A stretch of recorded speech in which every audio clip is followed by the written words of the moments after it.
The protagonist became aware as a surprise, realizing that all this was reminiscent of a game he used to play in his room. He was called the Suzuma. He was once 21 years old. The thick forest stretched around, and he obviously did not imagine where he found himself. Mazart Online is MMORPG that has captured players around the world. Susumiya, having just graduated from the university, fully immersed himself in this game, giving her all her free time. After 3 days of continuous game, his headache became unbearable. All members of the detachment gathered together, but the desired object never fell. He did not sleep, did not rest, and suddenly felt a strange lightness. When Susumiya finally came to his senses, he found himself in a mysterious place. He had ordinary clothes, but the environment was completely unfamiliar, and the strange lightness covered his whole body. He sighed lightly, reaching the conclusion that it was only a dream. 4 sleepless nights. Even for him it is too much, apparently. He just swayed. Subsequently, he will have to apologize to his comrades in the guild. Suddenly, the hero noticed strange animals who ate something and at the same time watched him alert. These were 6-legged dogs, and they were not at all configured. They jumped and, barking loudly, rushed at him. In fact, they did not attack suggestion. 6 lape dogs just ran past her. The hero wondered. He probably is a real gamer to the depths of his soul, if even in dreams he is haunted by creatures from games. If someone tried to choose a metaphor for this situation, he would call it, without exaggeration, an abnormal state in real life. Suddenly, a black window designed a characteristic of the character's properties before Sumi. He shuddered at a surprise, but in a moment on his face there was an understanding. He seemed to have seen this panel earlier. The status window suddenly appeared in front of him. But why did it manifest here? Maybe it happened because he uttered the word status? The hero studied the inscription carefully, trying to understand the situation. Looking at him, Smear realized that his stock was too large compared to others. He wondered what the average number of magical points is, MP, in this world. The window follows that when the current level of points decreases and becomes lower than the maximum, 10% of the total amount is automatically restored every minute. On average, each person in this world has 10 magical points. So Zama decided that he was probably a special one. In fact, it did not matter, because everything that happened was just a dream. However, a new information appeared on the screen. It was reported that Suzumiya was an alien, and among his abilities were magic, martial arts, and more. So he was an alien 10th rank. His abilities depended directly on what rank he reached in the previous world. This affected a number of characteristics, in particular its tendency to magic. The hero could not grasp what shape or world it may not be sleeping. At the same time, everything seemed surprisingly real. The 6-legged dogs came out of the forest. There were 3 of them, and this time they were confidently heading to the same lawn where Suzumiya was. One of the dogs has grown, and it seemed to the hero that everything around is extremely plausible, just like these dogs. This made him understand. You should immediately run away and get out of place. Even in a dream, horrible things remain scary. He ran so rapidly that he was surprised by his own speed, much faster than usual. Is it all that of the Aranimus skills? However, Susumiya quickly noticed that these dogs were not inferior to him at speed. They did not keep up during the pursuit, and, running around, the hero in despair thought that not so much with these green dogs. Finally, he managed to climb the tree and get in the development of branches, where the dogs could no longer get. Susumiya laughed quietly, looking down at the dog, satisfied with how much his jump potential increased. However, he could not sit here forever. The hero had to find a way to get out of this forest. He turned to the window of abilities again, hoping that there would be something useful there. Among the abilities received was an analysis that made it possible to evaluate any item on the site. Susumi suggested that he would be able to find out information about different creatures. The hero suddenly realized that if the skill does not need direct touch, nothing prevents it from using it right now. When Susumiya used the dog's skill, a window appeared in the air, which indicated the characteristics of the skill and the strength of the animal. This monster belonged to the F class. The hero had no idea how forceful of creating such a rank, but this dog was distinguished by low intelligence, combined with considerable physical strength, which is why the hero did not seek to fight him. Susumiya decided to find out what else he has. It turned out that his magical gift not only allows you to master new spells much faster than most, but also enhances fiery magic. In addition, he had the skill of fencing. However, he still failed to use magic, and he had no weapons in his hands. So Zamai decided to try something new. He reached out to the system window. At first he tried to call the inventory, and then a separate item. The second attempt was more successful. Something elusive began to emerge around the hero. He looked at the window where the numbers changed suddenly. There appeared 0 and the number of 1012, but there were no explanations. Susumiya smiled happily. I am sure that he finally solved the riddle. He had something, but what exactly means that number? This is the maximum number of magical points it can have. On the other hand, if 1012 is the maximum possible capacity of the inventory, then he has nothing at all.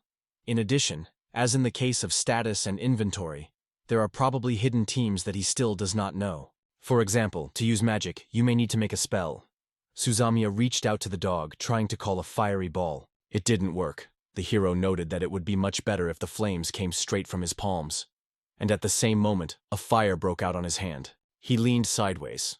The young man suggested that he may first imagine some spell to use magic. He sat in the development of a tree, grabbing the trunk with his hands, and thought that nothing prevents him from trying. Susumiya tried to imagine a fiery ball in his hand, even more than it was before. The hero realized that what was happening to him began to truly fascinate him. It would be unreasonable not to enjoy such abilities. All he had to do is imagine a fiery ball in his hand and target her on a green wolf. And that's exactly what happened. The fiery ball with frantic force struck the wolf to the side, knocking it off and instantly covering the whole body with flames. Susumiya descended from the tree, declaring his success. Having squeezed his fists, he did not hide the delight.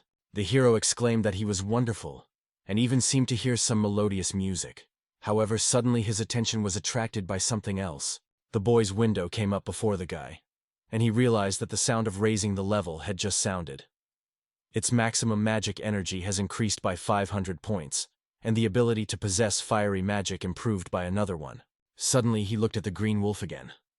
Susumiya exclaimed that the fire was continuously expanding. The flames even burned it. The hero looked around worriedly, asking where the river is. He then mentioned that he was able to use magic, and tried to imagine how the flow of water escaped from the fire sleeve. The water really escaped from the palms of the bangs, pouring the burning wolf and instantly extinguishing the flames. The magical scale of water was also replenished by 1. The hero wondered whether the feeling was leaving his body due to the fact that he had spent magical forces. Although he did not have them in full, this magic seemed too mediocre. The young man decided that it was time to check his supplies. Now in his inventory there were 2 objects, a wolf and a plant. Susumiya sat right on the ground. Smiling, he noted that all this did not look like a dream. He has repeatedly read novels, where the hero eventually finds himself in another world. Now it seems to him that something similar is happening to Susumiya. After parents were killed in a car accident 2 years ago, he remained lonely, and then even the players left his favorite game. The hero leaned his hands on his knees and wondered. Although he realized that he was in another world, he still didn't know the way home. If the return is impossible, then you can live and find joy in this world. Susumiya expressed his hope that this place would not be boring or gloomy. Suddenly, a loud barking sounded.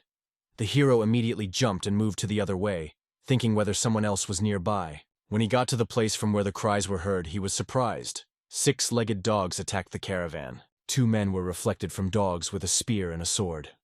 The dogs were growling, barking, and not intention to retreat. Looking closer, Susumiya realized that her green dogs were in front of her. The young man realized that he should find a way to help these people. However, he understood that at such a distance, water magic would not help in any way. And if he used fire magic, the cart would catch fire. Sumi came to the conclusion that nothing could do with this situation. Although it had to become the first such experience for him, he still decided to try. The hero sat down and laid his hand on the ground, thinking of what something like the edge of the spear, from that he believed, should start. He jumped and waved his hand, directing the magic. This is what lacked: the tip of the spear and the stone that punched the wolf. Susumiya used the magic of the earth. The stone spear hit the wolf aside, knocking down the predator from the paws, but he crumbled on the wreckage. The hero suggested that such a force of blow could not withstand. Yes or otherwise, the green dogs were confused and stopped the attack for a moment. The young man felt relief. He managed to win a little time. This gave men at the cart a chance to attack the wolves. One of them pierced the beast with a spear. Sumi glowed with joy. The green wolf threatened, and one of the men said that there was another big wolf, and they should combine efforts to attack. The men began to attack in pairs. One still held a spear, the other a sword. Together, they made the last blow to the wolf. This decisive one meant the defeat of the green dog. The battle was lost for him. Men tiredly sank to the grass, giving themselves a break. The victory remained after them, and now they did not threaten them. Suddenly, a suakamia appeared near them. Sumi was amazed. One of the men noted that the hero saved them, and now they are sincerely grateful for their help. He also added that the guy seems to have emerged from the woods, although he is not at all like a traveler. It was unclear what brought him to these places. The hero replied that he was already waking up in the forest and remembered almost nothing, so he could not explain how he found himself here. He thought that such a story was quite appropriate. One of the men suggested that he was probably attacked by monsters, although he was completely unharmed. Susumiya denied this version. Then the man turned to someone in the name of the crust, and then to the San.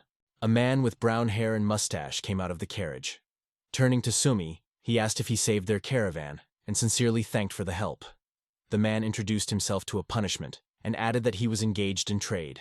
When Susumiya called his name, the man asked in surprise, asking to repeat. For the second time, the guy replied that he could be called Kayad.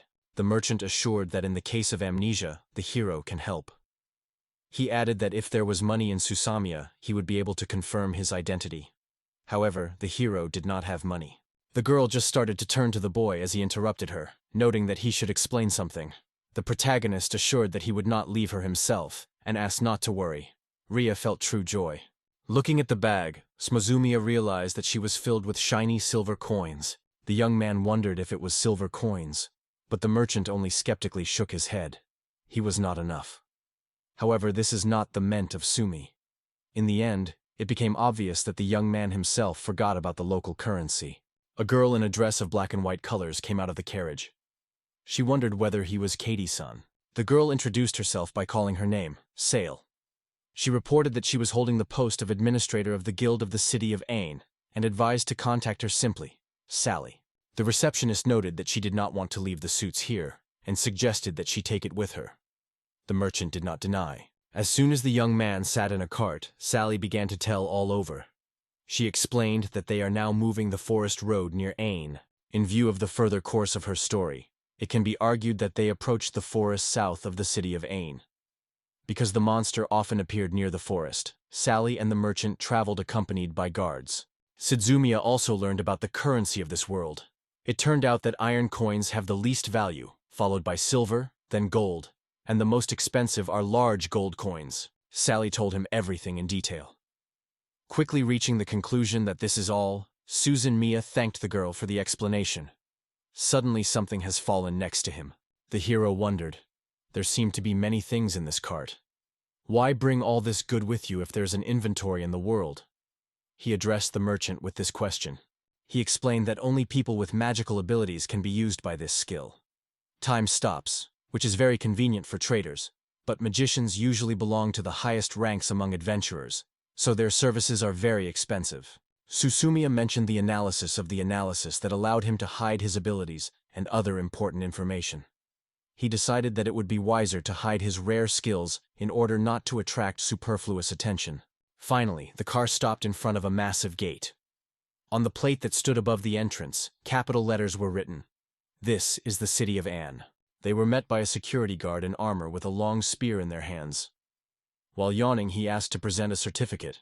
Cade hesitated with the answer, so Sally explained to him that he had no certificate. The guard was surprised, and then said that in this case they would have to leave 1 silver coin as a pledge, and he would give them some item for touch. It was a large metal plate. Sally explained that this amazing device is designed to evaluate anyone who touches it and not let criminals into the city. The girl explained that the money would be returned after presenting a guild card, so there was no difficulty in this, as Carrick and Sakin had already paid for registration in the guild. Susumiya thanked Sally, thinking that this girl was probably a very kind person. When the young man touched the magical artifact, his name, age, race, gender, level of possession of magic and notion of lack of criminal record appeared on him. Considering the written, he wondered if everything was well, and decided that he could read it completely. He probably helped him proficiency in the language of another world. In addition, the hero was convinced that he would be able to easily understand Sala. It seemed to him that he was quite capable of translating everything they said to each other. The guard only added that he sees no obstacles in this. Suddenly, something unexpected happened. He jumped sharply and asked for his inaccuracy, whether the young man had a surname. It surprised everyone, even Sally. Then the guard noted that this young man probably was of a noble origin. Susumiya realized that he was probably accepted as a noble person only because he had a birth name. Remembering it, he thought. Did they call the character, Sag and Sale, San, only by their names when they represented? And suddenly it was indeed their full names, and only a noble person had the right to a name. Opening the system window, he was able to review the skills and data of both Salya and Kadson. Sujaya realized that, as he suggested, they had not had a surname. The girl asked him to check her status. She did not notice anything unusual. There was only an inscribed name. When the guard looked back on the inscription again, he also did not see the name. The guard apologized for his mistake and greeted the young man again. But he just laughed. Susumiya suggested that the guy probably hid his name with the help of analysis. The young man understood that he should be cautious by presenting his information. Finally, they went to the Adventurers Guilds, more precisely, its branches, located in the city of AE. Susie Miss stood at the registration rack. The girl who met her was already going to repeat her words again. It was Sally. She thanked him again for his help and informed that after registering as an adventure seeker, he would receive a guild card that would become a replacement of the ID and allow him to take the guild quests. The hero realized that in order to survive in this world, he would have to make money, so he agreed to pay the registration contribution. Sally asked him to touch the box that had the same evaluation function as the gate. When Smozumiya touched the box, he felt that there was even more detailed information inside. The girl just smiled and thanked him. Suddenly, a genuine surprise flashed on her face. However, when the hero wondered if everything was fine, she assured that nothing had happened. A little stuttering, Sally promised to talk about all the features of the guild. She stressed that this is extremely important, so everyone should listen carefully. The girl reached out to him a guild card. She explained that the name, race, and gender of the owner were indicated from top to bottom. Under these data were the rank. The lowest, G, and the highest, S, Susuma, belonged to G rank. Sally explained that the rank increases the guild depending on the number of tasks completed, starting with rank D. However, to increase it is also necessary to draw up a guild test. The girl noted that the third line of the card contains the criminal record of this person. But, in fact, everything that could have been written is the word bandit, which was called everyone who violated the law. Sally explained that the fourth line contains the history of the tasks completed, and the fifth, the history of the defeated monsters. As soon as the task is performed, it is automatically displayed on the map. If the hero wins the bandit, his name will appear on the list of overcome monsters. In addition, Sally noted that even killing the bandit in a duel, the hero himself would not become a bandit. Susumiya was struck by the very fact that the bandits here are equated with monsters. The girl put her hand on her heart and concluded that she needed to find out if the guild card is a fake because it is impossible to forge. She warned him, if the hero dares to fake at least one, he will be executed. Such a warning was concerned about Sumi. So, Sally finished explanations about the guild card and asked if there were any questions left. However, no one had to ask anything else. So now, he became an adventure seeker. The girl expressed her hope that Kaida-san would always remember her duties as a member of the guild. He assured her in this and thanked her for clarification. When he left, another employee of this guild branch approached Sally, carefully examining it. She noted that the girl was rarely called Sally, and added that she seems to have finally met a worthy man. Sally asked her to return to work, but it really was like this. Sally sincerely believed that she finally met the same. It seemed as if he was from another world. In addition, the girl had a true talent for magic and martial arts, a skill that she had not yet faced. However, the most important thing for her was the feeling of heart. Intuition suggested that Katie-san was her fate. When the other girls tried to turn to her, she seemed to be in her own thoughts without hearing them at all. With the onset of the night, the city plunged into the darkness, and Shizumiya settled in a race, which he advised him with a guard at the gate and rested. He noted that the room was surprisingly cozy at such a price. Thinking, he opened a system window and saw in his inventory not only the green wolf, but also some unknown grass. The hero did not hesitate when he rushed to the guards during the battle. Although it all ended safely, he could have worth it. Susumiya decided that he had behaved too carelessly and should continue to be careful. In this world, there were robbers and duels. Will he be able to survive here? In the morning, the hero came out and reached out. The streets filled the seductive aroma, and he realized that he was feeling hungry. He had not eaten anything from the moment of arriving here. Susumiya realized where the smell came from and decided to enter the room. She was met by friendly workers there. There were many girls in the room in a sophisticated outfit. They all returned to the Suzumiya and reported that he became their first client this day. Suzumiya was puzzled. The girls were the elfie maids. He asked if you could get a menu or something like that. The girls replied that the menu was already lying on the table and added that everything here is delicious. Susumi was uncertainly in his hands and looks around, trying to understand whether these creatures of the elf are really, or perhaps it only seems. He suddenly realizes that in his past world, such a similar one has never existed, and with this discovery of his anxiety are dispelled without a trace. Looking at the girls around, he felt confidence that in this world he was destined to find real pleasure. When the hero ate, it seemed to him that the dish was delicious, and it was time to go to the guild and take some new tasks. Susumi understood that to go on the outskirts of the city, he would have to buy equipment. He was also aware that the money received for a long time would not be enough. Subsequently, in a courtyard, he desperately lowered his hands on his knees and confessed that he got lost. Susamiya had a feeling that he had fallen into an abandoned terrain. Everything seemed creepy here, and he realized that he would have to ask someone to find the way from here as soon as possible. The young man knocked on the next door and gently opened them. Going to the room, he apologized for his unexpected visit. He asked if they could help him get out of here. The beard sitting at the door asked him to tell more about this place. The young man suddenly pulled away from fear. Looking at this man, the hero thought he seems great, though he may have been a dwarf. In response, the hero noted that no one told him about this place. He just wanted to know where to go on. The man replied that he was a weapon shop, and if the young man was not interested in weapons, he better leave. Suzy May seemed that this man was extremely unfriendly. However, in fact, he was genuinely captured by weapons. The hero replied that he was thinking about buying new weapons. Then the interlocutor wondered what amount he manages. Souza could answer that he had only 13,000 taels, but he intended to earn even more. The man noted that you will not buy a knife for such money. However, watching the guy's movements, he suggested that he had a great shame for magic. The young man was surprised. Does this person be able to understand everything only by the manner of his movements?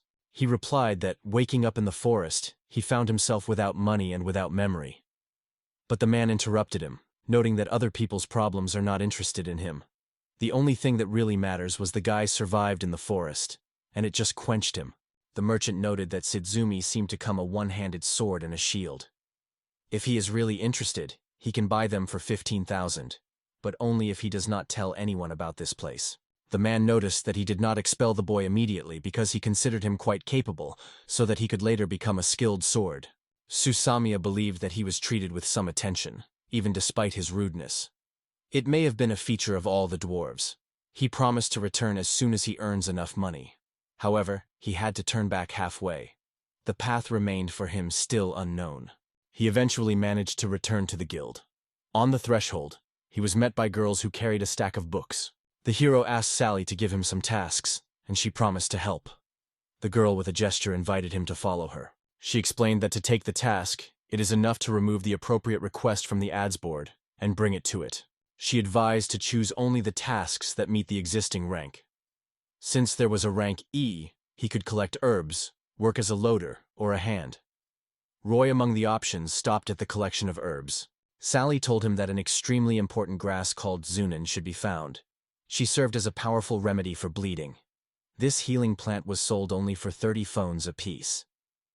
Suzumiya considered this price surprisingly low. Sally replied that Zunina is not uncommon.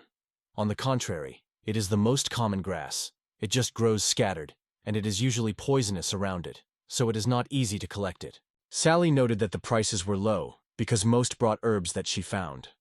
Sudzumi wondered how to come across medicinal herbs at all, without looking for them specifically. Suddenly, remembering the mysterious grass stored in his things, he showed her to the girl. Sally confirmed. It was Zunin's grass. The hero realized that she grew in the forest where he was moved. If you do not go deep into the thicket, the monster will not pose a threat to him. Thanks to the girl for the explanation, he assured that he now knew where to look for her. However, he later felt exhaustion and confessed that he could not find this herb. In despair, the hero realized that he did not take into account 1. The grass was everywhere, and everyone he found was poisonous. He thought that if her action was too strong, it should not be used at all, but in fact it only caused abdominal pain. In addition, Suzumiya could not take advantage of the analysis. He reasoned how to recognize Zunanagras among all these plants. He closed his eyes and suggested that he may have a kind of radar that would help him find the right plant. However, no matter how the guy tried, nothing happened. He noted that it was not good, but suddenly something was clicking. He lifted his head and noticed a triangle in the sky. Suzumiya confessed that he did not know what it was a sign. He came closer and noticed Zunan's grass under the tree. The young man decided that if she grows quite close, he would be able to find her. Looking back, he saw many triangles that were directed to the grass. He soon laid a whole bundle of this herbs in front of Sally. She was surprised, like all other workers. The girl asked if he really collected so much, and whether he really mixed it all with poisonous grass. Suzumiya frankly replied that he was not. He just used his abilities. In addition, he noted that he fulfilled all the requirements for request. The stems exceed 15 centimeters in length. The grass seems to grow surprisingly quickly. Sally asked to wait a minute to check something, and quickly began to flutter in the grass. Finally, the girl was surprised to point out that it seems that everything really consists only of the zone and grass. She wondered once again how he managed to collect 203 pieces and what he meant when he talks about his skills. The hero remembered that during her test he had not yet had this skill. So, when he was in words, he was in a hurry to explain. He evaluated the grass, relying only on his own intuition. Sally, leaning towards him with light, noted that it is hard to believe. At the same time, she clearly heard how the evaluation skill was discussed. The Suzuma asked the girl to calm down. He was forced to admit that he really had this skill, but it simply did not reflect in the status window. That is why he had so much to collect them. Sally apologized, confessing that she was hearing about skills that are not reflected in the status window. Suzumiya thought with relief that they were close to unraveling. He thanked the girl and left. She waved after him, thinking about what a mysterious everything that had happened. Soon, Suzumiya was again in the same yard. Having knocked on the door and stepping inside, he calmly informed that he had come to buy a shield. He shouted loudly, trying to draw attention. In response, the man ordered him to silence. Go and just wait. Looking around, the hero noticed a plate that was written. The name of this person was E.G.G. Meanwhile, he worked on forging. Holding the part with forceps, he carefully lowered it into cold water. The strip of steel, which the man lowered into the water, immediately began to steam, which caused surprise to the hero. The man straightened and informed with relief that he finally completed the case. He asked the young man, asking if he had any money. He replied that it should be enough to buy a shield, and confessed that he possesses magic, so the shield would be extremely useful for him. Surprisingly, the gnome wondered, he really knows how to use magic. After all, with such a whim, he would have suffered the fate of the sword, but without that, his hands, apparently, would have long been replaced by a charming staff. He assured that he actually had a great deal of wickedness. However, the hero wondered if he should use a staff. The man replied that he had never met a person with such a gift before. Although the young man could use magic without staff, it was not easy to focus on his action. The dwarf noted that magic remains strong without staff, but loses meaning if he could not hit the enemy. The hero believed that the staff only accelerated the overlap. He realized that thanks to the speed of his magic, he was able to hit the target and without a rod, but if she manages to accelerate even more with the rod, then he will become stronger himself. Suzumiya decided that he would have to buy staff later. However, he was interrupted by a man who advised not to relax, noting that he had already seen how many gifted people died because of his own carelessness. It seemed to him that this man was really good. Dover thought not to invite the young man to try to keep the shield. However, it turned out that this tool was too heavy, and the man offered another. She can agree, noting that this was really better. She mentally noted that the Devella still watches carefully and understands everything. Finally managed to find the right shield. Suzumiya noted that this shield really suits him and looks great. He seemed to be a continuation of his own body. The skill of the gnome in its business was undeniable. However, there was something that required the discussion.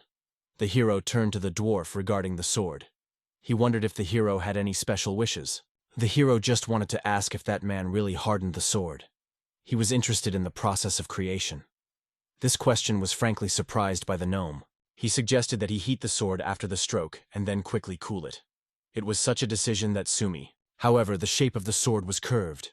The drone guessed that the blade was fragile and lightly knocked on the blade with his finger. He was extremely surprised. The sword was incredibly strong.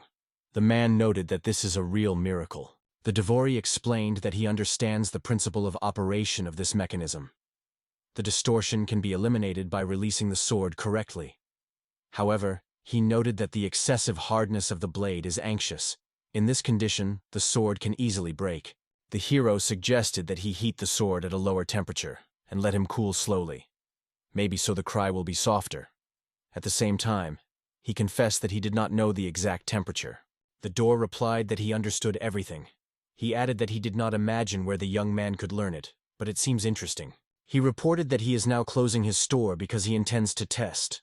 He advised the young man to return in 2 days and promised, if he managed to make a sword of decent quality, he will receive it for free. Departing, the young man thought that the service here really leaves much to be desired. However, it seems that everything seems like, and the man now looks satisfied. The next day, Suzumiya went out to the city. He was interested in yesterday's conversation, so he decided to learn more about the adventurers who were in the city. He did not want to apply evaluation to them. This time he was only interested in information. He thought that in terms of status, local residents were unlikely to reach above the 30th level. Surprisingly, the difference between a magician and any other adventure seeker was quite insignificant. There were neither talented magicians nor experienced soldiers among beginner adventurers, and most sorcerers had only one element. Specialized shops were also absent. The clothing in this world was also special. Surprisingly, it could be easily washed with plain water. Extraordinary convenience.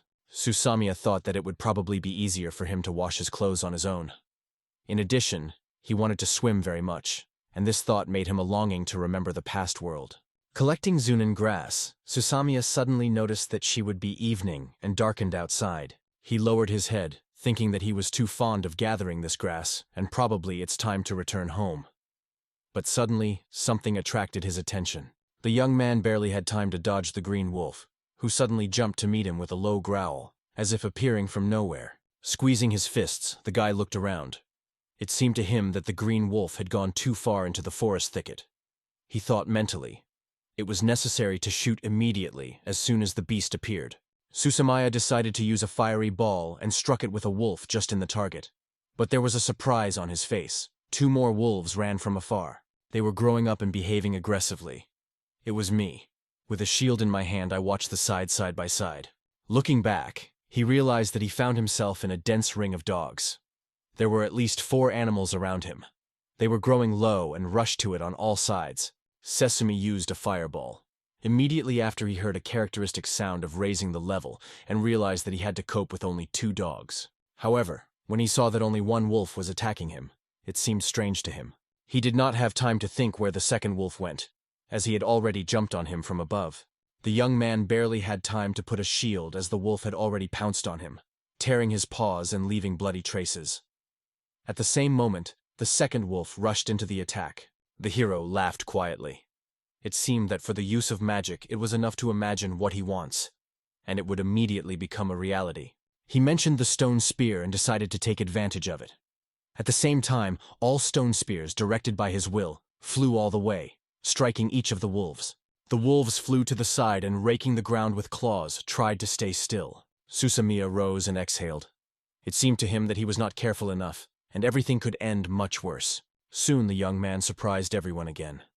This time, not only members of the guild were surprised, all present could not hide their surprise. He again lifted Sally's huge recesses of herbs, which he sought all day long. She listed them and reported that there were 697 zunanagras. The girl was silent with surprise. In the end, she confessed that she had long learned to give up common sense when she concerned Suzumiya. She wondered if the young man was collecting it all day, because only 20,910 phones would receive all the work. He lowered his head and acknowledged that it was true. Having taken up the harvesting of herbs, he did not even notice how he found himself deep in the forest and was able to survive the attack of a pack of green wolves. Sally scared and asked if everything was fine with the hero. He assured that everything was well with him, although he just coped with 5 wolves, destroying them with magic. Sally wondered if he really used magic, because it was impressive. She noted that usually magic was not too effective against the groups of monsters, and asked how he managed to win them. Suzmieva was surprised in response. He explained that he simply evaded, and at the same time used his shield, reflecting attacks with magic. Sally replied that it is not easy, because to perform magic, first of all, you need to focus and stay stationary at least 3 seconds. She noted that if he used a shield to protect, he should concentrate. Susumiya felt that this was not the first time he hears such words. Once he was already telling him, "San." The girl noted that the most important thing, he really felt well. She added that if he needed a healing potion or therapeutic spell, she can call a magician. However, she assured that with Suzy, Mia was all right. He believed that be able to treat with the help of being swollen. It was a great advantage, and decided that he should study magic more deeply. The young man pretended to regenerate Manu at a speed of more than 2 units per minute. In such circumstances, it would be unreasonable to spend it on cheap spells. He seemed to need powerful magic now, and maybe it was worth using a healing spell. He clenched his fists confidently. Susumi firmly decided that he will now devote himself to the development of magic. Putting his hand on his heart, he decided that he would now be the purpose of the sword magician, based on his own skills. Susumiya went to the forest to test his magical abilities. Since the area was unfamiliar to him, now he especially needed the magic of search to compensate for the lack of knowledge about the surrounding area. He decided to give everything as if he were releasing his magic out, and he was in the center of the circle. Then he imagined the magical energy erupts from his palm and stretches to the nearest tree. As soon as this power touched the trunk, the bridge felt the texture of the bark so clearly that he even said it aloud. He joyfully assured that he seemed to understand everything. Susamiya decided to try to expand the limits of consciousness. Beasts and snakes, fruits, birds, and thick grasses flashed before his eyes. For a young man, this turned out to be too many impressions at once. He quickly realized that he could not cope with this stream. In the end, he found himself on the ground, thinking that in a real battle he would not be able to take advantage of it. His head seemed to be about to explode from excess information. Then he sank to the ground and wondered. Maybe all this happened only because he did not decide what he wanted to find. The hero decided to try again. He put his palm on his forehead and tried to direct magical energy around him, trying to filter it by analyzing information. When he succeeded, the young man noticed that the nature of the magic had changed.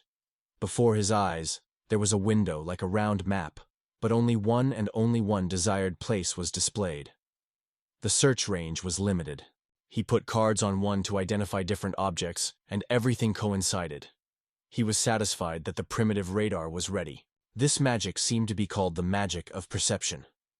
The young man suggested that magic points would be required to expand her, but to maintain coverage, he would have to spend money. Now he believed that the danger of an unexpected attack was no longer threatening. Suzu mentioned that 3 days ago, Doravak-san promised to turn the sword as soon as the work was completed. She decided that it was time to visit him and learn more about the hardening process. When he appeared on the threshold of the forge and asked the state of his sword, Gnome reported that the weapon was ready. The man assured that the hardening could create miracles. Forged iron was already strong, but the hardened became even stronger. The guy thought that the forged iron is probably meant steel. This indicated that earlier the blacksmith probably used forged iron or similar material. After hardening, forged iron does not show significant changes, unlike steel. The blacksmith noted that once he promised to give a sword, why not to take the boy that was made yesterday? Over noted that he was one of his best works, and the guy could use the sword until special material appeared. The blacksmith handed the boy to the boy and suggested trying to swing him. In the face of the master read the satisfaction of his own work. The young man concentrated the sword in his hands and even tried to swing. He was certain that he could not handle these weapons. The young man squeezed his arms with all his strength and rushed forward. His attempt was impressed. He was surprised to realize that his body was moving surprisingly. The blacksmith is satisfied with rubbing beard. The man noted that because Sumi has a sword, it is difficult to call him a newcomer. As he suggested, the guy was probably a swordsman even before the memory loss, because he confidently uses weapons and has the potential to become stronger. The young man just smiled quietly to himself. It seemed to him that his martial arts were truly impressive. He confessed to the blacksmith that the sword was really lying in his hand, but it is not sure whether he could handle it. The man, thoughtfully stroking his beard, noted that it was a small fee, given that he could now be able to forge even the best swords. He added that the young man taught him some secret skill. In surprise, he wondered if he was really ready to share a special technology without any remuneration. The young man replied that he did not object to distribution at all, because all these techniques are designed for use. He thought that after all, he would no longer be worse for him. Gnome replied that these are worthy words for the young man, and promised, if there is some need in the future, he would surely help. He also thought that the young man was not at all like a magician. However, then another question was, why did he never see this young man in combat armor? Susumiya realized that he was so fascinated with a shield that he had forgotten the need to wear armor. He noted that once it was about it, he would like to get light armor, one that would not restrict movement. The blacksmith replied that leather is best suited for this. He added that he is only engaged in the manufacture of sheet metal armor, but knows the master who works with the leather. Having said that, he sent the young man to him. Going out of the smithy, Susumiya wondered whether this gnome will look like Egg, Sana, or vice versa. When he entered the room, a girl in the apron came to the meeting. She addressed Susumiya whether he was a newcomer among adventurers. The hero noted that the girl gave the impression of the official. He replied that he was really an adventure seeker and came on the armor on the order. Saken, the girl who met him, noticed the sword. Suzumet. She immediately guessed who this weapon was created and asked for permission to consider it closer. The young man willingly passed the sword to her hands. He suggested that the girl noticed all these small details. She looked carefully at the weapon. Suddenly, she threw a piece of cloth into the air. As he began to fall, the woman cut him in half with her sword. The girl noticed how sharp the sword was. This made Zimi think about whether she is in common sense when she is taken for such dangerous things. He noticed that there was no one in the room. Is the master Doverard himself before him? The girl confirmed. This is really the work of this gnome. She confessed that she saw so high-quality steel for the first time. Suzumi pointed out that the girl calls herself Sides. Meanwhile, she noted that a good sword needed and reliable armor, and she just has to find out what material the guy prefers. When asked about the armor available for making armor, the craftsman was pointed to the wall where the samples were hung. She explained that one of these materials is garden skin. The girl noted that such fur costs about 15,000 bodies, but is excellent protection, much easier than iron armor, and has virtually no serious drawbacks. She confessed that this material is one of her beloved. She noted that there is a cheaper option, the skin of the green wolf. But this material provides worse protection and especially sensitive to fire. The mentor noted that even one blow to elementary fire magic would be a real disaster for the owner of such armor. So she did not advise to choose a wolf skin. The girl noted that she just had no other choice. She used to prepare armor made of materials she brought the customer, so this time she probably had to use the skin from the curtain. Susumiya only nodded in agreement. The craftsman explained that she mainly sells equipment for newcomers, so she cannot store valuable things. The hero noted that she was talking about it with particular pride, although it remained unclear to him. He noticed an armor in the corner, a black with a gray cloak thrown over one shoulder. The girl slightly touched his cheeks with her finger. She explained that this armor independently uses the magical power of the owner to activate the protective spell, even without his consent. However, most people are not able to maintain this spell for more than half an hour, so armor has turned into a simple store decoration. Therefore, the armor turned into a regular decoration in the store. Susumiya believed that an armor would be ideal for him, which uses the magical energy of the owner. He took advantage of his ability to identify and immediately determined, before him, a prototype of magical protective clothing that absorbed 20 units of magic every hour. The hero realized that this would be enough to restore it, so the young man decided to ask how reliably protects this armor and how much it costs. The girl replied that her strength was not better than a garden casing, and therefore the price was assigned a corresponding. She crossed her arms on her chest and, noticeably nervous, asked if Suzumiya was going to buy armor. The girl added that she did not advise to do it. The hero replied that he just wanted to try this armor, and if she turned out to be quite bad, he would just buy a leather. The craftsman smiled, and thinking a little, replied that in this case, everything should be fine. She quickly took the necessary measures and reported that the armor would be ready for tomorrow, so Susumiya should come as soon as the evening bell sounds. Before going, he wondered if there was something except for armor. The man explained that today he is thinking about buying a staff. The girl calmly answered that if he needed a stick, it is worth contacting a magic shop nearby. At the same moment, the air sounded in the air. In space, black pixels appeared, from which the real doors gradually began to grow from the bottom up. The young man turned to the man, and he supported him. Their departure was caused primarily by a lot of casualties. The craftsmanly demanded that no one came to her workshop without permission. The new guest wondered why it cannot be done if everything is fine. Susumiya was surprised by this reaction. He finally realized that a real magician was in front of him, and the girl really looks like a sorceress. Smiling in response, she called her name Aura. She turned to Sumi and asked if he needed a staff. The craftsman replied that yes, because the sun himself advised this place to the young man. The hero only thought that he did not suspect how well this gnome was known. Arag firmly grabbed his hand and said that in that case, he just had to go with her to the store. Drawing a boy behind, she added that she sells many things. When she spent him and the craftsman through the door, Susumi froze from admiration. In front of him, spiral ladders and magical lanterns were flickering under the ceiling. Aura brought him to a wall, along which a variety of rods hung, and asked what kind of rose to choose for herself. He confessedly confessed that he could not understand all varieties, and asked what they were different. Ra explained that the longer the stick, the higher the speed of magic. She took one of the ash and explained that it is more difficult to manage it, the longer it is. So it is better to choose the one that is more convenient to hold. The general norm was considered a length of 60 to 120 centimeters. The witch removed the staff from the wall and noted that it was a slow version. Its length was 60 centimeters, and when used, the speed increased 10 times. In addition, the staff was easy to work in tight rooms. Susies assured that he understood everything, and wondered whether there was a stick that increases the speed of 3 times. After his words, both Aura and the leather were surprised. Aris explained that she had no such staff, because he would be absolutely useless. It is impossible to harm the enemy with him, and in addition, his length would be only 20 centimeters. Sozumi replied that his magic and without a rod was fast enough, so the triple acceleration should be enough. He also added that the use of the shield and the sword limits the size of the rod, so he will not interfere during the battle. Ara only laughed at the young words about the sword and the shield. She assured that she would be able to make such a staff by tomorrow because he seems to her an extremely interesting person. However, she immediately warned, he does not take responsibility for the quality of the staff if suddenly it turns out that he is not suitable for anything. Susumiya realized that his words had been heard, and mentioned as Sally said that the use of magic requires great focus.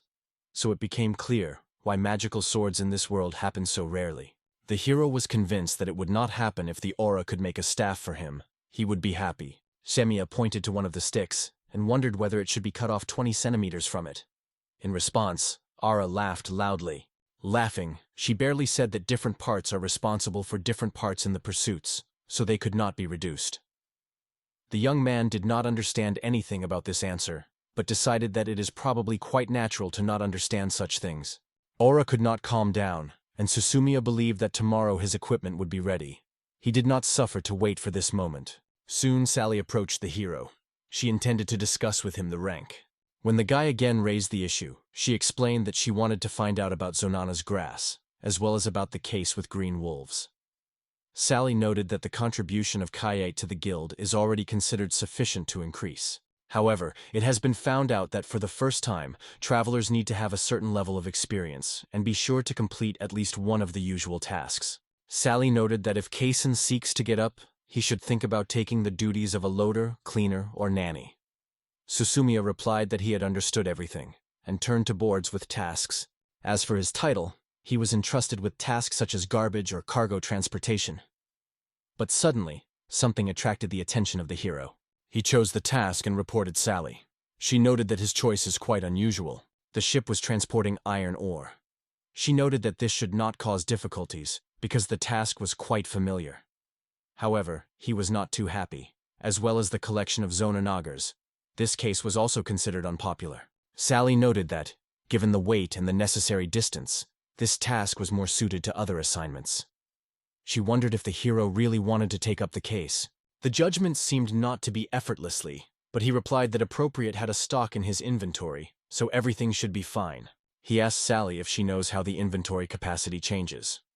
She replied that this probably depends on the maximum number of magic points at the time of the first discovery. Susumiya thought about it and realized the number of cells in his inventory directly depended on the initial stock of magical forces, and was exactly 1012, and each had its own limitation of capacity.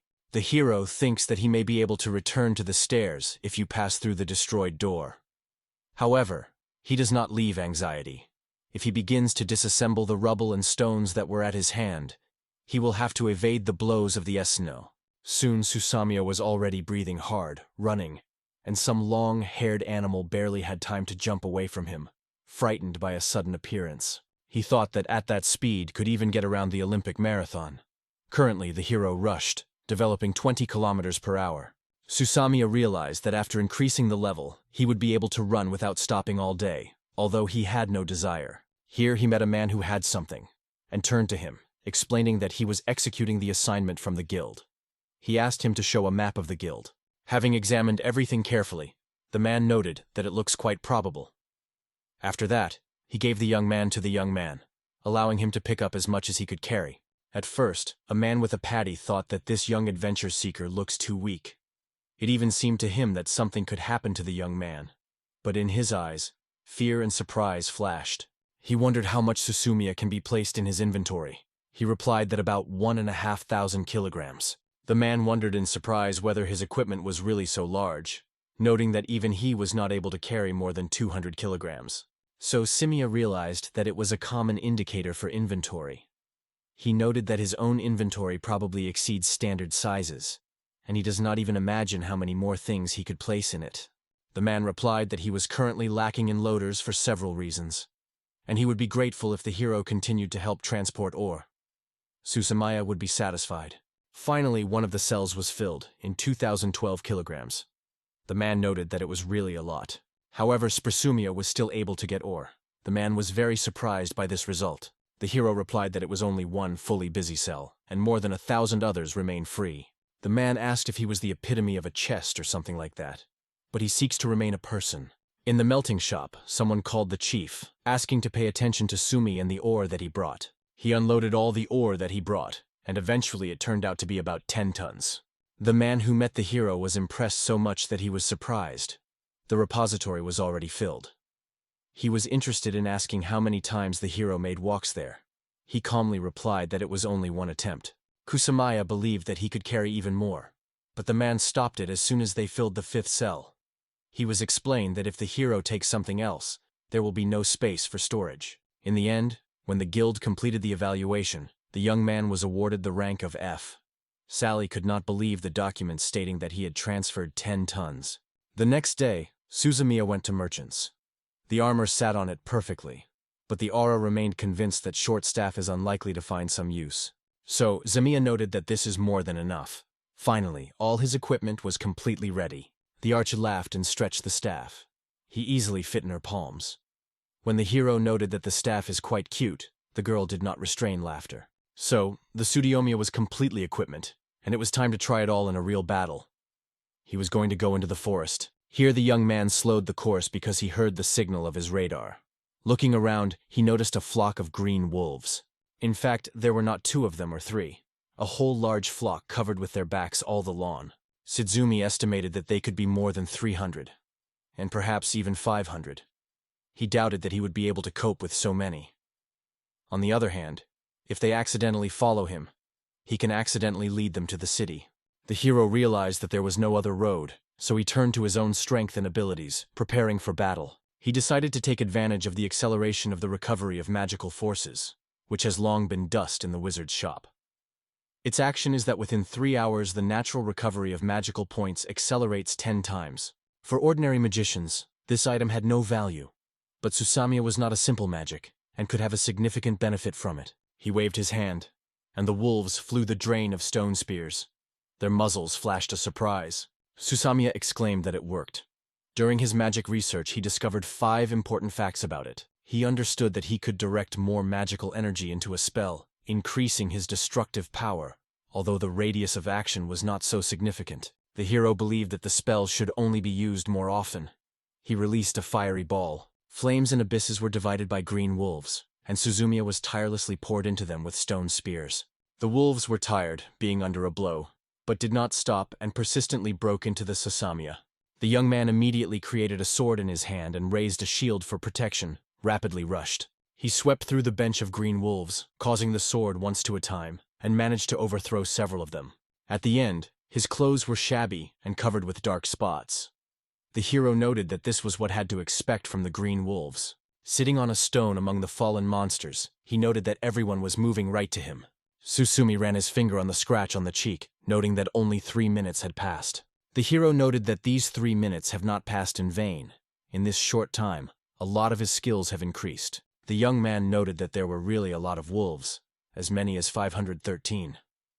He was surprised that these predators were going to such large flocks. He noted that it still doesn't matter, and he only needs to go back to Sally-san. However, the wolves had to be collected first. There were difficult steps and loud roaring. Some armored monster made his way through the forest, waving massive tails. Sally was surprised to ask a young man if he had already killed as many as 513 green wolves. She wondered where he was able to find so many wolves. Suzumiya replied that he had come across them after 15 minutes of the wandering.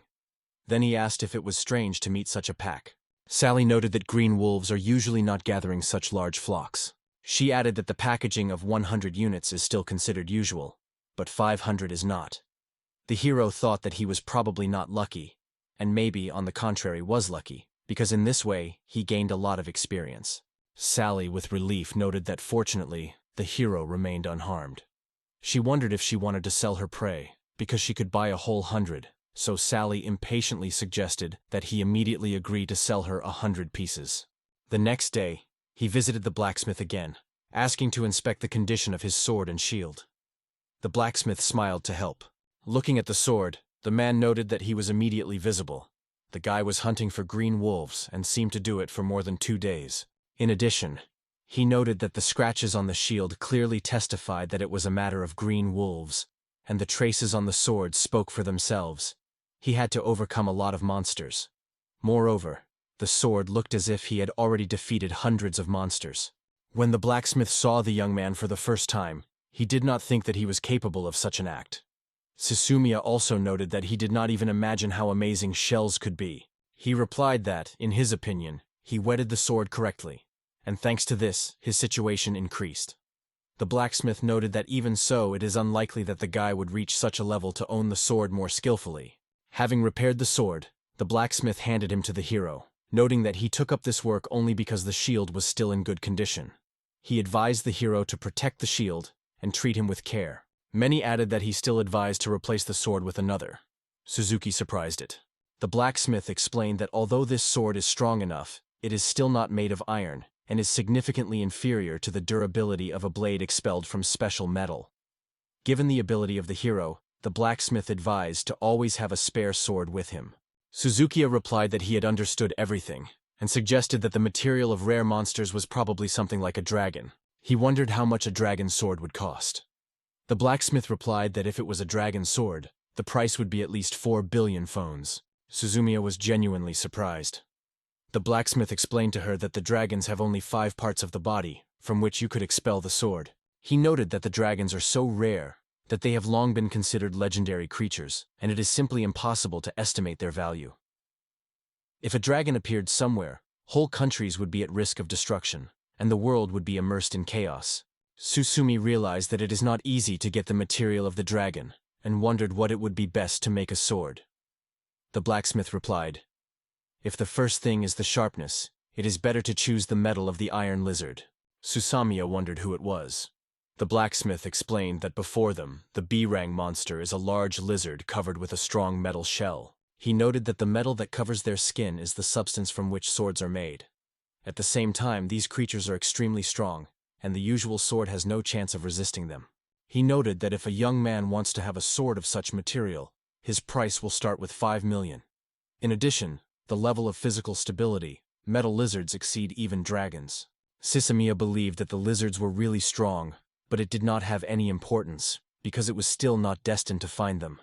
He added that even if he decided to hunt, he could only make such a decision after many years. The next day, Suzumiya came to the guild gate again, but they were closed. On the bulletin board, there were a message. All travelers capable of battle are asked to immediately go to the gate of the forest. Many people gathered at the gate. Among them was Sally-san, to whom Suzumiya asked what had happened. She said that after the rumors of the green wolves spread yesterday, several adventurers went for intelligence and found that a flock was heading just to the city. She thanked Suzumiya for the time provided for preparation. The hero realized that they were gathering like-minded people to fight monsters. It seemed to him, judging by Sally described the situation, that it was a large group of monsters, and he was glad that they managed to notice her approach in time. He wondered if it was only a defensive battle. Sally denied that to defend only the gate itself is pointless, because among the monsters were the Gaurgon, glorified by their destructive force. Therefore, Sumi had to join the battle on the front line, and then to receive a reward. So, Suzumiya wondered if they really intended to send a newcomer to the front. Sally replied that he is one of the strongest adventurers in this city, although only recently joined their ranks. Since only weak monsters were kept around their separation, the guild itself also remained weak, so they needed the help of Sesam. The hero noted that under such conditions, nothing could be done, and assured that he understood everything. Sally thanked him for his help, and added that he would be one of the most reliable supports of their plan. Several men appeared and told the girl that they were ready. She replied that she understood everything, and sent them with Kade-san. However, she did not have time to finish the phrase, as Suzumiya had already rushed forward and disappeared in the forest. He wondered how generally he could demand that he go to the forefront and be harmful. It seemed impossible, and probably testified only about excessive expectations about him. However, the hero was extremely attached to this city and perceived the situation as a wonderful opportunity to gain experience. He was ready to defend and stop the invasion. Its radar hangs loudly, numerous white dots flashed on the screen, and green wolves appeared before his eyes. He decided to first deal with those monsters who were within the reach of his blow. After that, he decided to take advantage of magic, hoping with her help to defeat the green wolves. Testabes behaved aggressively and quarreled, but the hero felt confidence in victory. Thanks to the growth of magical power, now he had much more opportunities for battle. Suddenly, he had to look away from the green wolves. He heard the blows, turned, and saw a monster that resembled Zipporah. The hero caused a stone spear, and several guns pierced the monster, forcing him to rest his hooves into the ground and slow down the course. However, the monster did not even think to stop, which surprised Sumi. When the hero realized that this creature was mentioned by Sally-san, he decided to take advantage of the assessment skill.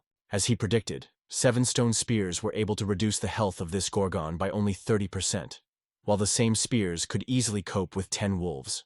But suddenly Gargan roared and fell. His level of vitality dropped sharply to 0. The hero was surprised and wondered if it was a result of a fatal wound. This is the only way to explain the loss of 70% of health. He decided that it did not matter, because he was much more interested in the movements of the monster. It seemed to him that unlike the green wolves he greeted the day before, all these monsters were running forward. They seemed to be running away, and now he had to find out what they were scared. High jumping over the forest, Suzumiya lingered in the air for a moment, and saw that all the animals were really moving in one direction. He dropped to the ground and saw a huge figure suddenly emerged between the trees. This creature lowered the powerful paw on the wolf, almost completely hiding it under sharp claws. Raiding the monster, Suzumiya realized. In front of her, an iron lizard, which was distinguished by extraordinary power. He strongly stated that he eventually came across the same iron creature, which he mentioned earlier.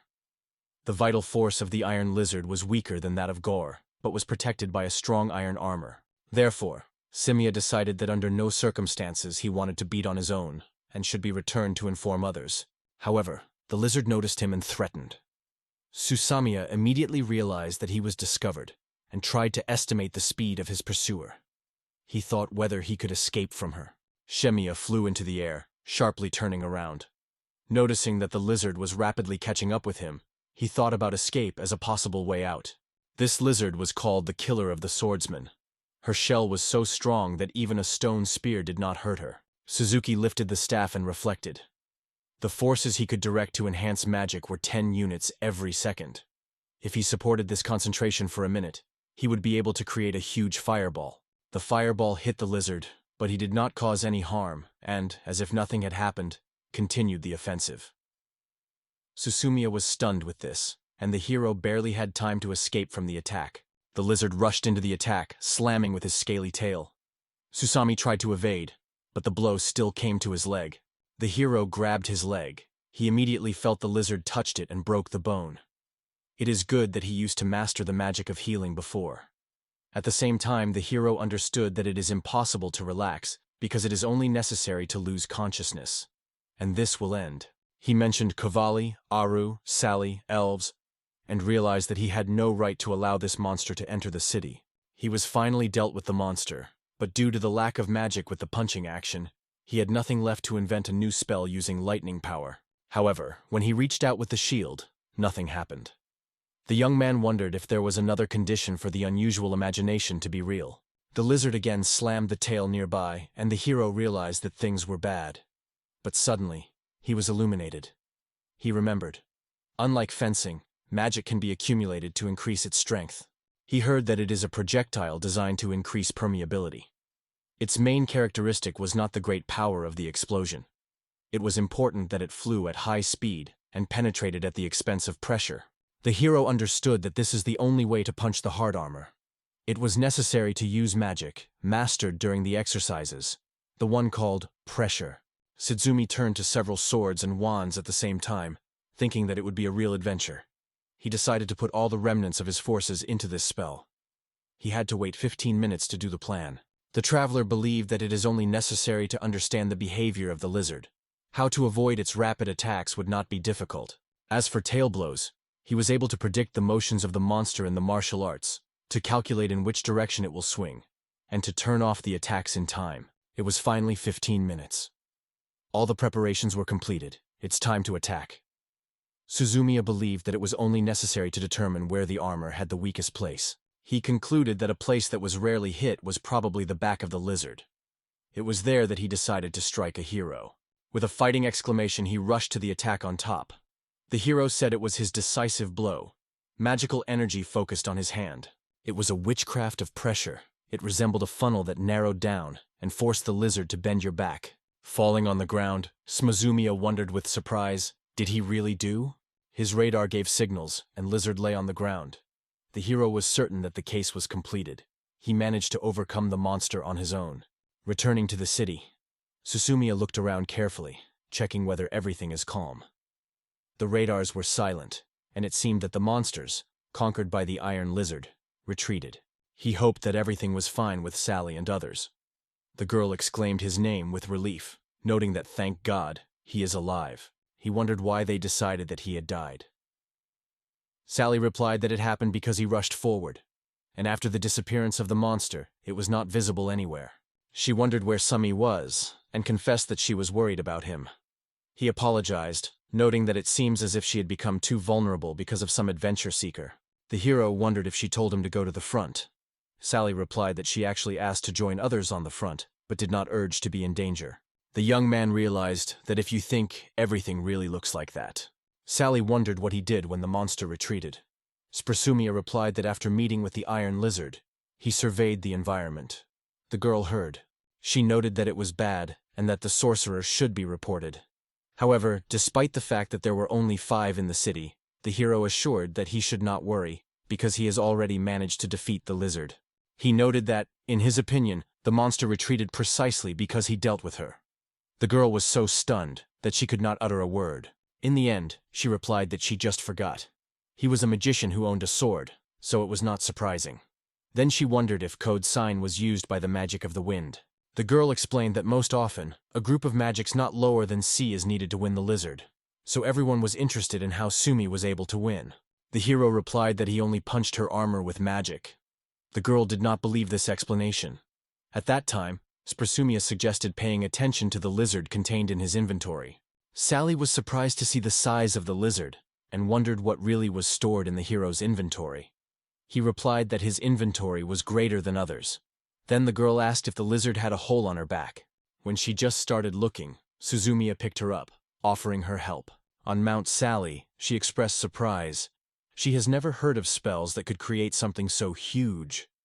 The girl came to the conclusion that the magic of the suction is essentially different from the usual. She still thanked him for salvation from the lizard, and promised to inform the head of the department.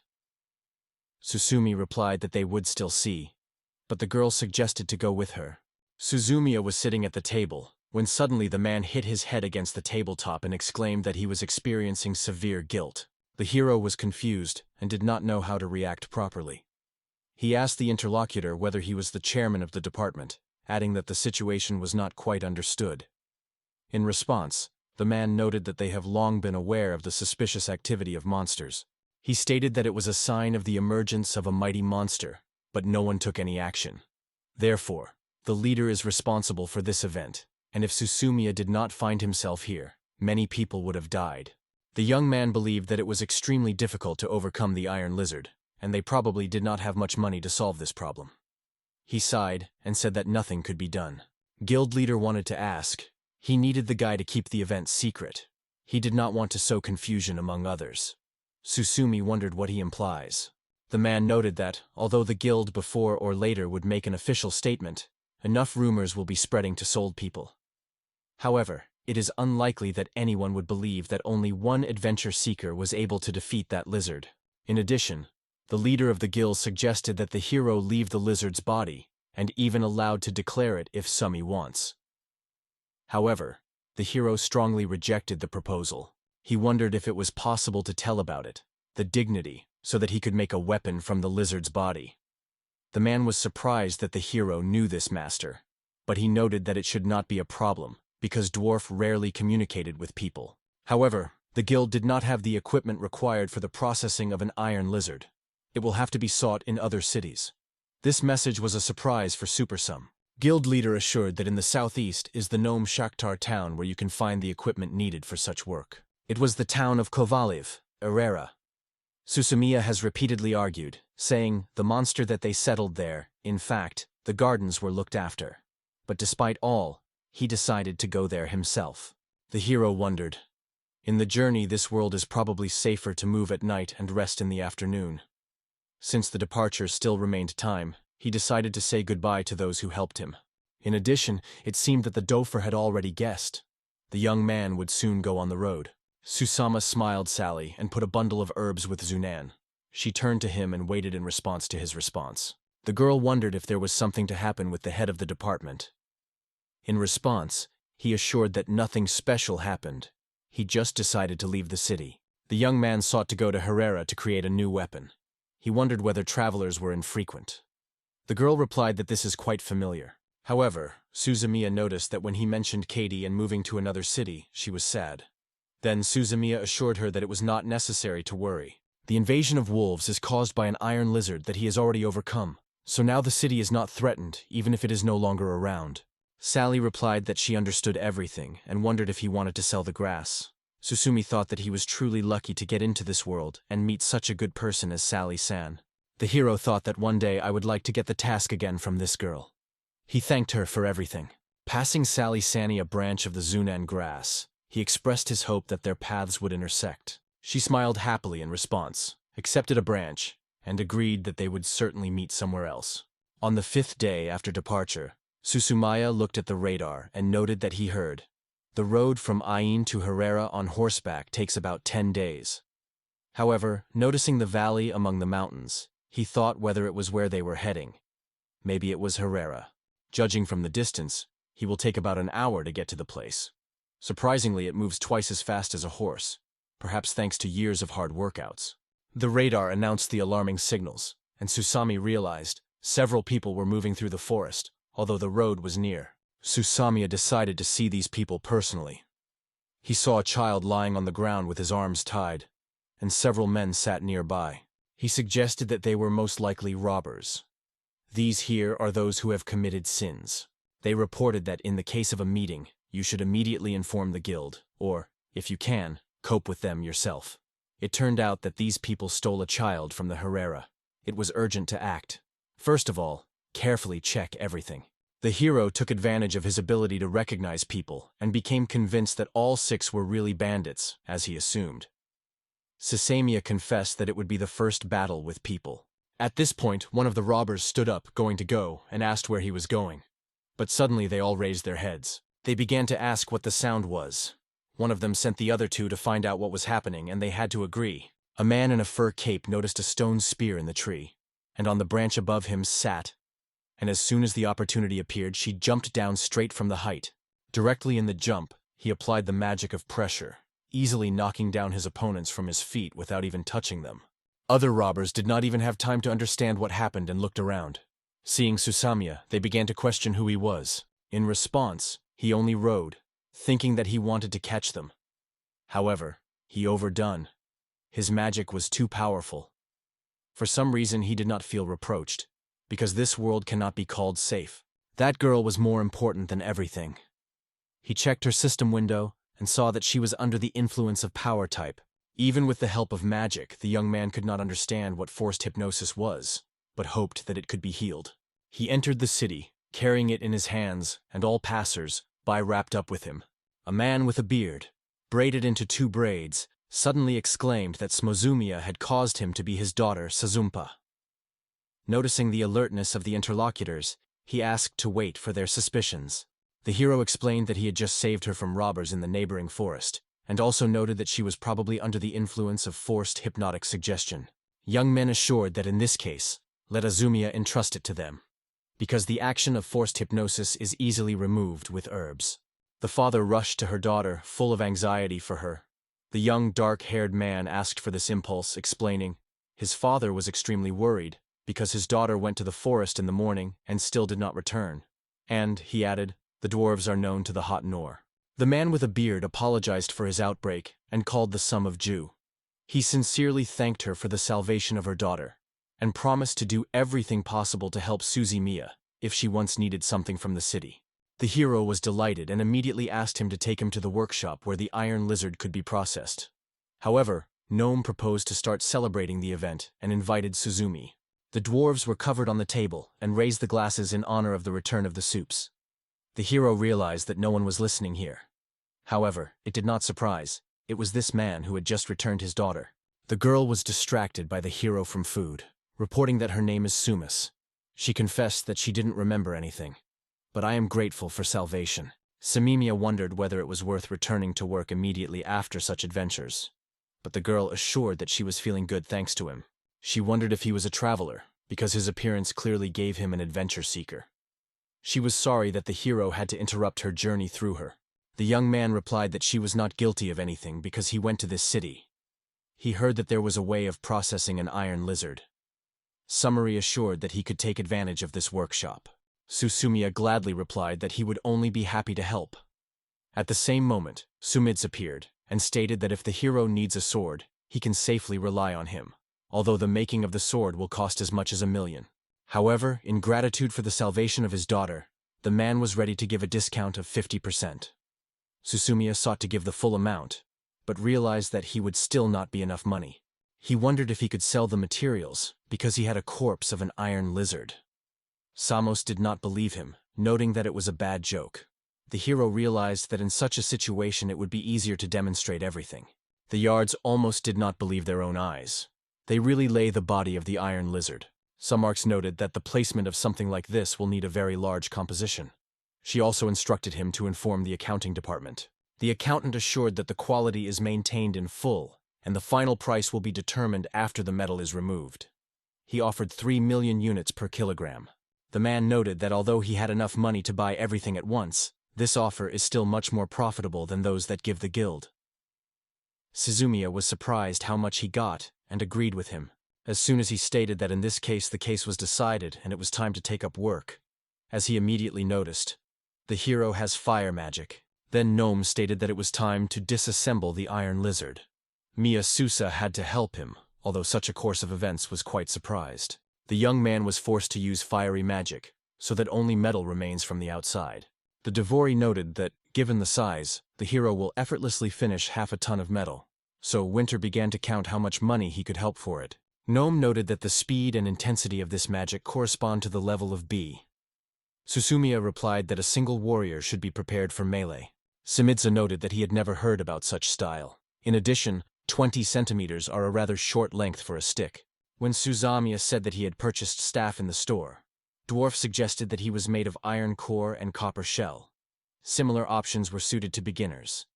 He advised the hero to buy faster staff. The young man wondered whether the material can influence the speed of magic. and also asked if Dwarf would be able to expel the staff from the iron lizard. The blacksmith replied that he would be able to do the job, but warned it would take a long time, because the metal was too solid and needed a special processing and a non-standard approach. Due to the lack of fuel in the cities where he was, there was no bath, so he had to wash with a regular rubber pair with water. He appealed to Signes to make a rod from an iron lizard. She replied that it would be a gorgeous thing. If he is really confident in his decision, then she can take up this work. Susumiya expressed his desire to get a rod 20 centimeters long, which would be accelerated in the same way as usual. The girl denied, such a request cannot be fulfilled. The hero decides to act decisively. He proposes to carefully examine the whole territory. The girl gladly supports his idea. Feeling a pleasant flattery, she replied that in this case, she would teach the hero everything she knows. She undertook to tell in detail about the properties of the rod, without missing any details. Susumiya thought that it was not short, as it was initially planned. It turned out that the core of each stick plays a key role in magic.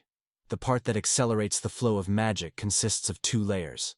The larger the magical density in the outer layer, and the higher the quality of the core, the faster the spell is applied. Magical density is the maximum number of magical points that can be accumulated in the staff, depending on its material. If this figure exceeds, excess energy begins to dissipate rapidly.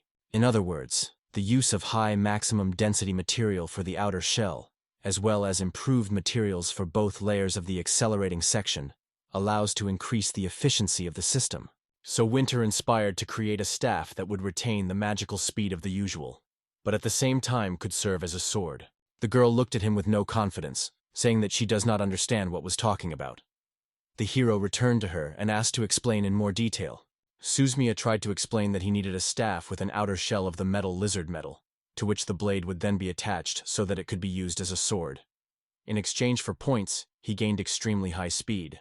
The girl explained that, creating a staff with such a structure, it will accumulate so much magic that she will be enough to be closed.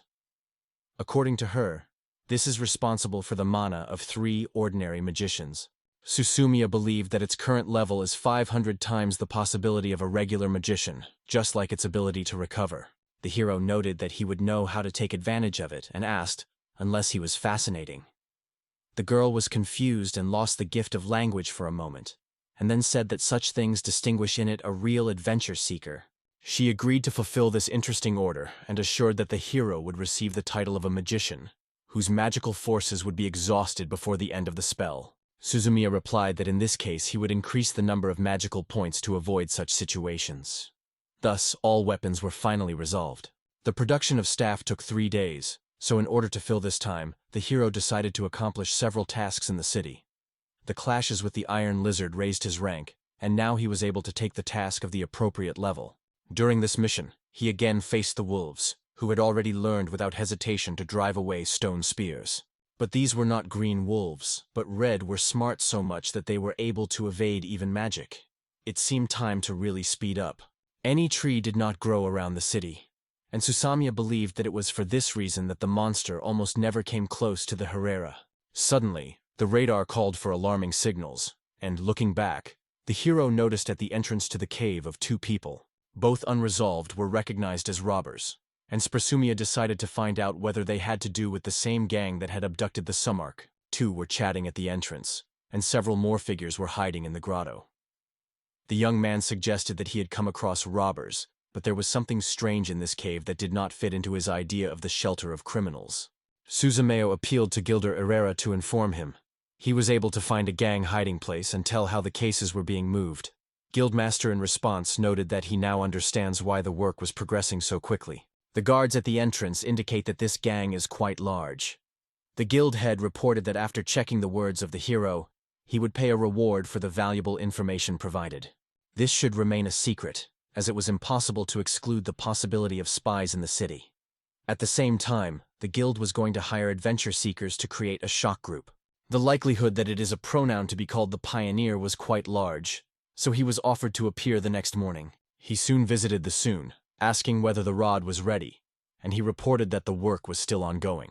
So, Zomai realized that he would be able to test a new weapon no earlier than during a future attack on bandits, but it is unlikely to be needed there. In that operation, he will rely on his usual equipment, The Sazumi wondered whether the trees around the city were deliberately cut down. It turned out that the smelting of metal requires a significant amount of coal, so that is why they were cut down. Surprised, she asked, "Unless it is impossible to produce coal in mines?" The girl replied that this metal was not suitable for forging, because it was too low. Susumi thought and remembered that limestone and coke were used in his city.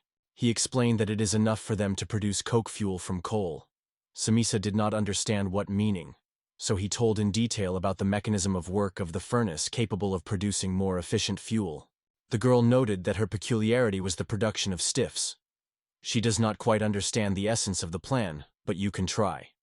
The hero should only make sure that the fuel is really effective, and then it will be quite realistic to raise funds. Sumya headed to the Ignisance fuel composition, where he was met by a man in a black apron. The hero began to explain in more detail what he meant under new fuel. Igni treated this with distrust, and Suseom, realizing that his words could be suspicious, he realized that confirmation was needed. The young man noted that he would sell the method if he is tested in practice, but he is ready to take on all the cost of experiment. In such circumstances, Ignisan lost almost nothing. The adventurer could become a pioneer when in this country, and possibly in the whole magical world. He added that the proposed technique is not perfect, so it will not always be successful. The interlocutor noted that it was better than claiming her perfectness and agreed to the agreement. Thus, a way to obtain coke was found here, but Susamio remained a traveler. Only 1 day has passed since the bandits reported. Finally, the shock detachment gathered together. It consisted of experienced adventurers from the guild. The hero greeted them, noting that he was glad. One of the participants was introduced as Magus. He noted that he has a rank B among the magicians of the wind and controls the impact group. They launched a map on the table, pretended to be about 8 kilometers to the base, and the number of bandits should be from 30 to 40 people. Although the task was ranking, the bandits were more than expected. Simia counted with him 7 people. These people were probably confident in their abilities and believed that as fighters of rank B without much problems would cope with the situation. The Magi demanded that everyone in turn names his name, title, and profession. Valen, who was a swordsman, took a step forward and introduced himself. Behind him, with noticeable uncertainty, he called Zen, also a sword, albeit lower rank. One by one, the others also spoke their names. Each briefly pointed out their titles and classes. When the Maya Sutsi turned, he also called his name and title. His status of the magic sword was surprised, so he had to emphasize that he possesses both sword and magic. Another adventure seeker noted that such abilities are too prominent for someone who has only E. Magzi Rank just smiled in response. As if by his actions he sought to prove that he could easily determine the true strength of everyone. The hero decided that they would have worse if they were injured because he hides his true strength. So he would no longer be gathered and will not be able to restrain himself. Modzis insisted that everything happened, as in a real duel between young warriors. Suzumiya decisively abandoned the additional poists. When the young man demonstrated his abilities, it struck other adventure seekers. He soon decided that it was enough to play with a sword. He decided to take advantage of his magic and to demonstrate power, cause the drainage of stone spears. All that remains is a burnt field and absolute shock, frozen on the faces of magicians and other adventurers. At that moment, Suzumiya realized that double magic should be used instead of using a sword and spell. But Madzi assured that this is enough. The hero was worried about whether he lived expectations, but for Gin it was enough. Then he wondered how strong the magic resistance is. Susami replied that he had therapeutic magic and is able to heal even fractures, and can still constantly impress the enemy with charms for more than 20 minutes in a row. In the end, it turned out that such abilities correspond to the power of A-class. The hero noted that it remains on the E-rang only because he chose the path of the adventure seeker only a month ago. Maddie assured that he is a true master of his business and would certainly become a great help for them. He also appealed to Susamiya to lead the offensive while storming the base. The hero would not hide his fear of the front, but still agreed to go to the front. Someone yawned. Discussing a further strategy, they decided that key participants would be ahead with the Valone, and Megas would remain behind. In addition, there should only be 3 in this group. The rest scattered around the area, blocking all the paths for the escape of bandits. These paths did not even know these trails. They noted it as a heroic act and used a stone spear. People began to fall. The man assured that everything was fine and took control. Everyone should move forward. However, Even before he had finished, the protagonist had already rushed and ran. The man asked why he was so fast, but he answered that it did not matter and wondered how he was able to run so quietly in the cave. Thanks to the radar, the main character saw the way ahead. No one has noticed them yet, but it is only a matter of time. In any case, the hero must run on. If someone happens in the way, he uses the assessment skill to find out if the person is a bandit. His thoughts were suddenly broken. Running past one of the bandits, the guy noticed a genuine surprise on his face. Suddenly, they were both slaughtered, but the hero instantly applied the magic of pressure. Other heroes barely have time for him, trying to breathe. He noted that it is good that the cave was not branched. Because of this, they got their destination without difficulty. The other briefly replied that he was sure of that. The protagonist expected that this task would be more complicated, because the door that blocked the cave in front of them did not have handles. This indicated that they could only be opened from the inside. Behind the store, his radar showed empty space, although there were many people gathered there. He did not know how to do. Suddenly, someone called him named. He was asked to use magic. The guy assured that he would be able to break the door, but, barely starting to speak, did not have time to finish. Code had already guessed his intentions. On one side of the door was a man and gave a signal to start, otherwise another. The main character entered the room, and the surprised bandits immediately raised the noise, demanding to find out who he is. The young man took advantage of the evaluation skill. Seeing that all around were robbers, he did not hesitate to use a stone spear against them. From the powerful wave, which was lifted by the protagonist, the robbers began to fly all the way. Kata's friends watched his actions without hiding surprise. Maggie noted that it was finally over. He was asked about his voice, and the man replied that the result was a little disappointed. But all the bandits were destroyed, and the protagonist revealed great power. For the first time, the task was done so easily. Now they began to collect prey. The hero believed that the most important thing, everything was good. Suddenly, he exclaimed that 7 more adults and a child appeared nearby. He suggested that it could be kidnappers. The guy replied that he understood everything, and assured they would catch these people and find out the information they need. On the shoulders of the protagonist tasked to save the baby. A gloomy man said that they finally found themselves where they needed, after which he returned to one of the attendees. It was at this point that he was ambushed. He wondered who they are here and who they are. The protagonist, using the magic of pressure, disarmed the bandits so that the prisoner managed to save safely. He lifted the girl in his arms and immediately felt what she was like. The hero suggested that she was in a forced hypnotic dream. Kairi decided that his friend did not need help and drew attention to the girl's condition. Her name was Rhea. It belonged to a special elven race, so it was an unusual elfie. The hero suggested that she did not have any states of illness. The girl's age remained unknown, but she had 2 abilities: the gift of external magical power and the ability to control magic. The highest level among the hero's skills was only the 3rd, but the girl, one of the abilities, reached the 17th level. This was completely gone beyond common sense. The hero wondered what really means the gift of external magical power. This ability makes it possible to use enemy manu if their control is weak.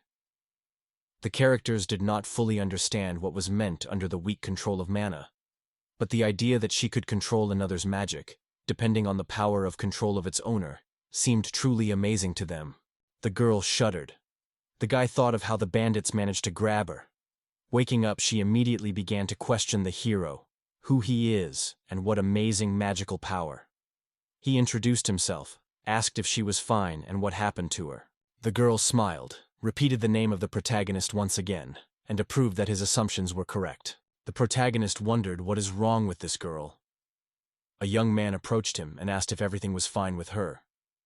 Kaid asked about the condition of his comrades. He replied that they had just been tied, and thanks to his help, the loss was minimized. The guy was relieved that I was glad to know. Everything is fine with the girl. Only later he remembered that she was still associated, and was in a hurry to say that she would be released now. He apologized that he left her to sit so.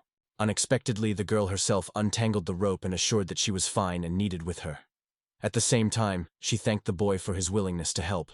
The young man remained extremely surprised. He asked if she was able to escape herself.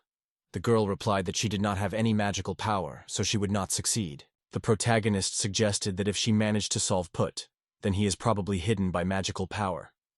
The girl answered that he had many mana, but there is almost no control, so it was easy to use it. He guessed that she used the ability to draw external magical power, that is, used his Manu without his knowledge. However, Manu did not reduce it, and such a wonder alarmed him. His reflection was cut off by a guy who suddenly apologized. He confessed that he did not quite realize that she was referring to which the protagonist replied that he did not understand himself. Magu assured that the girl was safe, and promised to ask the guilty to find out where she was taken from, and to ask the girl to come to him. In response, she refused, and he asked the reason. The girl replied that his mana was too difficult to use, so she refused to go with him. She said she wanted to stay with the main character. The man noted that the girl was tied to him, and asked if he could leave her under the care of Katie until they got the guild. He agreed to it. The hero reached out to the girl his hand, suggested to go with him. She agreed without hesitation. It seemed to him that she was surprisingly obedient. However, he still did not understand how she managed to get rid of Put, not to mention her abilities. It also wondered how easily it kept cheerfulness, even after it was taken away. In the eyes of the protagonist, the girl looked strange, and he only hoped that all these incomprehensible events would end upon his arrival in the guild. The girl noted that their duty was to receive and take care of the stolen children. However, she said, there is one important sagging. They did not know how to proceed. Until the girl's biographies know, the main character will have to take care of her. The little one screaming that she did not want it. She needed to stay next to the main character. The girl wondered if they were really not familiar. He just confirmed that it was. The girl jumped on his bed and stated that she was soft. The protagonist could not understand how this situation arose. It seems that she does not remember how she was taken away. But after all, it is only a child. It is unlikely that there will be a lot of trouble.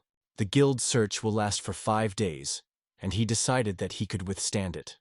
The man reported that it was time to sleep, and suggested that she go on the bed.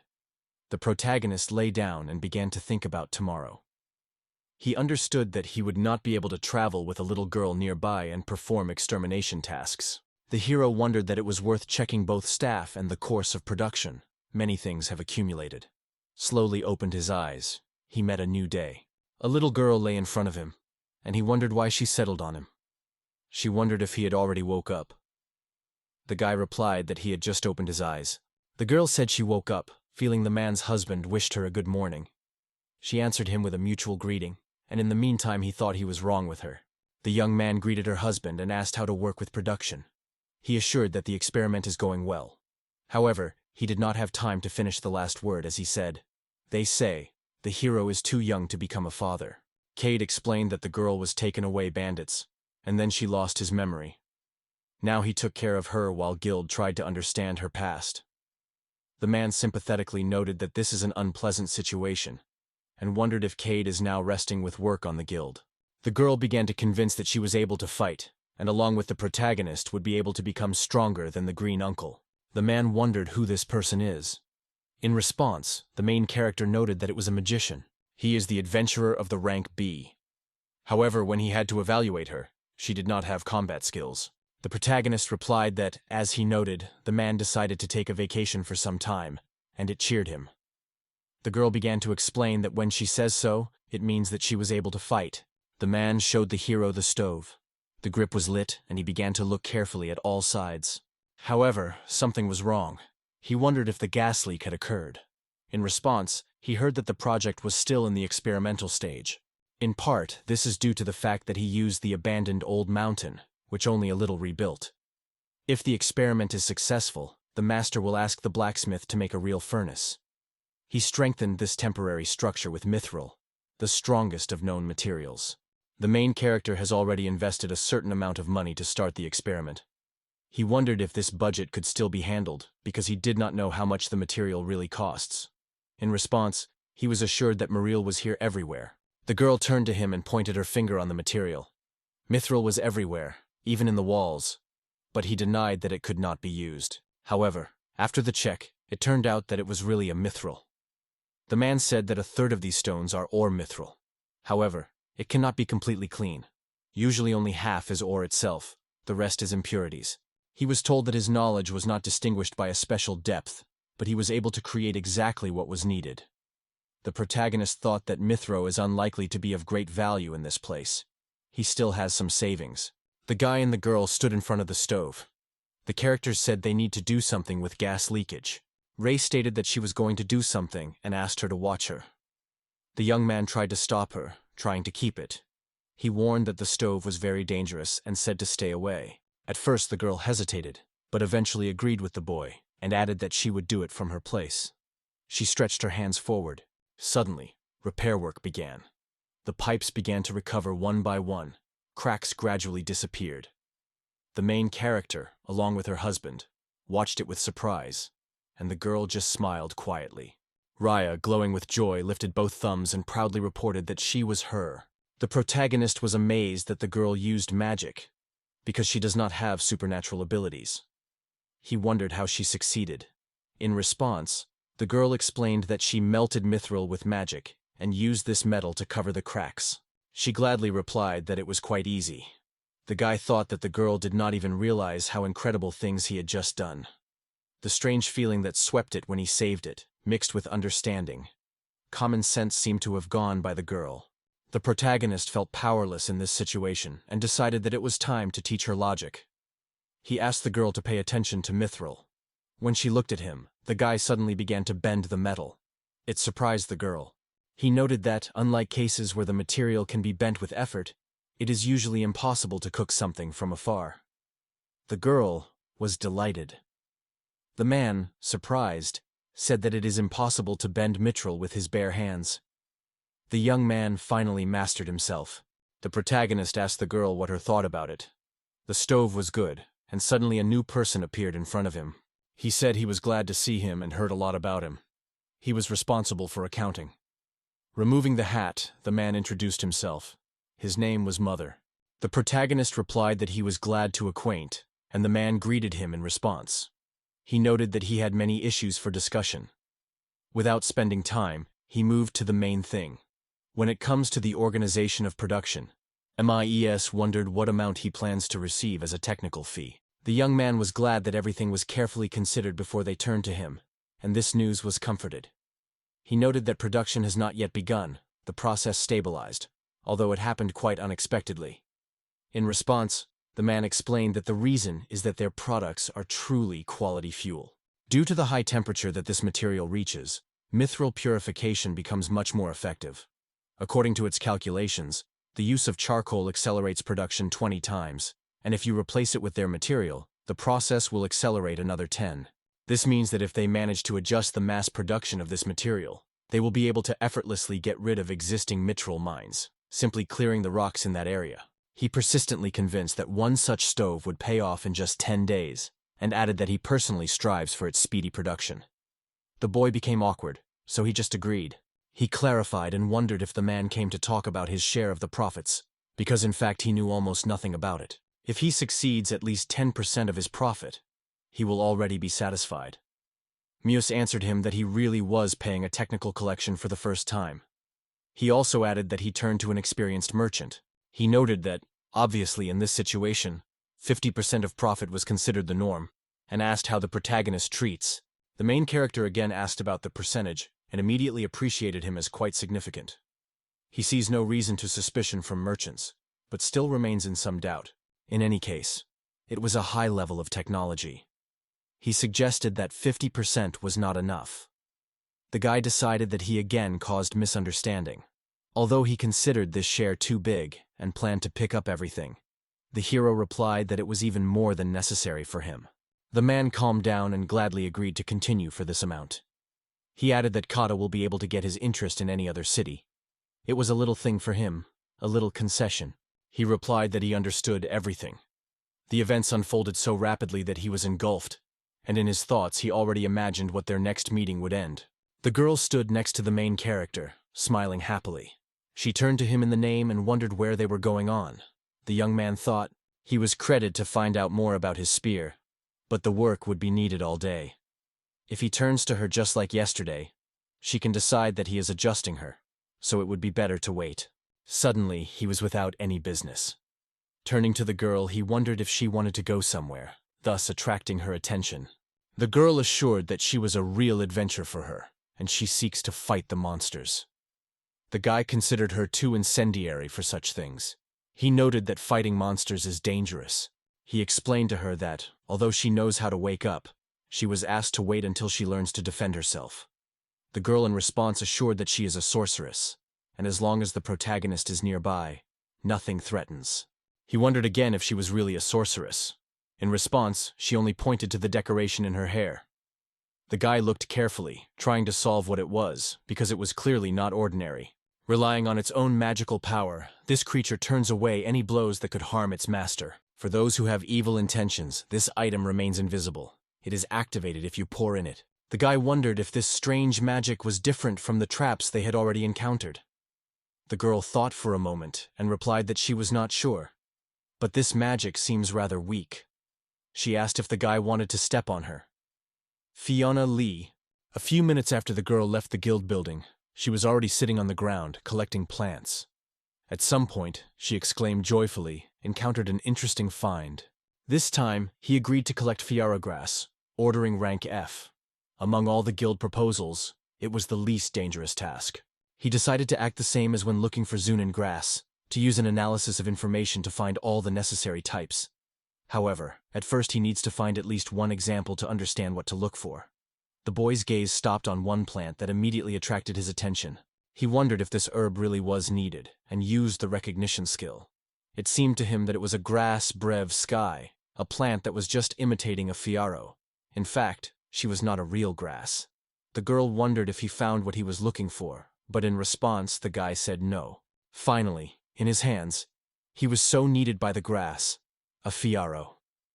He smiled, rejoicing that she had brought her, and praised the girl for his well-done work. The girl shone and stated that she won. The young man just laughed, wondering when they had time to compete, and said that in that case, she would not yield. He has already collected 7 fragments, and Ria accused him of fraud. The guy immediately began to deny. He was not sure whether it was allowed to use additional skills. He believed that such charges are children, but the rules were rules.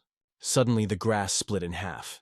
He thought that she was chatting, waiting for him to find this grass himself and try to grab her from his nose. It was the same witchcraft she had already used near the fuel shop.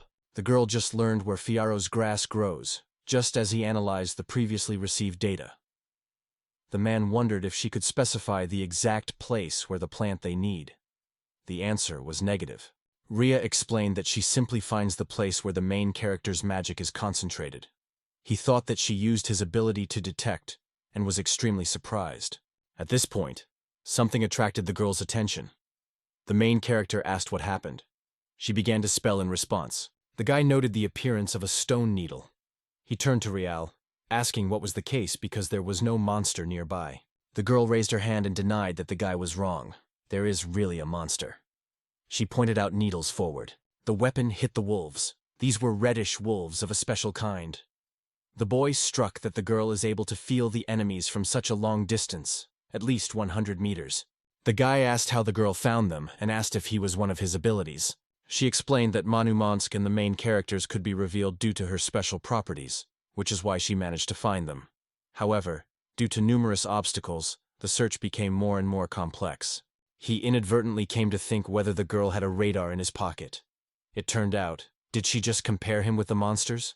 But she had already switched the game to the wolves again and began to beat them strongly. He noted that the accuracy of the shot was striking. Even he could not hit such a distance. The girl in response explained that it was thanks to a self-evil costume, and the hero himself should do the same. He asked in surprise if he could shoot with self-study shells. Ray replied that it was impossible because the main character is too slow, so such a technique is not available to him. The guy was surprised. The girl answered that this is exactly what the magic of Kayad was mastering. She noted that the magic of the protagonist was stronger and faster than her own. He looked away and thanked her.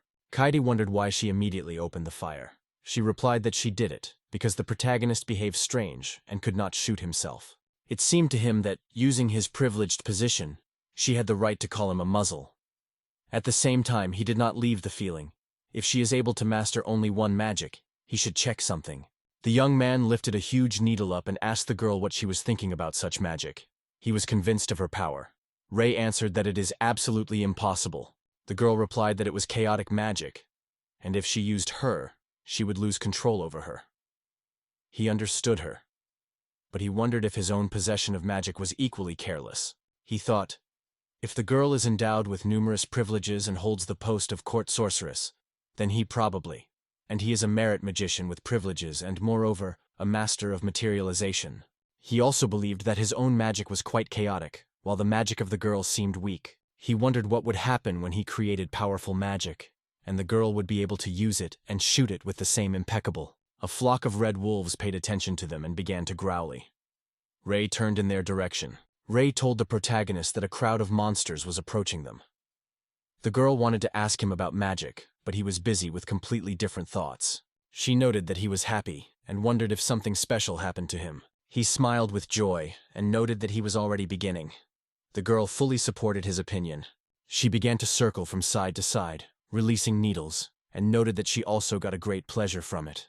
He wondered if she was using Manu to activate magic, because his own mana remained unchanged, and he could not understand the reasons for it. Ria explained that she uses only the mana that the hero spends in vain. He wondered why she thought, and asked how much his mana she took. She replied that every particle, he exclaimed with surprise. It was at this moment that his gaze fell on the wolf again. He wondered how she could use his Manu to create her magic, just as he uses Manu for spelling. In response, she explained that when it comes to the very essence of the source of magical power, it is not capable of controlling it. He noted that although she spoke as if it were clear, her words were forced to realize him. He used his magic, despite the fact that he did not really know anything about it. He wondered if he would be able to do the same if he learns to control magic. Ray replied that it was possible, but she does not feel a tendency to magical control. She noted that Keed is a native of the world, where magic does not exist at all. Hearing these words, he only swallowed, trying to hide the excitement. He wondered why he was able to create a spell without any training. Perhaps the reason for the natural shake to magic. The answer was an explanation. If he really has this gift, then he can really use magic without having proper control. The protagonist does not have perfect control over magic, but is able to use it due to his boldness and bold activation. He replied that he understood everything. The guy reasoned, just as she grossly changed the form of Mito due to her magic, he will also be able to force his power to act in this way. The source of its magic of water and earth is the environment. If it uses magical force to increase the temperature in the atmosphere, it can lead to natural ignition. As soon as you combine a painful imagination with the environment, there are conditions under which magic can come to life. The reason why he could not use lightning magic was that this element was not a component of the environment. The hero came to the conclusion that it is not necessary to rely on magic that cannot be applied at any moment. The girl replied that everything was ready, and with the help of magic, she threw away sandwich directly to Katie's hands. He thanked her, marking herself that the food came out moderately salty and delicious. The hero was surprised by the salty taste of the dish. He wondered where she had salt, if they did not take any seasonings with them.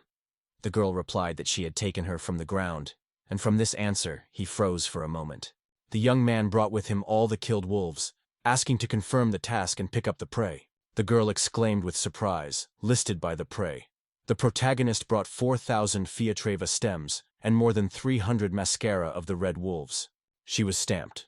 She wondered where he had so much. The girl explained that she helped him.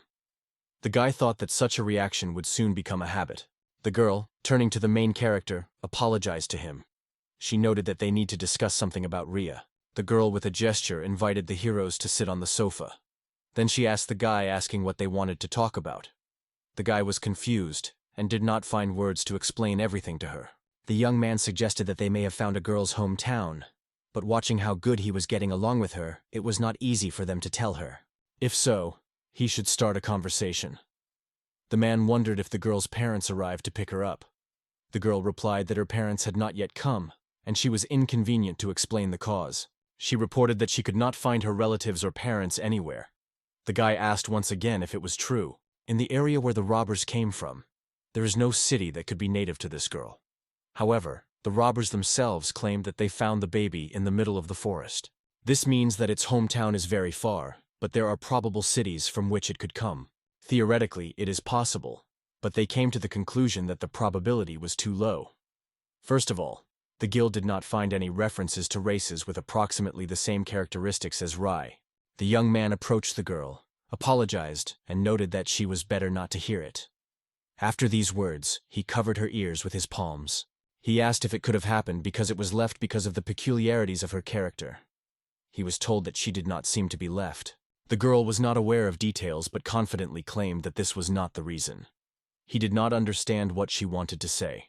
The girl undoubtedly retains many mysterious features. Its hairpin, abilities, and even racial belonging are among the elves.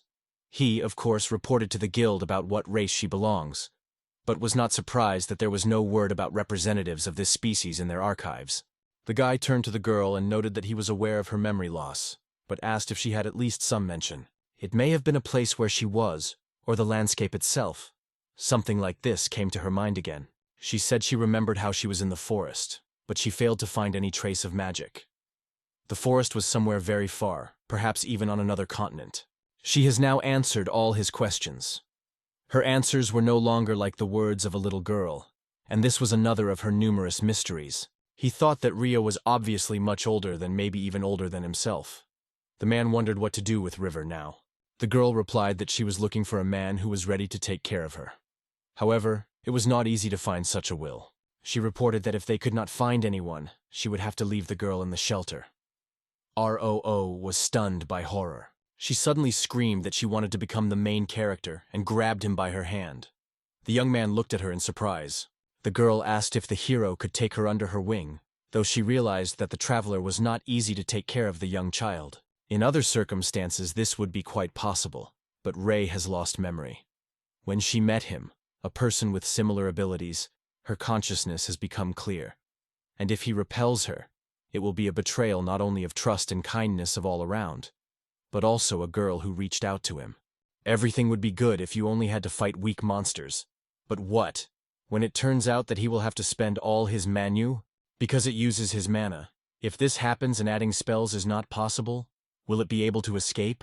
The hero believed that he would not have confidence in this. Although he was sorry for the girl, she would remain only a burden for him, and he could not risk her safety.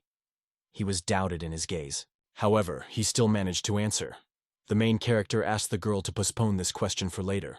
She replied that, of course, he could make this decision at any time until she goes to another city. At that moment, Radamkos, trying to get up after a stroke, suddenly realizes that he is no longer capable of moving. The girl appealed to the hero to go to the guild today and try their best in the battle with the stronger monsters. She gave examples, dark sarasses or bloody tigers, and in the morning, when the main character woke up, she was completely ready to accomplish a new task for enemies. It seemed to him that it was only worth mentioning her name as the monster was already trembling with fear. It seemed that the girl believed. If she proves her dignity, he would certainly accept her. However, her safety remained the main thing for him. So everything was not so bad. Their adventures are still ahead, but now there is much more important place where he needs to get. The girl looked at him with a silent question in her eyes. The hero greeted Sanis and asked how to work on his staff, but the girl interrupted him, saying that the staff was already ready. The hero was astonished with surprise whether he really was using a staff. He replied that he was not, because he was a sword. The girl wondered who was standing next to Kaid. However, he waved, saying that it did not matter, and paid attention to his staff. This staff could be used as a sword, and she called it a witchblade. The young man was extremely surprised. He noted that it was really cool, and the girl replied that she already knew about it. She also noted that it felt energy, similar to that of a staff. She wondered why it looks like a sword. Summary replied that there was nothing surprising, because the protagonist himself wanted something like that, and added that it was one of her best works. The young man noted that the weight of his weapons suited him. The girl wondered why he would not try to use it for magic, and pointed to the place where it would be appropriate. The protagonist began to act immediately.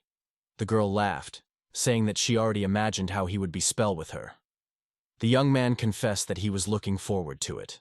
The girl was surprised by the large number of mana that the guy owned. She was quite impressed by the fact that Ria is able to see Manu. The young man himself noted that the sword was strikingly different from the previous staff.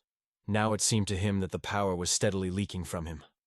Once the mana density in the sword exceeded the border, his own energy began to break out. The guy began to brush everything that happened to his eyes. Ray was amazed by his rapidity. The main character embarrassed this speed. It seemed to him that the material was in the material of staff. Even in spite of such rapidity, he could watch the projectile. But at the same time, he would be able to impress the Red Wolf even from a kilometer distance. The girl confessed that she was surprised by his skill in his own subject, but at the same time asked how much man he put in him. The guy replied that if you do not take into account the scattered man, about 100 units, it is a trifle for him. The girl replied that she was a complete stock of mana, inherent in 5 magicians, and wondered if he was a man. The protagonist assured that he is only a man, just his stock is extremely large. He noted that this staff really wonderful, and only she could create it. The guy thanked the girl. She was embarrassed, and noted that if he likes it, she should add nothing more. She suddenly remembered that a man from a fuel shop was looking for him all over the city. He passed that he wanted to talk to him as soon as he had free time. The guy turned to the man, miscongratulated the protagonist and thanked him for having come. KD wondered what had happened. The man reported that all production equipment was ready. They moved to the stage of mass production. 10 cars have already worked. The guy was stunned by such news. Mia said that due to the lack of shop workers, he turned to the miners' union. As they have already heard about their attempts to establish production, the miners agreed to cooperate. Production almost doubled, for which everyone was grateful. The man noted that the name Miners Association sounds long. In any case, they had to visit production and find out how work was going on. The protagonist agreed to this proposal. The girl was surprised to see so many dwarves. The young man wondered if they all belonged to the miners' union.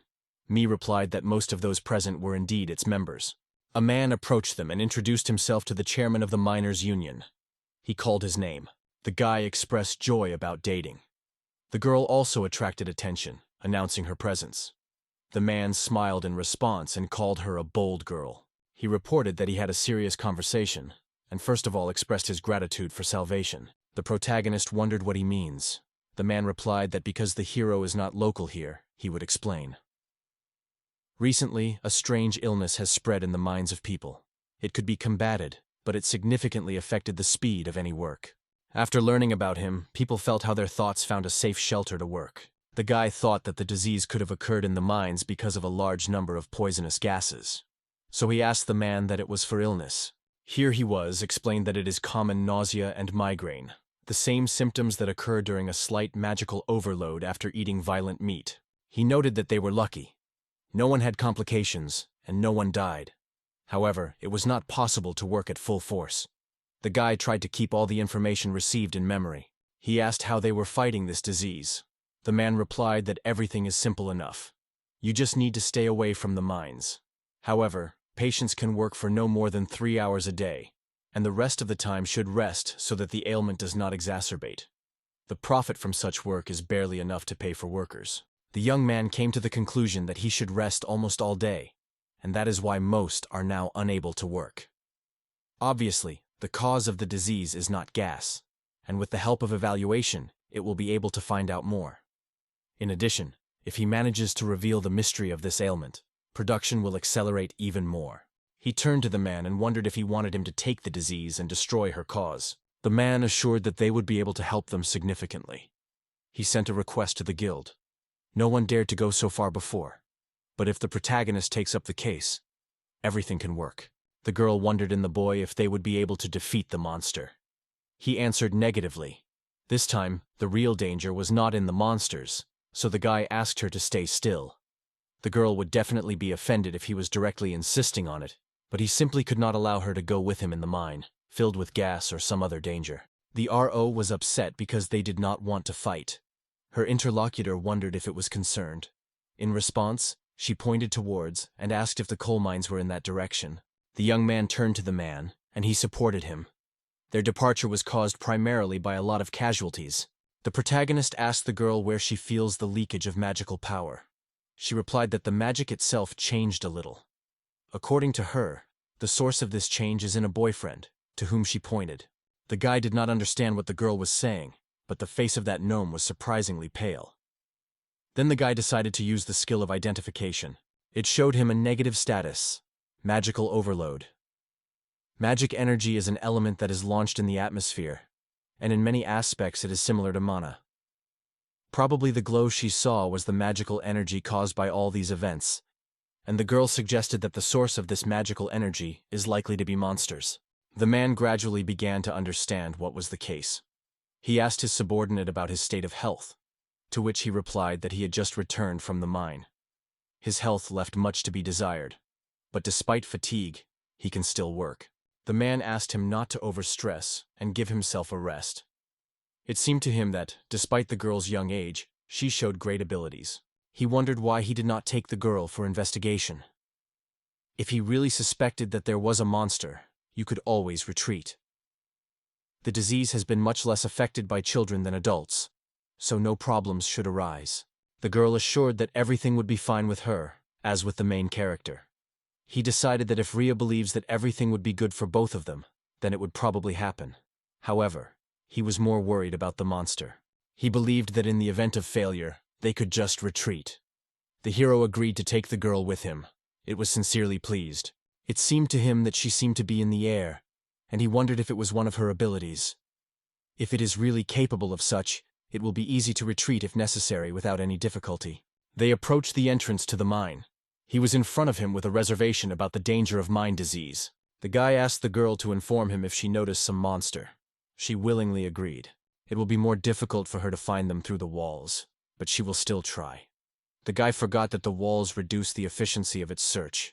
In this mine, his ability to show more value than it.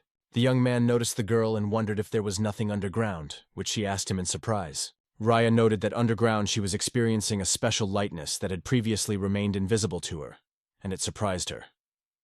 The man thanked his radar in response. There were about 30 centimeters of space left underground. He could not say anything more. He wondered whether to try to get there. The girl quietly agreed with him. Together, the guy and the girl carefully got to work, trying to get the very bottom of the mine. They both used magic. The guy suddenly came across something solid and asked what it could be. The girl replied that this part is different from the rest. She assumed that it was a building from the past. The man again asked if it could be ancient ruins or something like. Ray replied that it was a charming wall, so the protagonist will not be able to destroy it. After her words, he fell to break the girl. The man asked her to move back. She wondered if she was going to use magic, but still agreed and retreated. The guy with extraordinary force punched the hole in the floor. Ray asked if he was a man, and in response she heard the affirmative, yes. After all, this is the first time he uses his magic in the eyes of a girl. She suspects that he is not a person, but in response he calls it bold. The guy began to put a way forward using the magic of pressure. The walls remained inviolable. The protagonist was surprised to see that there was no scratch on the wall, and thought that she was really strong, as the girl assured. However, the course of the guy's thoughts suddenly broke. The floor under her feet gave a crack. The girl shouted, warning him to be careful. Everything around rapidly began to fall under them. The characters began to lose strength and fall. Raya noted that they were too difficult for them. The weight was unbearable, and if so continues, they would just break. The guy asked the girl to let him go so he could somehow land. She agreed and let him go. The hero was still falling, and with anxiety noted that a single bottom was not visible from below.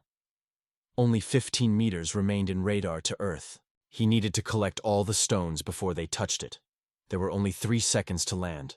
The countdown began, and the protagonist landed on his feet confidently, remaining unharmed. It seemed to him that everything was fine, and he became stronger. It was at this moment that the girl called him.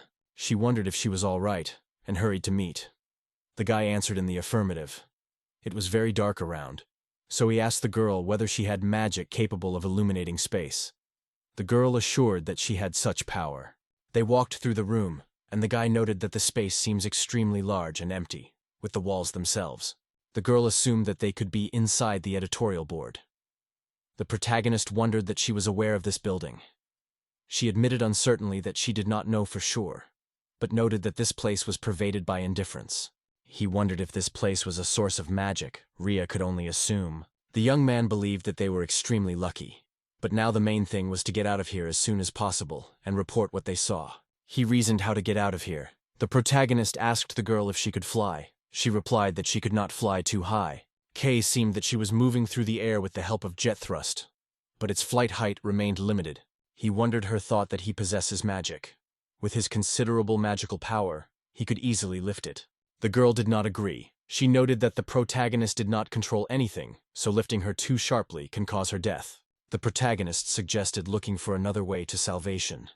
He asked her in which country carelessness was felt the most. The girl pointed to the right, and the guy led her in the direction. The girl stated she wanted to fight. Kai explained to her that they came only for investigation and asked to look at the terrain in search of monsters. She replied that there was one big nearby and added that it was the guy himself. It was angered. Then he noticed the hole through which they fell, and realized that they were walking in a circle. The girl only confirmed his guess. The guy suggested that this building had the shape of a cube, but only solid walls were visible around. The protagonist, along with his girlfriends, slowly moves along the long wall, approaching the gate. Stopping in front of them, he will die for a while until the gates before them open. The girl looks carefully at the gate and notes that he agrees with the protagonist. However, this part of the wall, she said, radiates strange energy. The young man focuses on his companion, and anxiety is felt in his gaze. It was obvious. The girl was well understood by what he says. The protagonist's companion notices something, and claims that it is the same wall. It immediately defines it, because the wall does not respond to magic at all. The young man looks forward. He thinks about what he saw and concludes. It is rather a door masked under the wall. Caress knows that the radar is not able to fix nothing behind this door. The young man is once again aware that the radar sees nothing on the other side. He decides to take the next step. The young man approaches the gate and notes that these doors should somehow open. His satellite watches carefully. The girl is wondered if it is really possible. The young man replies. Looking closely at the door, he notices a scratch on them, proof that this door had once been opened. However, he emphasizes, they should remain as careful as possible, because no one knows what can be hidden on the other side. He tries to continue his opinion, but suddenly something interrupts him. His companion exclaims to open the door to open again.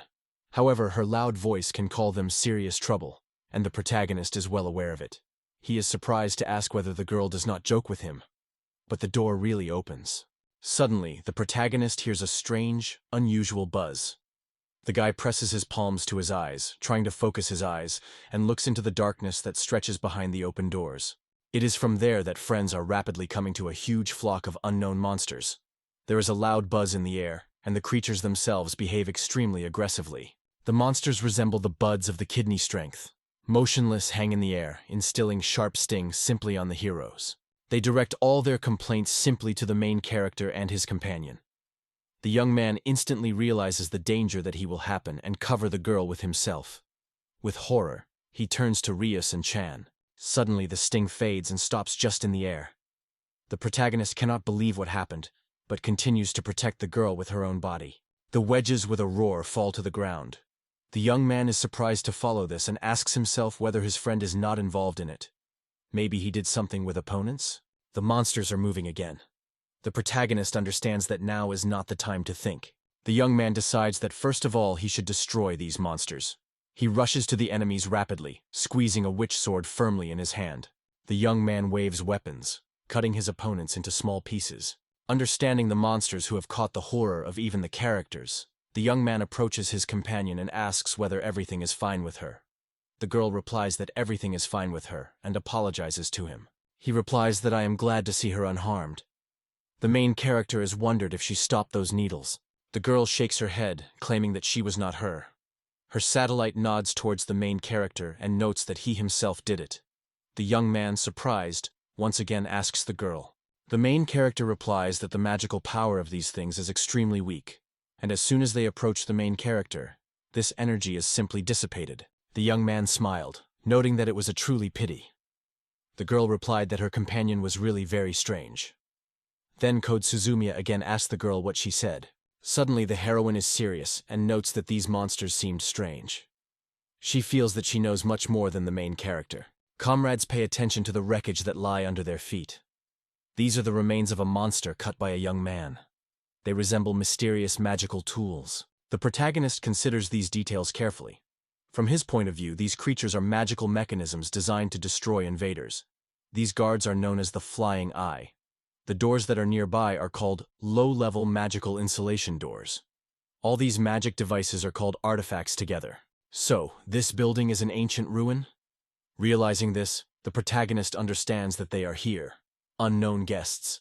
The young man smiles and suddenly realizes everything is hidden behind the door they are forbidden to see. Karis Azumiya, along with the satellite, looks into the dark. The protagonist notes that no one can know exactly what monsters can hide behind those doors. He asks the girl whether it is worth going back. At this point, the protagonist thought, even if they really return, they can no longer get home. He understands that the situation is critical, and there is no choice in them. His companion, meanwhile, is delighted. The protagonist looks carefully at the dark. Suddenly, the door opens in front of him. He, together with the partner, goes inside. The new moon concentrates the room, carefully evaluating the situation. The protagonist noted that he checked all the rooms, taking into account the established rules. The girl agreed with him, looking carefully at every element of the interior. The young man notices 8 new doors hidden behind the same door. The premises behind them were in a full disorder. Numerous guards in the air were chatting in the audience, but no trail led to the source of magical energy or to exit from this room.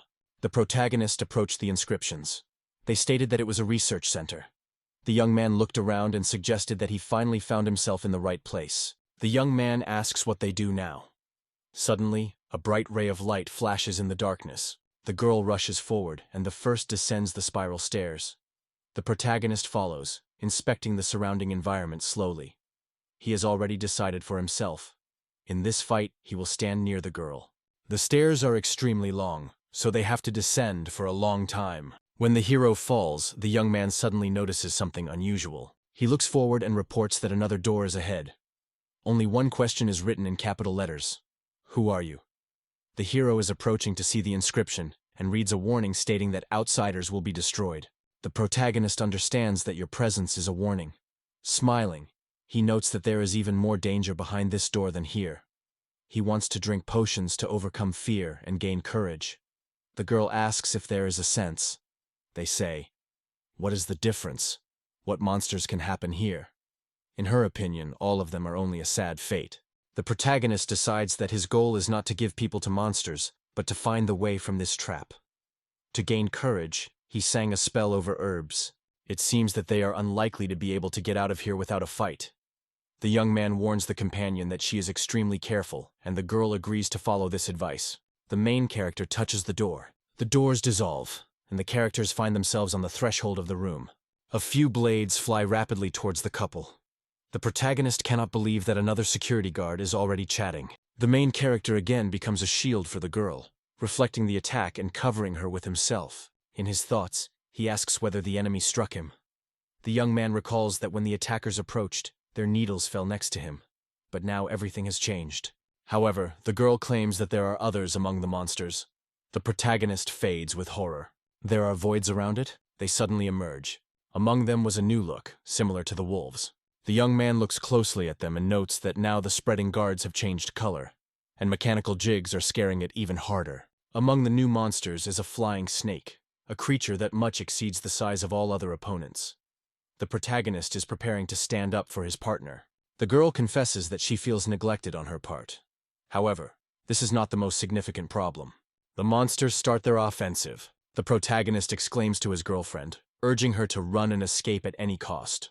The girl turns to the main character, reporting that she needs a stone spear. The young man replies that he heard it and understood everything. The protagonist tries not to lose the pace, but his feet are sliding on a slippery floor. The young man distracts the attention of a huge flying snake. The main character's attendant watches everything that is happening, concentrated and serious, waiting for the right moment to intervene. Waiting for the right moment, she finally uses her stone spear technique. The monsters were constantly approaching the main character and his partner. The girl is fatally frightened and full of horror watches the terrible creatures. The young man asks her if his magic works on these creatures. He hopes that with her help he will be able to protect them from the invasion. The girl shouted to him that one of the monsters was driving after him. It turned out that it is a monster, a creature similar to a wolf, also covered with armor. The protagonist suddenly realizes that he is not sure that his work is before him. Their creepy silence only reinforces anxiety. Given that magic is powerless here, he decides that it is time to try his sword. The young man collects the last forces into a single impulse and causes a powerful blow to the ball. from which the enemy flies at a considerable distance. The sword of the main character with the bell falls to the ground. The young man is well aware of how strong his rival. However, he himself is not so simple that he could seem at first glance. The young man gathered all his strength and cut the enemy in half with one powerful blow. He triumphantly standing over a fallen enemy and notes that even a witch whose sword is still able to harm him has one defect. He can certainly overcome all opponents, but they do not seem to need magic. What metal is it? No one knows. The young man guesses that there is some hidden insidiousness. The protagonist uses the evaluation skill. He learns that the second-class infantry steel with anti-magic properties. Crystallized magical particles completely neutralize any magical effect. Thus, the hero's opponents are completely protected from magic, and probably this protection extends to all magical artifacts in the room. His teammate runs to the main character. She returns to the young man and says that they need as many stone copies as possible. If you cut on multicolored guards of shells, they are likely to be destroyed. The protagonist notes that it is extremely profitable for them. The girl throws stones which, exploding in the air, turn into a hail of debris. The young man is constantly waving his sword while striking the opponents. He notes that he can now focus on wolves. However, one serious problem remains unresolved, and this problem is like a huge flying snake that constantly pursues it. She reappears next to the young man and raises her massive tail above him. The protagonist realizes what will happen next and appeals to his partner to jump. The snake hit the tail on the ground. Everything that lay on the surface at that moment flies up. The main character, along with the girl, manage to jump. When everything finally subsides, they land the ground softly. The protagonist asks his friend why this snake is so powerful. In addition, she does not pay attention to the magical artifacts that should be protected, and together with the heroes he destroys everything in his way. The partner turns to the protagonist and reports that the snake again prepares some high, powerful blow. The young man looks at his opponent with horror. The snake seems to be preparing for something truly grand. Some parts of her torso can be disconnected. The protagonist watches all this and notes that it is very bad. He shouted to the partner that it was time to retreat and urged to run to the stairs as soon as possible. The young man and the girl are heading to the open door. They strain all the forces and run around. The flying snake is extremely fast and instantly catches up with the heroes who are stunned by its rapidity. A huge piece of iron flies past the heroes, almost touches them, and with a roar falls in front of them, blocking the way. The young man and girl stop, covered with horror, seizing his gaze into a sinister fitting which rests from the ground. The protagonist notes that it is really very bad. Meanwhile, the flying snake broke the door. The heroes are nowhere to retreat. The only way to take the fight for them now. Flying guards buzz loudly somewhere high over their heads. Metal wolves approach the heroes on all sides. The protagonist looks truth in the eye and states that all that he remains is to fight his opponents. He understands that something needs to be done with this snake, but his sleep is not enough.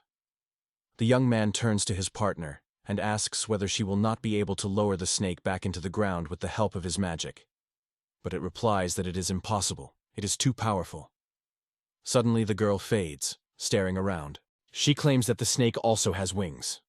The young man turns away and asks what wings it is. The heroine expresses confidence. The snake can be forced to fall to the ground if you destroy her wings. In her opinion, it is enough to use a fiery ball. The young man agrees with her and reports that he will start collecting force for a fireball. The young man asks the girl to inform him as soon as the charge of his sword is enough for him to overcome all the opponents. The girl replies that she is properly understood by a friend. The hero, meanwhile, runs in different directions. Smoke wraps the whole room.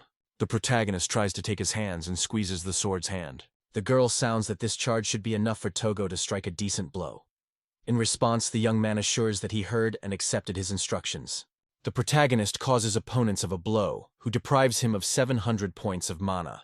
The young man manages to create huge balls from fireworks. The snake moves back and slowly hides its wings. The main character's girl says that he now pushes them inside. The hero watches the explosion that arose from a young man's blow is rapidly growing. The flames covers everything around, absorbing everything in its path. The protagonist encompasses excitement and excitement. The fire gets to the snake and gradually begins to bake it. The protagonist carefully monitors the events, understanding that the forces would be enough to destroy her wings, but something went wrong. The young man comes out of this condition. The characters notice something unusual in the valley. The young man turns to his girlfriend and asks if she can take control of him this time. The girl in response confesses that she is not able to her because it has too many man. The hero is aware that the fireball is aimed at him, but even without the exact sight, he will be able to strike hidden wings. The young man convinces himself that this time it is necessary to strengthen the power. He thinks of how much force should be increased to be guaranteed to get to the wings and destroy them. The girl explains to him that the power should be increased 20 times. The protagonist agrees with her and assures that they will do it. The young man asks him to give him some time. Meanwhile, Sma is raging from rage and frantically trying to get the main character and his girlfriend. The girl applies her techniques against whether to detain her and give a young man to prepare a decisive attack. Meanwhile, the main character, circling in the air, is constantly sharpening the sword. Its silhouette dissolves in smoke clubs. To attack the serpent of the hero, they break out of smoke clubs. The young man's face reflects confidence. The protagonist makes efforts to defeat his opponent and get out of this place. He explains that he has not yet collected all the magical power necessary for spell, but all the magic artifacts except the snake have already been destroyed. The protagonist feels the floor under his feet begins to fall, but he still manages to evade the enemy. Heroes understand that if they manage to keep the same mood and further, the victory over the snake will become quite achievable for them. This discovery fills them with confidence in their own forces. Nevertheless, the main character does not leave anxiety. Suddenly, stones begin to pour next to him. He turns to look at what he just washed. The young man looks to the ceiling and fades with horror. His satellite is concerned about what is happening there. She also raises her head, and horror covers everything around. Before the eyes of the young man and his satellites, the sight opens. The ceiling cracks at the seams. Deep cracks covered the entire surface together with the chisher. From there, stones and lime. The hero is aware that the snake has destroyed the wall. He thinks why the ceiling could start collapsing. Suddenly it comes to him. The ceiling is left without support. He turns to a friend and exclaims that they will now be buried alive. The main character asks the girl if they can destroy the enemy with 10 blows. But he replies that something is unlikely to work, but if you double the force, then it may work. The young man exclaims that this will not help because he has not enough time. He does not have time to finish the opinion as something massive and heavy with a roar falls on the floor. The protagonist makes every effort not to deviate sideways and stay on the course. He turns to his girl, is interested in her well-being, and asks if everything is fine with her. Anxious silence prevails around, and you can only see how the partner's eyes are slowly filled with tears. She seeks to turn to her friend, but words get stuck in her throat. The young man looks around. At that moment, the ceiling begins to collapse. The main character screams the rest of the guidance to his girlfriend. The stunned girl in despair asks the young man what to do now. The protagonist shooks sharply so that she does not stand the pillar, but runs to a more or less safe place as soon as possible. But suddenly he changes the decision and asks her to wait. In a moment, the hero finds himself near and orders the girl to hold on to him.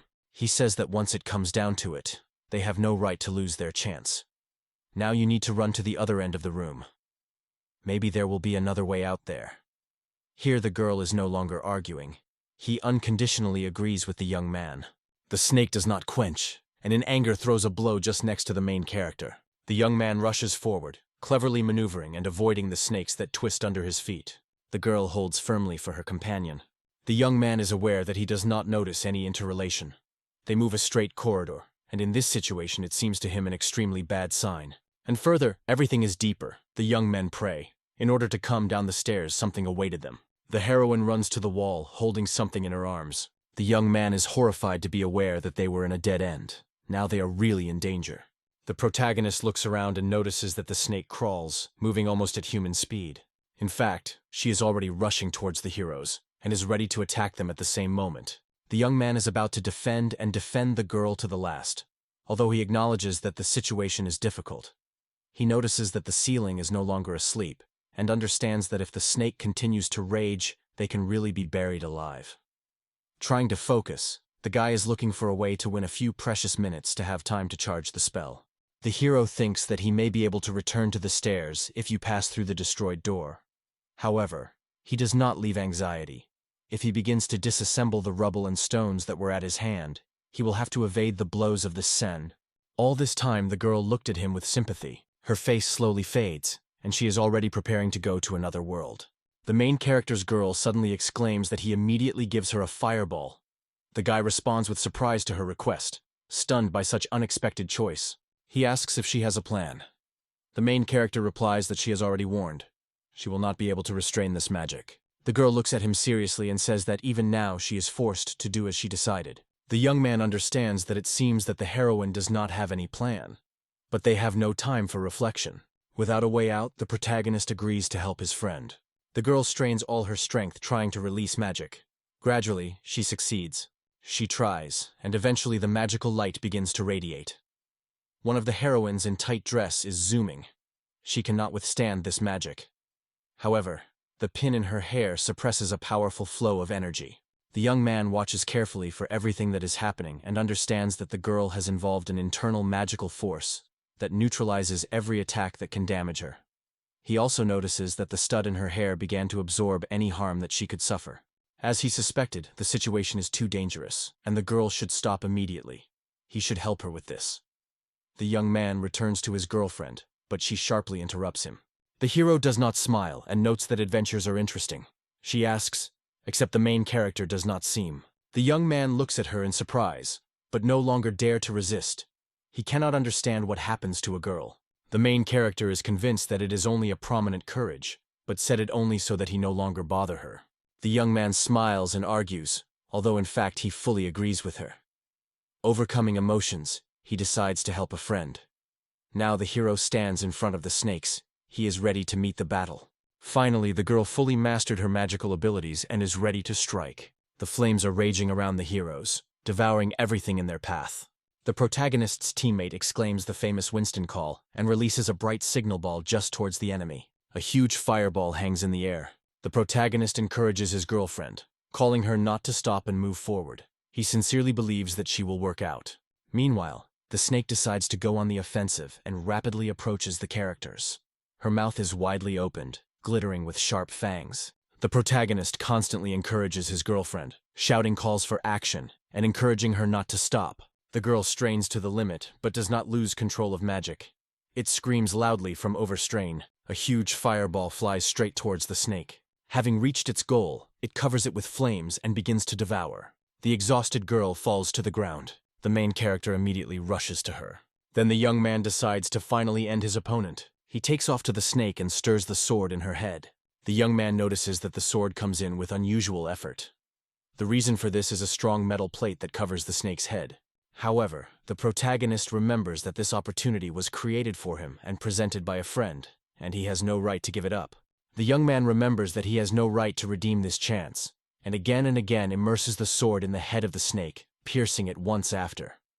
The main character thus swears on his opponent. There are several powerful explosions. The defeated snake with impotence falls down. The protagonist manages to jump from her back in time. It lands easily, and the enemy falls to his feet.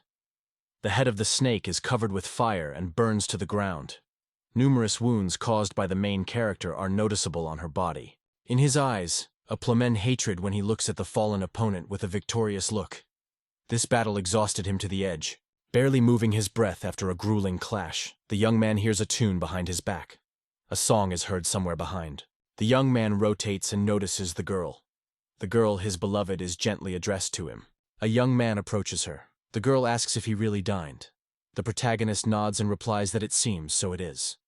Then she is wondering if everything is fine, turning to the girl.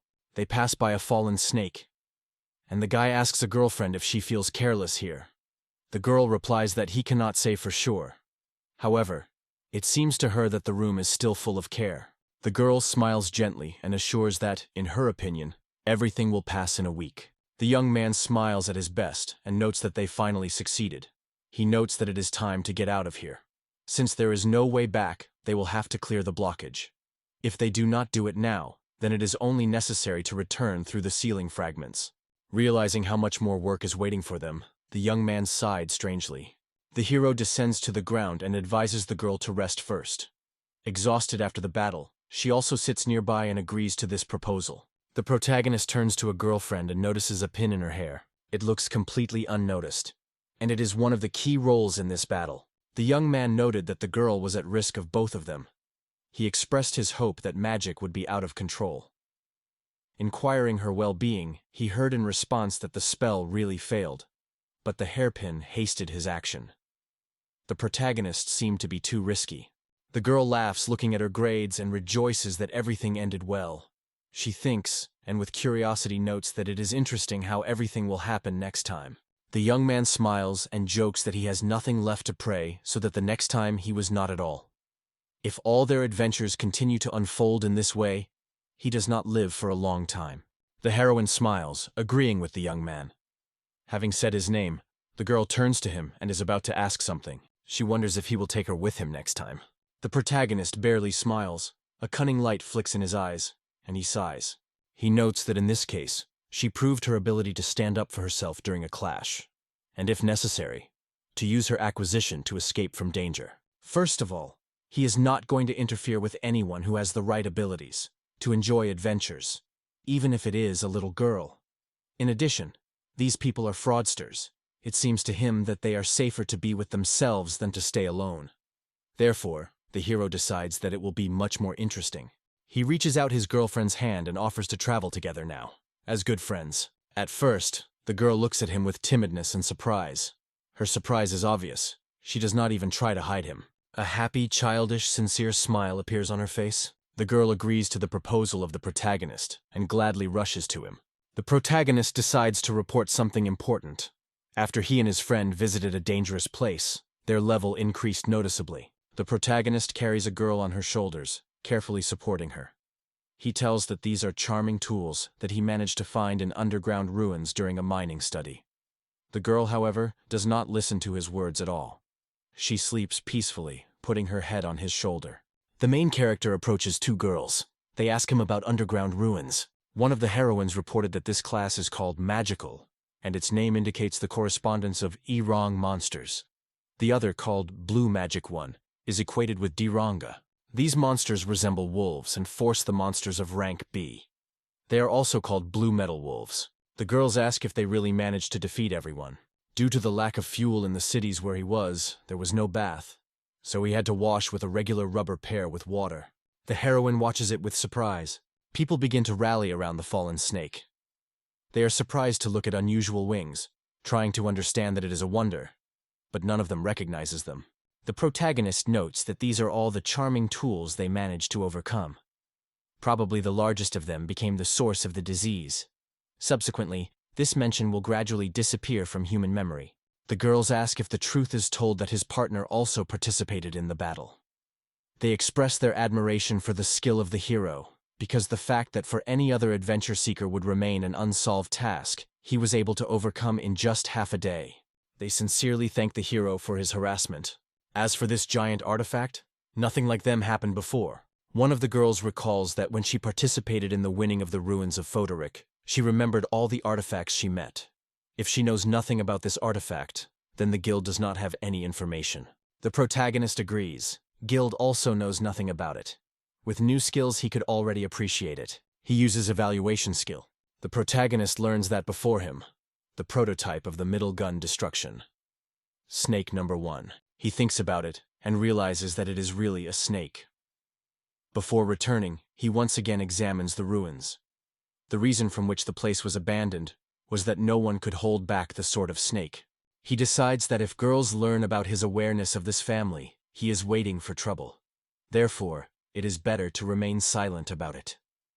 At the same time, Kira does not quench. She further tells what a huge artifact is, and the girls ask if he was strong. The hero replies that he really cracks metal wolves both to the right and to the left. The young man says he killed about 30 wolves, although the snake probably destroyed them even more. The girls look at their hero with surprise and compassion, wondering whether he really destroyed 30 metal wolves. One of the girls expressed the belief that if they manage to withstand the pressure of so many opponents, then by force, they are not inferior to the adventurers of the rank A. By the way, she thinks that the snake also belonged to the same rank. Meanwhile, the heroine, who was dozing, leaning against the young man's shoulder, opened her eyes. They continued the explanation, and soon the impression was that the hero was about to recognize the rank of B.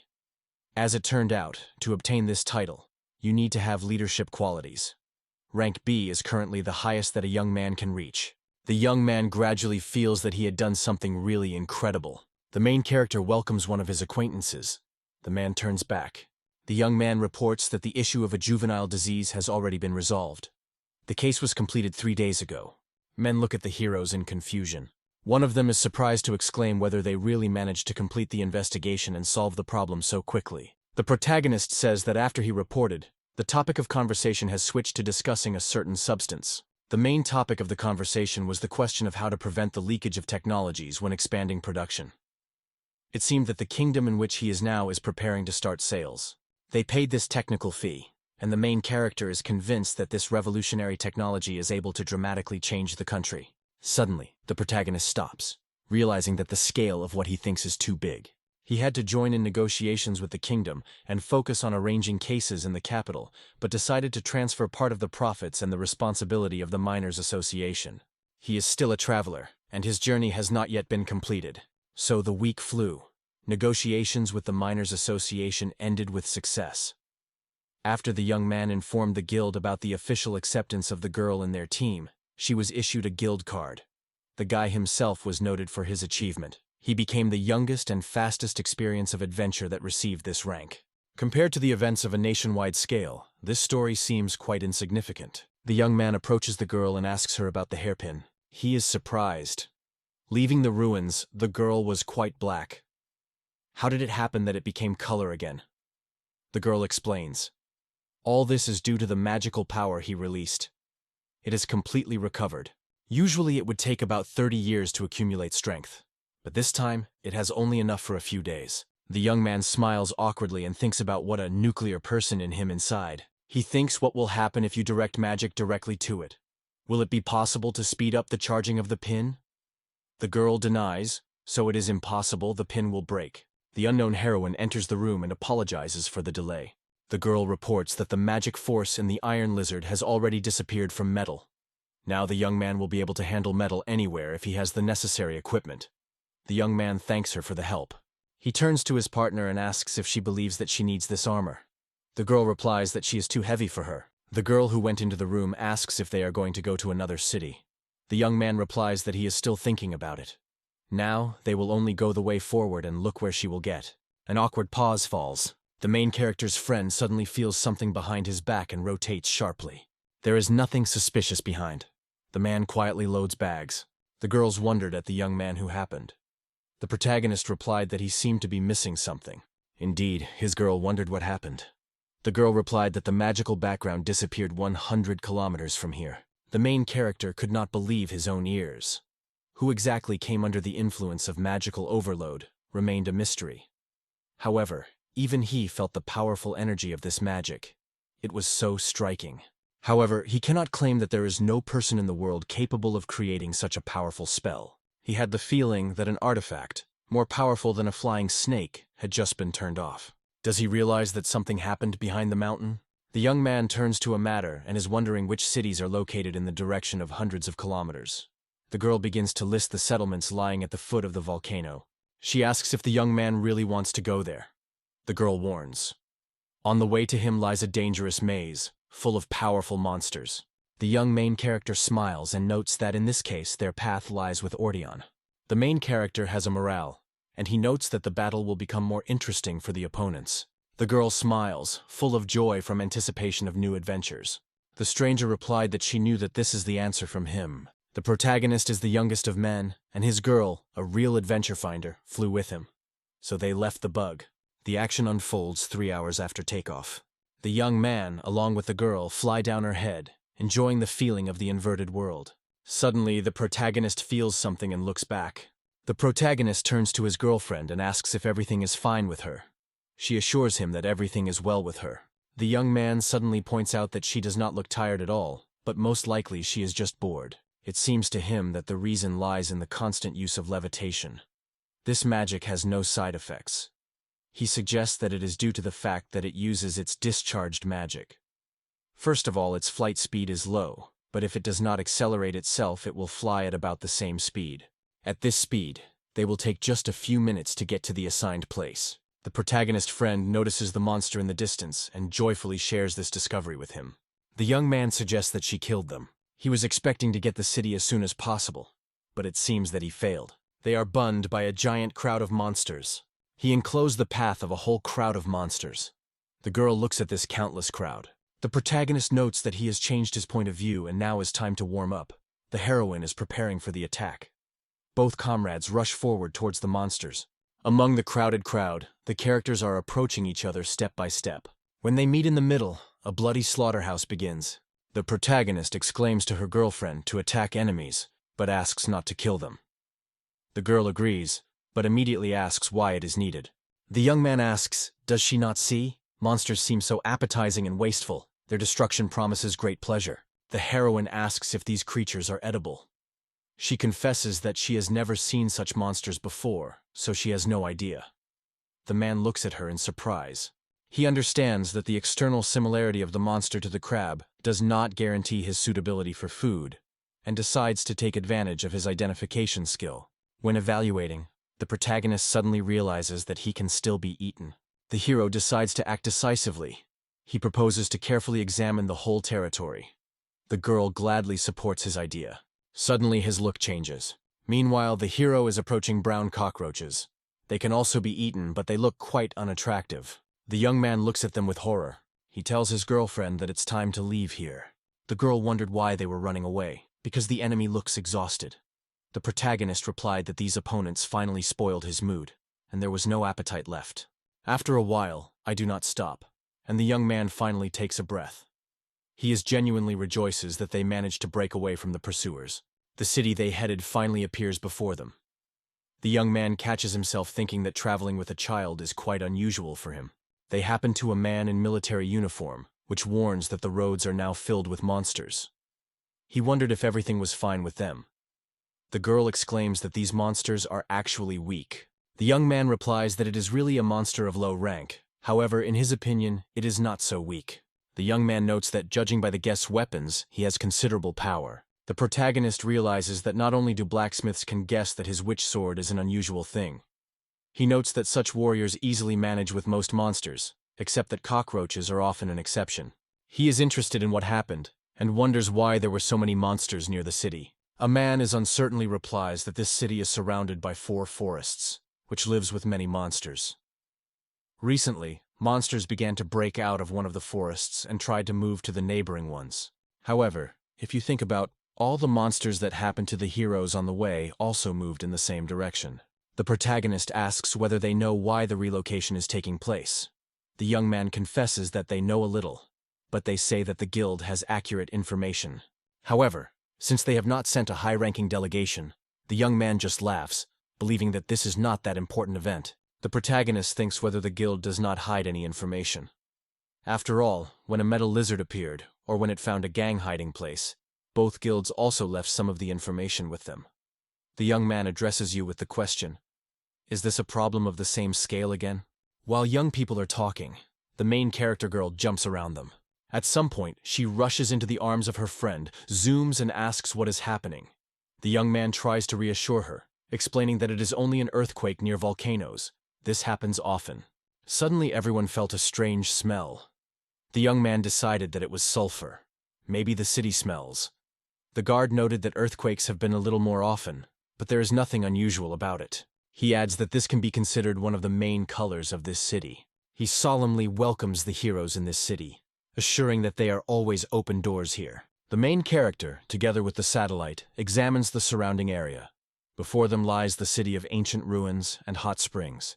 The young man was surprised that it turns out here there are hot springs. In this city, people live in abundance and luxury. The cost of one night in hot springs is several times higher than the price they are used to in their old town. However, the hero is well aware of what he pays for. After all, inside the hotel is already waiting for a cozy, well-equipped rooms. Looking carefully, he notices that there are 3 rooms in this house, and also a kitchen. He returns to his companion and asks if she can prepare crabs with magic. He eagerly wants to taste them. The girl gladly agrees. The young man closely monitors the cooking process. Suddenly, one of the crab clips comes into motion. However, something distracts the hero, and he does not notice it. The young man feels that the earthquake begins again. He turns to the girl, asking to move away from the pot, so that you do not accidentally spill boiling water. At the same time, it is a pleasure for the young man to be aware that she has already been used to using levitation. When the crab was ready, a friend sat down at the table to eat. The main character wished everyone delicious. The young man carefully broke the shell and got the tender, juicy crab meat. He came across one of Mrs. So of the most famous works. The young man tries to taste what he was served. The main character is admired by the taste of the dish and the way it is prepared. He notes that crab meat resembles a regular crab. The main character girl, in turn, also cuts off a piece and tastes. She notes that the dish was delicious. The young man asks her not to eat the dish to the end, because they will need something for breakfast. He plans to hide the remains of the inventory. The girl agrees with his plan. After a hearty dinner, it begins to sleep. The girl is tired, haunted by anxiety, and she almost falls asleep at the table. The main character watches her and feels a true emotion. The girl who immediately fell asleep after dinner is unknown how old she is, and she looks like a common baby. The young man decides that he is already going to go to bed. He puts the heroine in bed and watches her snooze in her sleep. The protagonist thinks and focuses on the situation. Now he needs to find out the cause of the sudden fall of the magic background while staying in another city. But first of all, you should relax and rest. In addition, the young man recalls how they stopped near the sources, and here in the open, grapevines grow. The guy wondered if this strange magic was different from the traps they had already encountered. The girl thought for a moment and replied that she was not sure, but this magic seems rather weak. She asked if the guy wanted to step on her. Fiona Lee. While his girl was asleep, the young man decided to throw away the hot bones. The protagonist sighs and notes that the bath is a little hot, but the feeling is still pleasant. Suddenly, something attracts his attention, and he looks carefully. The young man realizes that there is no shampoo here. It does not surprise it, because dirt from clothing and body can also be washed with plain water. He suggested that the influence of a certain artifact may be a special property. If someone destroys it, it would lead to a catastrophe. The young man looks around. Again, it is covered by a strange tremor coming from the ground. The protagonist believes that it is an earthquake again. Suddenly, he breaks out of the place in the bathroom. The young man remembered the girl who left one at the hotel. He was engulfed by alarming anticipation. He suggests that the girl could scare the earthquake. However, she has the ability to sow, and this will help her avoid danger. At the same time, he is aware that it is unlikely to be able to open in a dream. Judging by the growing noise, she flies right here. The girl unceremoniously broke into the bath. The young man shouted that she did not go, but the heroine did not pay attention to him and called him by his name. Next to him in the water, the girl is rapidly plunged, lifting splashes. The face of the heroine also changes. She begins to play with a rubber duck. The young man watches her with surprise. Subsequently, the girl goes to bed again. The hero stands near her bed and watches his sleep. It seems to him that the girl just died down, but in fact she fell asleep for a long time. The hero feels the desire to go to the guild, but realizes that if he wakes up, it will turn into trouble. He makes this decision, but he thinks that he will certainly pray that there is no longer an earthquake. The hero decides to return as soon as possible and goes to the Adventure Guild. There he asks if you can find out the details of this task. He explains that he tries to investigate the case of artifact, or rather, the mysterious disappearance of a huge amount of magical energy. He notes that he felt the same in the Herrera. The only task that is at least partially resonated with this is to investigate the causes of the transformation of people into monsters. The young man notes that he does not know how informed the guild is, so he advises not to mention them about the existence of an artifact. He then confesses that he intends to explore the forest. The protagonist is wondering if the guilds about the current situation in those parts are known. He wants to find out how well the guild is aware of not to return to what they already know. The girl he addresses this issue is hesitant to answer. She apologizes, adding that she also knows nothing about this forest. The main character looks at her in surprise. The guardians of the heroine claim that she is a trainee.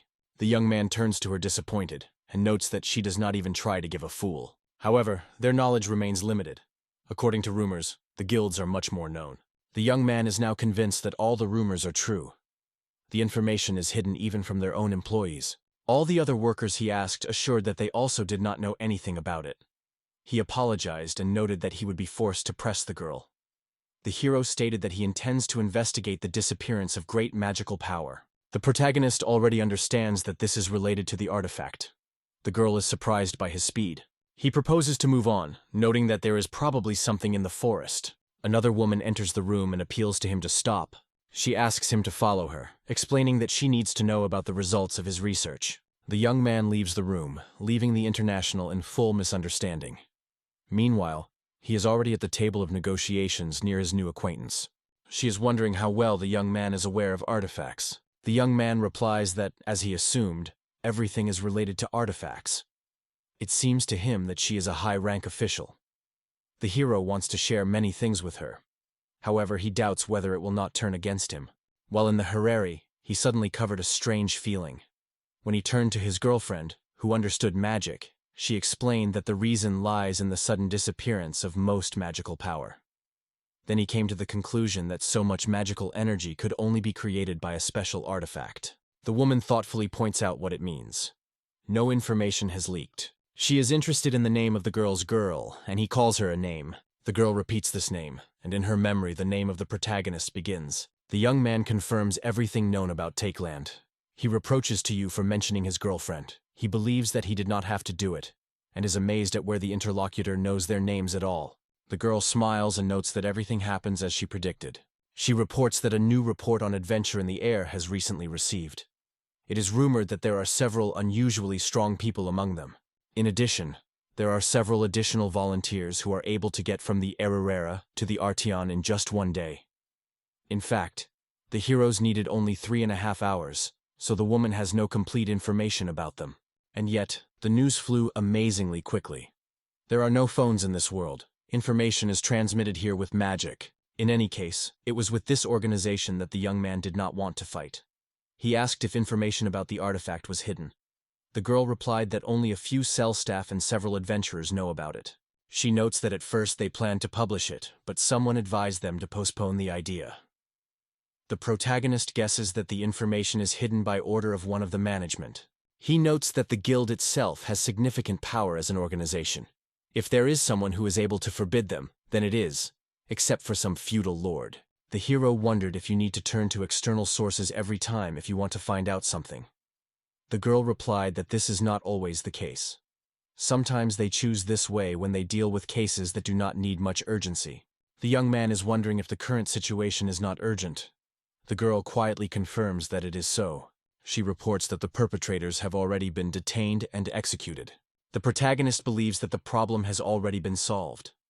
The girl notes that if he is going to start his own investigation, he should follow several rules. First of all, she asks to remember her and tell everyone that he has come here thanks to Lassia.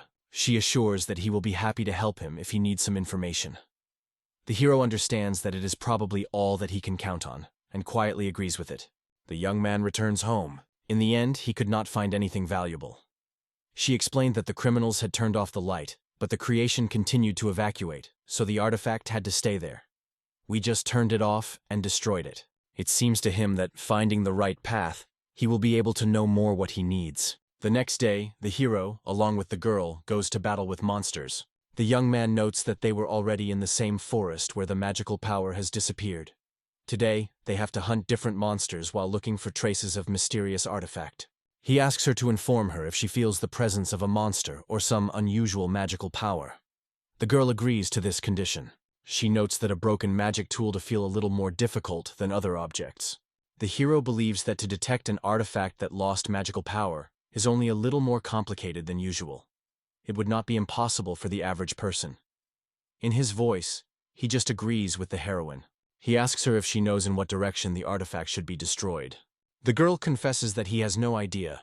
There are many powerful sources of magical energy around this place, and they are all around the perimeter. At that moment, Radamkos, trying to get up after a stroke, suddenly realizes that he is no longer capable of moving. The hero is rapidly plunging into the depths of the forest. In these parts, wolves with sinister fangs often roam. The girl radiates around the rays of magic. They absorb their teeth into the skin of the wolves, collapse on the ground. Hunting is successful. Suddenly, the heroes notice that they are rushing a flock of wild boars, and at the head of this flock runs the main leader. They also respond to him by fire bullets. The hero moves further into the depth. They support each other and act as a coordinated team. The main character is concentrated and attentive. He seeks to soberly assess the situation. Both heroes are marked by high accuracy, impressively affected by selected goals. The protagonist about himself repeats that he should defeat all the enemies around. Suddenly, strange sounds come to his hearing. The young man stops for a moment. He watches how his girl desperately fights monsters and cannot help but be surprised. He watches the battle closely and notices that the girl destroys enemies faster than he has time to catch up. He has to approach each purpose to put it in his inventory, so the whole process is extremely ineffective and makes him slow down. He proposes to try to optimize the work with magic, for example, to attract bodies by force of charms. The protagonist once tried to do something like that. As the main character pulled one of the murdered monsters, he accidentally affected something. This surprise frightened even himself. The girl looks at her girlfriend with surprise. She is wondering what he does. The young man replies that he tries to remind himself of his own carelessness in possession of magic. He returns to her and notes that using magic, you can attract killed monsters to himself, so he will be able to collect them much faster in his inventory. The girl sadly replies that these creatures are too heavy. She turns to the main character, noting that he can move faster and thus collect them faster. The girl is wondering why he did not use the magic of speed. The young man asks in surprise what kind of witchcraft she talks about, because she hears it for the first time. He clarifies whether she implies the magic used during travel. It is easy to imagine that it is enough to saturate the body with a mana to strengthen it or completely get rid of the problem. The main characters decide to postpone this attempt for the future. The girl asks him not to speed up to her. The young man notes that for the sake of security, he decides to experience a slight acceleration. He reports aloud that he uses magical acceleration technique. The girl watches carefully at her girlfriend. The young man notices that nothing is happening and asks if he used too little man. He decides to try again. This time, the protagonist breaks out of a place with a frantic speed. The girl monitors his rapid disturbance. The young man flips into the air and suddenly covers his fear. He realizes that he loses control of the situation. He attracted further from his original place.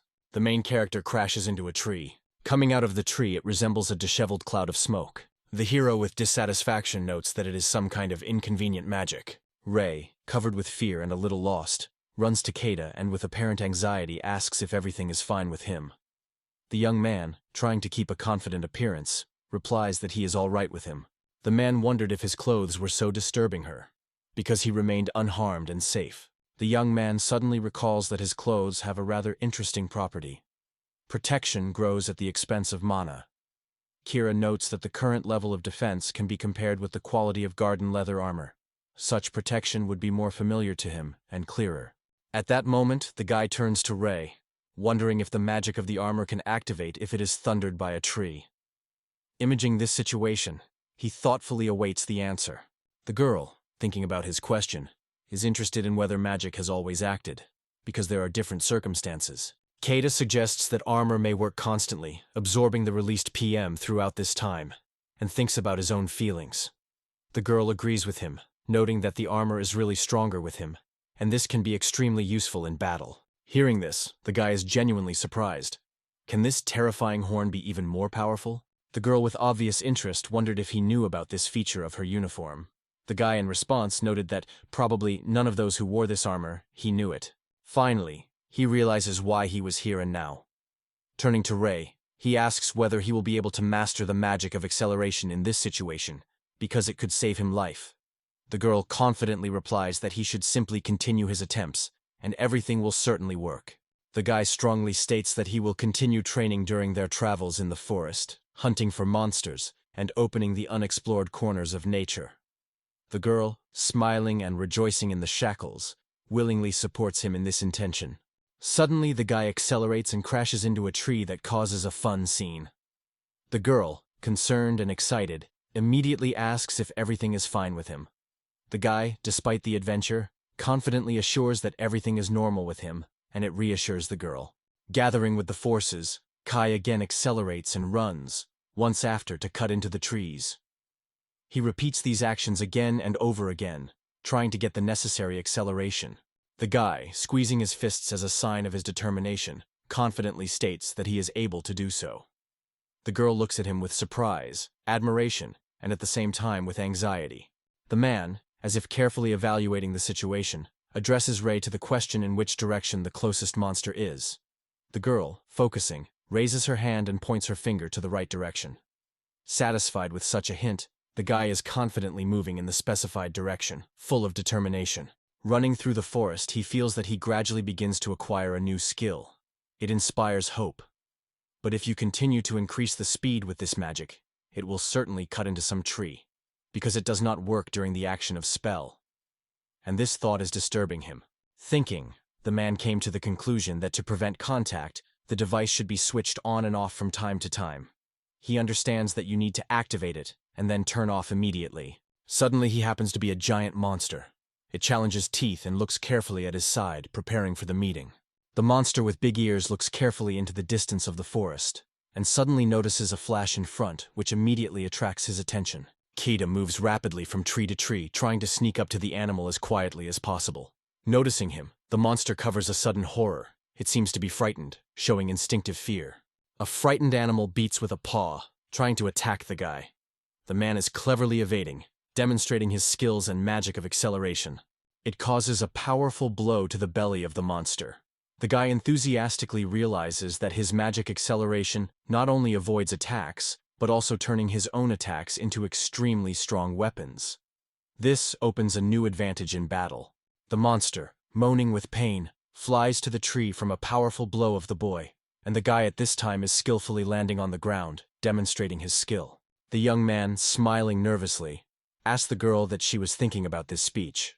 Trying to be objective, she replied that his movements look strange. It can testify to both failure and possible success. Without losing optimism, the guy noted that everything is fine while he was able to use magic. But before she had time, the girl suddenly noticed something ahead. Looking around and feeling something, Ray suddenly asks the boy to stop. She confesses that she hears a powerful and unusually strange magical power nearby, and it alarmed both. The guy looks at the girl with surprise, realizing that her words can make meaning. Approaching the cell of unknown magic, the boys, hiding behind the bushes, notice something strange and absolutely unusual. In the middle of the forest, a large round plate with an incomprehensible image opens, behind which, apparently, some secret is hidden. The young man suggests that these can be ancient ruins in Gerera, which will be an important find. This mysterious object seems impenetrable and endowed with magical power, which only enhances their sincere interest. A girl and a guy with delight and surprise look at the stove, realizing her meaning. Ria notes that the lid is very strange here, thus drawing attention to the detail. The guy, overflowing with joy, assures that something special is hidden under her, and does not forget to praise the girl for her efforts, because they became the pleasant end of their wandering. Finally, the heroes open a round stone slab, and before their eyes there is a staircase leading into a mysterious underground space. Kaida and Ria froze in front of the stairs, stunned and immersed in the atmosphere of mystery. The words stuck in them on their mouths. Already returning to the estate, Lassie-Assassin turns to two heroes sitting opposite her, asking if they managed to find something interesting during the forest study. Her question asks a conversation with a casual, easy tone. Ray, without holding back emotions, exclaims that it was quite boring, as if trying to discharge the situation. The young man crashes into her words and confidently states that the girl should give him the opportunity to explain everything quietly and slowly. He reports that 12 kilometers to the southwest from here is the entrance to the forest that was closed by an object similar to the same lid. It encourages them to new thoughts. He then notes that when they went there, they opened underground ruins, where everything was completely destroyed. Kaida adds that he found traces of burnt objects, however. In addition, almost everything was only a bunch of metal scrap that had no value. Losia is carefully and with interest that it indicates the presence of something valuable, capable of igniting the imagination. The young man agrees, noting that it was an artifact, similar to the pedestal they are now mentioning. The young man thinks that this, in his opinion, was the cause of a strange phenomenon that they had to face during the adventure. Kaida then notes that while in the dungeon, they noticed the remains of a large magical stone, which was apparently previously installed on the pedestal. This raises even more questions. He says that when they examined the pedestal, they found out that he was only an integral part of some more complex system, and this once again emphasizes the confusion of the situation. When considering the situation, the guy notes that they are unlikely to know something more about this device. However, he suggests that this place once served as an auxiliary building, where a separate main system operated, which kept the secrets. The woman sitting opposite the man suggested that strange phenomena probably appeared after a large magical stone was disposed of. The girl stops, leaning her head on her hand and thinking thoughtfully. A man burdened with reflections concludes that even if a girl knows something about it, she is unlikely to want to share this information with them. It seems to him that Lassia-san seems to know nothing about this auxiliary subject. After a long pause, the girl looks at the boy and says he wants to ask him something. She notes that he earlier claimed that underground ruins served as an auxiliary building. The girl, once again, preserving a serious facial expression, insists. Does he think that Kayat knows it because he or Ray has some special research abilities that allow you to get to the essence of the question immediately? The guy at this moment is clearly scared, and Ray, seeking not to attract superfluous attention, calmly drinks from the mug, watching closely at their conversation. The guy, suddenly realizing that Lakasin is right, because this ability is inherent in them, he begins to worry if he said unnecessary. Kaida is amazed at how such deep conclusions were made from several inadvertently abandoned words, and he is sure that this gift should not be known to anyone. The girl, leaning her head, assures that she does not force him to share all the details, thus creating an atmosphere of trust. Layli Asen explains that he wants to find out as much as possible about the traveler's ability in the event of an emergency. She recalls that they managed to solve the problem of the disease of the Herrera in surprisingly short time. Lacey suggests that one of their team has very developed analytical skills, but hides it. The young man retains silence, smiling a barely noticeable smile, and his companion watches him in surprise, catching his mood. The man feels some anxiety, fearing that Lucia-san can take advantage of this information in his favor, but at the same time the guy strikes his wit and insight. The young man lowers his eyes and closes them, plunging into reflections. He concludes that in this situation it is best to share all the information with Lucius and rely on the guild. Gathering with thoughts, the man finally replies that he is able to confirm his words indeed. This is his special skill. The girl gladly points out that he later asked him about the details of the route to the ruins, leaving space for further conversation. The guy casts an asking look at her, trying to understand what she means. The girl replies that she has already told him before.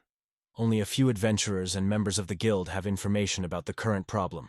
Lysia confidently states that their group should also be aware of it in order to be aware of all the events. The young man looks carefully at the girl, realizing the significance of her words. A woman in glasses, with all seriousness, states that he cannot open this information without the permission of senior management, which in itself adds anxiety to him. She asks not to put great hopes and calls for patience. In response, the guy thanked her for his understanding and support. Kadad also thought that she decided to trust him because he shared his personal information. He suggests that the origins of problems lie in this hidden information, and can only hope that the management will allow him to share it. The man is convinced that the most likely candidate is the largest ruins nearby, for example, the Ordine Maze. The guy, sitting on the bed, looks at Rao in question, and is interested in what kind of earthquakes she meant, expressing her sincere interest in her idea. The girl, lying on a bed that was steam in the air, wished the boy a good morning. He, without losing a sense of humor, answered her that it was a rather extravagant way to sleep, lightly emphasizing the wit of their conversation. While walking in the city, the guy wondered if everything was fine with the river, and whether she hit her head in her sleep. The girl only smiled and assured that she was all right with her, though she admitted that she would dream of being a little higher. However, she sighed. It is difficult to do it in her sleep. The guy considers it absolutely impossible, but does not hold back smiles, listening to her full of optimism of the word. Suddenly, the whole city shuddered from the deaf roar, which frightened the inhabitants. The main characters did not miss anxiety. The man, glancing the situation, asks if the grill is all right. Ray, smiling gently, replies with the funny that has already been used to it. The guy genuinely rejoices in her stability and sighs relief. The girl is interested in where they are going today. Her voice is full of anticipation of the adventure. The boy is delighted that they are waiting for the guild and the study of the maze. Suddenly, someone politely turns to Keita, and friends rotate, looking at the stranger. The man, a little confused, asks what happened. The stranger seems to explain that he works in the guild and invites them to go inside to talk. He looks at her with alert, trying to understand her intentions. Going to the counter with a stack of papers in her hands, the girl reports that these documents were filed in response from Archon Fiona Sina, a request for how she quotes, cooperation for support and assistance in the study of recently discovered ancient ruins. Having appreciated, the guy is interested in his companion, whether she has acquaintances among members of the guild. The girl smiles and denies, adding that nothing knows about this question at all. The guild employee noted that the amount of remuneration can be discussed, and the guy has the full right to accept it, or give it up at his own discretion. Thinking, the guy felt an excitement in him. In fact, he is most attracted to the opportunity to secretly look at the recently found ruins. Kaedia did not resist and wondered if this man was a representative of the guild. The girl only denied it with a smile. The young man thinks about why this person puts on his candidacy right now, at such a bad moment. The guy represents Lasia Sine and tells that she considers it necessary to inform his satellites. Holding the tablet in his hands, the guy thinks that it is probably involved in Lesia's sons, because even if it is not, he will be able to go to new ruins in the hope of success. He thanks the girl for the information provided, and promises to try to meet her. Kaida and Ria came to the building that stood in front of them. The girl was surprised to inspect the building, while the guy, through the prism of disdain and light irony, noted that it was a majestic home of tofu. Ria, not catching his words and recognizing sarcasm, asked with misunderstanding. The young man ordered them to move on, but in a moment he stopped sharply again. She shouted to the boy to stop, because she noticed a strange magic that came from the door. The young man suggested that it could be a trap and asked if it was a danger. The girl, carefully examining the terrain, replied that she did not find it dangerous, although some doubts still remained. She noticed that it was somehow related to the door, but could not clearly understand the pattern of these events. The guy wondered that the woman was using a magic device instead of an intercom, and this idea seemed extremely interesting to him. He warned the rearing to be alert to quickly respond to any surprise. Suddenly the door opened, and a girl appeared on the doorstep, who seemed to know the characters well. Kedid and Ria, surprised, turned to her with a tired look. The hero noticed a girl with bald ears and tail. In a great mood, she noted that they look exactly the way she was told. The girl with her ears with interest noted that their group has a rather strange composition. After these words, the characters looked closely at her.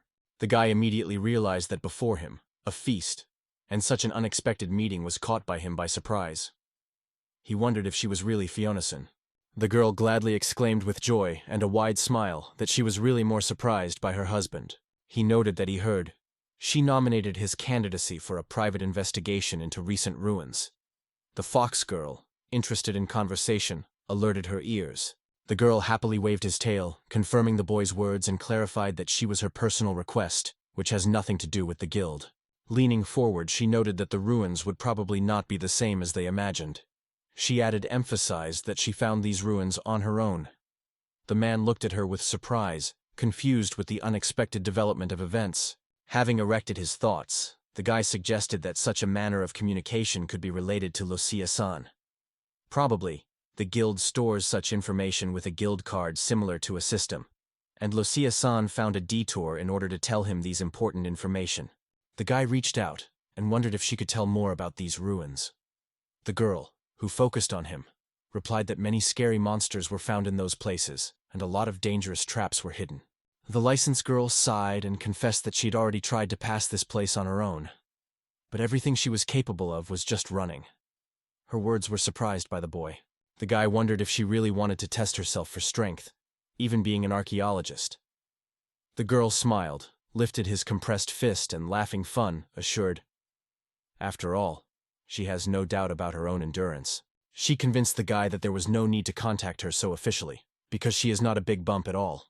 The young man, unable to argue, was forced to agree with the girl. Fiona-san, with a joyful expression of the face, said that with the help of artifacts, they would be able to overcome enemies, and these words were added to everyone. The fox girl noted that she only needed to use a pin. Raya, covered with fear, clung to Caddy and exclaimed that she would not give her a pin. She reassures the girl and explains that she still won't be able to use the artifact. Even if he wants, such a powerful item is able to conquer only one person. Fiona adds that this stud is interesting as an object for research. The guy was impressed with Herd. The man thinks whether a stud in Ria is a real artifact. He is wondering if she has any restrictions on use, and this in turn raises new questions about her true essence. Meanwhile, the girl, insulting her lips, holds firmly for the boy. The guy, wanting to understand the situation, asks Fiona-san whether each artifact has a personal authentication. The girl replies that only particularly powerful artifacts are endowed with this property. As for high-class artifacts, they will recognize their owner since they are born. No one but him is able to use them. The man turns to the girl with interest, asking what rank the rail is. Fionison replies that a thorough study is required to determine the rank, but among all the magical artifacts she had to see, this girl's stud is the most perfect. The licensed girl adds that the stud is really incredible. Rei is surprised to look. Already in a better mood, she exclaims that her stud is just incredible, and this joke is uplifting everyone around. Fionison, leaning to the girl, laughing, agrees with her, and it causes a smile on the boy's face. He begins to realize that Ria carries with him a truly amazing thing, and understands that the riddles around her are only multiplying. The guy approaches Fiona and is interested that she is ready to offer as a reward for the study of ruins. The girl thinks, and then replies that he can pick up all the artifacts he will find, but instead, it is important for her research to last for at least 3 days. The young man, surprised and a little confused, wondered whether it is really usual to offer them such favorable conditions. The girl smiles in response and assures that there are no problems. She just wants to look at the subject itself. In addition, she can barely explore artifacts, so there is no need for additional objects. Guy thinks, realizing that the main focus of her research is not artifactology, but archaeology. He is surprised that she is still able to perform at least an elementary analysis of artifacts. He confesses that he knows little about these ruins, and asks her to explain everything in the course. The girl agrees, noting that she will be pleased to tell him a lot of interesting things. However, the fox looked and said that this time she has no hidden information for the guild, so she could not help anything. The guy realized that it was this loophole that was used. Sita begins to think that he cannot give them any information without permission. But if this is a private investigation, it is unlikely to stop it, especially if the information it will receive as a result of the study of the ruins do not violate the rules of confidentiality. This agreement seems to be even more profitable than her. The young man realizes that in exchange for this opportunity, should protect Fiona during the conquest of the ruins. Kaida asks with determination when they go. The girl raises her index finger and with a smile assures that they can start as soon as they are ready. The young man denies that everything happens too suddenly, but Fionison said with confidence, "It is better to end it as soon as possible." The girl looks and notes that perhaps all this can be postponed for another 10 years, at least as far as they know. The guy realizes that this is another strange phenomenon, like a flowing bomb without a timer. Rei looks at the girl with surprise, and the guy replies that they need to move on immediately. 3 heroes go the path along the waterfall, surrounded by the forest, and head to the large cave. The girl with a smile proclaims that they finally got to the place. The man notes that this cave is reminiscent of a natural hot source. At this point, the fox sighs from fatigue, feeling easy. Keated asks Inri if she feels something unusual. Thinking, the girl replies that she really notices many magical tools inside, but with hesitation adds, "None of them seems great." The young man believes that even if there are some magical artifacts inside, they are likely to be destroyed. In his opinion, it is better to assume that the room may be charming devices installed as traps. The man asks Fiona about their plan. The girl in response points out that he is most protected in this situation. Rei, joyfully jumping, exclaims the name of the Kaide. This name immediately causes everyone to trust. The man replies that they may be right. Then Fiona, smiling gently, puts a charming artifact in his hand. A man views this subject with interest and asks what a magical tool is. The girl hugs Rei from behind and, smiling, says that they will follow others, preparing for the start of the adventure. The fox adds that it will place all the traps on the route to make the journey safe. Fiona, laughing easily, notes that all their strategy is to fall behind and then sends the boy forward. Keted looks at a girl with confusion and fear in the look, realizing that he turns out to be sent ahead. The boys stood in front of the entrance to the cave. The atmosphere was dominated by a tense, full expectation. The guy looked at the girls, and they looked at him with curiosity and admiration. Considering his new magic tool, Kaida wondered if he needed him to install the traps. He also thought whether the girl guessed his high protective force, or whether this item donated by her is really something extraordinary and unusual. The guy noticed that this tool is able to neutralize a deadly blow to the owner, but you can only use it once. He realized the girl really counted that he was fatal. With a tense smile, she looked at the boy, realizing that her secret was revealed. Raising eyebrows, Kaida wondered in Fiona if she had any techniques or artifacts that could neutralize the traps. But, a little embarrassed because of her own helplessness, She replied that unfortunately she could not help. Raya, not hiding surprise, looked at her in a stunned. Suddenly the girl smiles wide, squeezes his fists near her chest, and confesses that she has heard a lot about his achievements from the guild. In her words, there are clearly notes of admiration. The fox with a burning look returns to the boy and assures him that everything will be fine. Ray picks up this opinion and also turns to Kaidi, repeating that everything is sure to be adjusted. But despite their words, the guy is just silent, feeling the waves of anxiety and uncertainty. The guy squeezes his lips, thinking that these two not only fit each other well, but also have a lot in common. He has the idea. He has healing magic, so he cannot allow Raya and Fionnuson also to move on. Finally, the guy agrees with the girls and states that they will really do it. Rhea and Fionnuson exclaims to support its decisions, and a feeling of optimism immediately appears in the air. Suddenly, Ray stops sharply and, holding his breath, warns that a magical trap is installed on the left. At the same time, she said, "For Keita, this place is not a threat." The guy alertly asks what she means under the word safe. The man sighs and, closing his eyes, just proposes to bypass her. But suddenly, he inadvertently presses on some switch, and in silence to hear a characteristic click.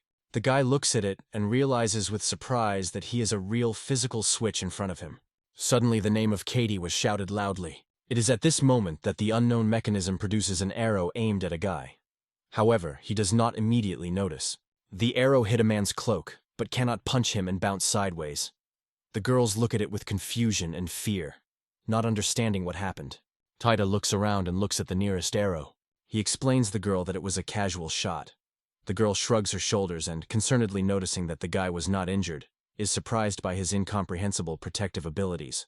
The guy, smiling, assures that he understood everything. Ray, with a guilty appearance, apologizes, explaining to her friend that it was not magic. That is why she felt nothing. The young man smiles in response and assures that there is no reason for concern, because everything is fine with him. He realizes that both magical and physical traps are present here, and the latter seem low power. It seems to him that these mechanisms are specially created to cause them a deceptive sense of security. It makes Kaida feel anxious. The young man examines his hand carefully, trying to determine what traps they surround them with magical analysis. Using magic, he directs the spell forward, and hidden traps suddenly appear to them. Girls with delight watch this spectacle. The young man twisted and noted that with so many traps, he may be simply impressed with magic and bring everything to action at the same time. Fiona, smiling nervously, agreed that it was a good idea. Together with Ray, the guy reaches out his hand and says the spell. At the same moment, all the traps explode, lifting a crazy chaos in the air. Gathering with thoughts, Keita asks Ray if he can determine where the magical traps are located and how many of them are. The girl replies that she is capable of it, and notes, one of the traps is just next to him. The young man with disappointment notes that he does not see them, and therefore understands that if the traps for him are invisible, and he will not be able to carry out their analysis. Fiona notes that she usually manages to see a few carefully hidden magic traps, but this time she will not be able to find any. This only increases the tension in their journey. The girls gladly looked at each other. Fiona, smiling, said Rich that it was just incredible. In response, the girl only laughed. The guy watching them realized that he could now rely on the search for magical traps. He asks how to neutralize his magical traps. The girls rotate, and Rhea replies that it is enough for him to just stand on her. The girl assures the guy that they will definitely be near Fiona, because some traps can really block the way, and he will have to avoid skillfully them if he does not want to step on them. The man, hesitating a little, asked Fiona which she thinks. He asked what could happen if he really came on a magical trap. The girl sighs and explains that it all depends on the type of trap. Some can cause a monster, others to raise rain, or cause other unexpected things. Fiona adds that earlier, when she was here, many traps have only exhausted her forces, and these words will be markedly worried by Cade. Fiona, with a strict facial expression, believes that it is better to bypass them, while Rhea persistently assures them, just step on them. The guy decides to trust Rhea, realizing that she understands magic much deeper than himself. Keita, while nervous, agrees to test a magical trap at least once. This answer causes girls a genuine surprise. The guy lifts his foot, getting ready to step on a likely trap. The girls, noticing his movement, carefully retreat. There is anxiety in the air. He grunted gloomfully, alert, having prepared for something terrible and inevitable. He strongly stepped on a magic trap and froze in anticipation, about to lose everything around and fall. However, the guy stared in surprise, because nothing happened. He asked the girls why nothing happened. Ray exclaimed that there were rights. Fiona just looked away, trying to understand the situation. Ray explained that the magical energy of the trap dissolved under the influence of the boy's strength. Because these traps were skillfully masked, they contained only a small source of magic. The guy asked the girl with surprise how she managed to disappear so much, and then thought out how the force that escaped from him managed to destroy everything around. Moving further with the corridor, they noticed a massive wooden door covered with riddles. Keita rotates to the Fiona and asks if they are going to look inside. He is aware that there can be many traps in the room. In response, the girl notes that these ruins were once a room, and she does not think that someone would specifically install traps in ordinary rooms. However, if it was a military object, such dangers can still be hidden inside. The young man, holding his gaze on the door, thinks that if it is a safe object, there is no point in installing the traps inside. He invites girls to look at the door. Opening the door and entering the room, they found a spacious, empty room. Friends look around, and the guy notes that the room looks cozy. The girl in response notes that the drawing on the walls does not fit. The guy turns to her and specifies whether she also notices that there is no one in the room. Fiona concentrately reports that the person who used this room has run away from the institution. So there is nothing left here, though it is possible that it has left traps that can harm the object. The guy sighs and voices that there is probably nothing worse with him. He confesses that he is ready to leave everything right now. The girl smiles nervously and tries to cheer him up, asking not to say such things anymore. She convinces the guy that the presence of traps in the corridors can indicate hidden treasures. But even without this, the ruins themselves are a valuable object for research. She adds that, looking for secret doors in the depths of the structure, they will probably be able to make important discoveries. The man notes that the ruins at first glance seem empty. However, it does not exclude that a surprise can be hidden among them, just as it was in the ruins of the Herrera. Kaya also reassures the girl and assures that she should not worry. He will fulfill her request. The guy asks if they have already finished in this room. The girl replies that she will come here later to study the small details more closely.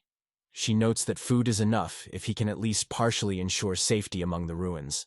The young man, turning to her with a smile, noted that in this case, they should first go to the deepest part. The boys were determined through the cave, looked at the ancient ruins and cheering each other with jokes, while Fiona carefully recorded important observations in her notebook. The guy walked in front of a narrow corridor framed with brick, and the girls followed, looking carefully at all. The man noted that the corridor was gradually narrowing. The girls, listening carefully to his words, agreed with him. Fiona also felt the atmosphere around, but the high ceiling remained unchanged, which only exacerbated the feeling of mystery. Exploring the surrounding space, Rai suddenly stopped sharply. She was covered by a strange, unusual feeling. She called Katie, warning that she was feeling strange magic in front, and pointed her hand to the direction from where the feeling came from. Fiona, looking at the girl in surprise, involuntarily became interested in her care and ability to notice something so quickly. The guy wondered if this strange magic was different from the traps they had already encountered. The girl thought for a moment and replied that she was not sure, but this magic seems rather weak. She asked if the guy wanted to step on her. Fiona Lee, the girl offered to leave together, leaving the boy in front. The man was only silent, believing that it would be better for everyone. Meanwhile, the guy stepped forward and with determination stepped on his foot, feeling the excitement grows in it. Ray, feeling something wrong, called the boy that the trap had worked. Her rapid reaction and determination struck Fiona. The girl immediately realized the danger of the situation. At that moment, Kadad realized that the trap was too strong so that he could dispel her with the power of his own magic. And cured, he asked the girls, asking what the trap was just activated. Suddenly everything around it and began to move. The girls and the guy were seriously scared, not understanding what was happening in their backs. The loud noise forced them to look with anxiety. A large puck rapidly rolled on them on a narrow corridor. The boys were even more frightened when the huge puck that reached the height of the corridor began to gain speed. The girls, seeing all this, were really scared. Their eyes expanded with fear of the inevitable threat. The flow of adrenaline seized them, and without conspiracy, they rushed out of the giant metal washer, which was constantly approaching. Fiona shouted to the guy, demanding explanations what it was. The guy, grabbing the sword and preparing to protect the girls, reflected aloud that Ray felt the wonder because the trap combined both physical and magical elements. The man realized that it was a typical trap. Looking back at the girls, he loudly urged them not to stop and run on. Thanks to the magic of acceleration, Kai deftly evades the new wave of traps. Burning arrows are rapidly penetrating the air around it. He did this to activate all the traps in advance and take them on themselves so that the girls do not get into them. The only thing that remained with it was a giant metal device that was approaching girls with frantic speed. The man rapidly raced Fiona. She did not even have time to say he was moving so quickly. The young man warns the girl he is about to do something with this metal washer. In response, Fiona exclaims that he does not understand that such metal cannot be destroyed. The man, waving his hand and pronouncing the spell, answers the girl with a whisper. He does not intend to destroy him at all. In fact, he is about to stop it. The young man strikes a shield on the ground, and a giant stone wall grows from under his feet, designed to protect it from the threat. However, a huge metal structure, crashing into the stone wall, began to break it with a deafening roar. The man does not understand as possible. Girls with surprise and fear are watching what is happening. At that moment, Radamkos, trying to get up after a stroke, suddenly realizes that he is no longer capable of moving. The hero is fading away from horror and despair. Realizing that the events unfold at all as he hoped, he sounds for girls that they have nothing left but to run, and they are already running, with fear and tears in their eyes. Kaya rotates, staring at the approaching danger, and inadvertently thinks that perhaps the washer accelerates only through the slope. He is amazed that his magic is already powerless to restrain this threat. With fear in his eyes, the guy watches the events, feeling everything is becoming more critical. The man is aware that they move too slowly, and without hesitation, picks up Fiona into his hands. The girl is surprised to follow his actions and fades for a moment, but the guy does not stop, again and again calling everyone to run without stopping. The guy shouted at Ri, calling her to rush forward. The girl, without thinking, agreed and immediately accelerated her running. Fiona, confused and puzzled by what is happening, asks what he is doing, but it is at this point that the boys gain even at a speed. She screams sharply with surprise and fear, feeling the situation is getting out of control. The guy notices that they have already overcome a considerable distance, and loudly turns to Ria, which, thanks to his abilities, flies in front. He asks if there is a crossroads ahead. The girl quickly looks around and reports that the crossroads are really visible to the left. The boys look forward and notice the passage to the room on the left side. Holding Fiona in her hands, Keita addresses the question of whether the monster is hidden here.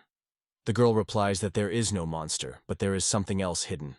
The man with the edge of the eye notices something unusual. On the ceiling, he noticed something that seemed to be unacceptable to magic. This resembled a trap. The young man notes that all this is reminiscent of a trap. However, in his opinion, this does not mean that it is necessary to run further, because both options look too dangerous. At that moment, Raya exclaims Katsi that there is a danger. The young man, anxious, looked at the trap that pursued them. Fiona intended to say something to the boy, but he understood it without words, so he ordered the girls to enter the room. They stopped suddenly, and literally the moment before the collision had already passed inside.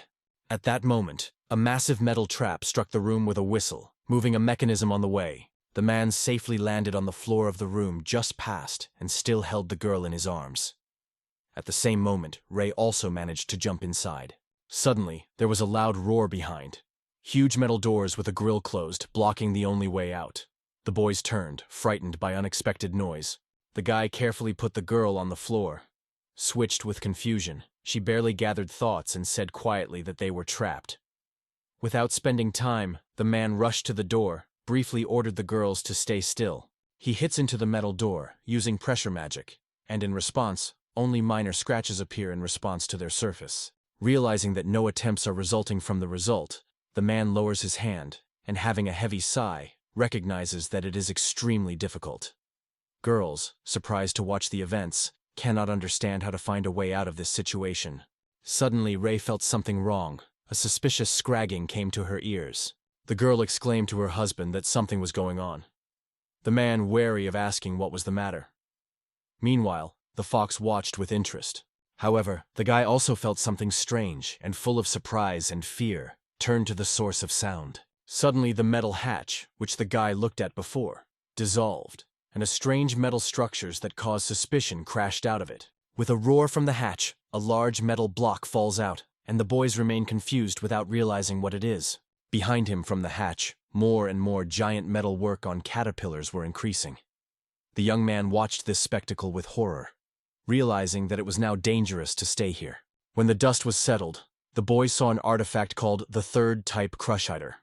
It was a large rectangular robot that moved not on wheels, but on caterpillars. Kayada fell, realizing that he would have to go into battle with them. He noted that these opponents looked dangerous.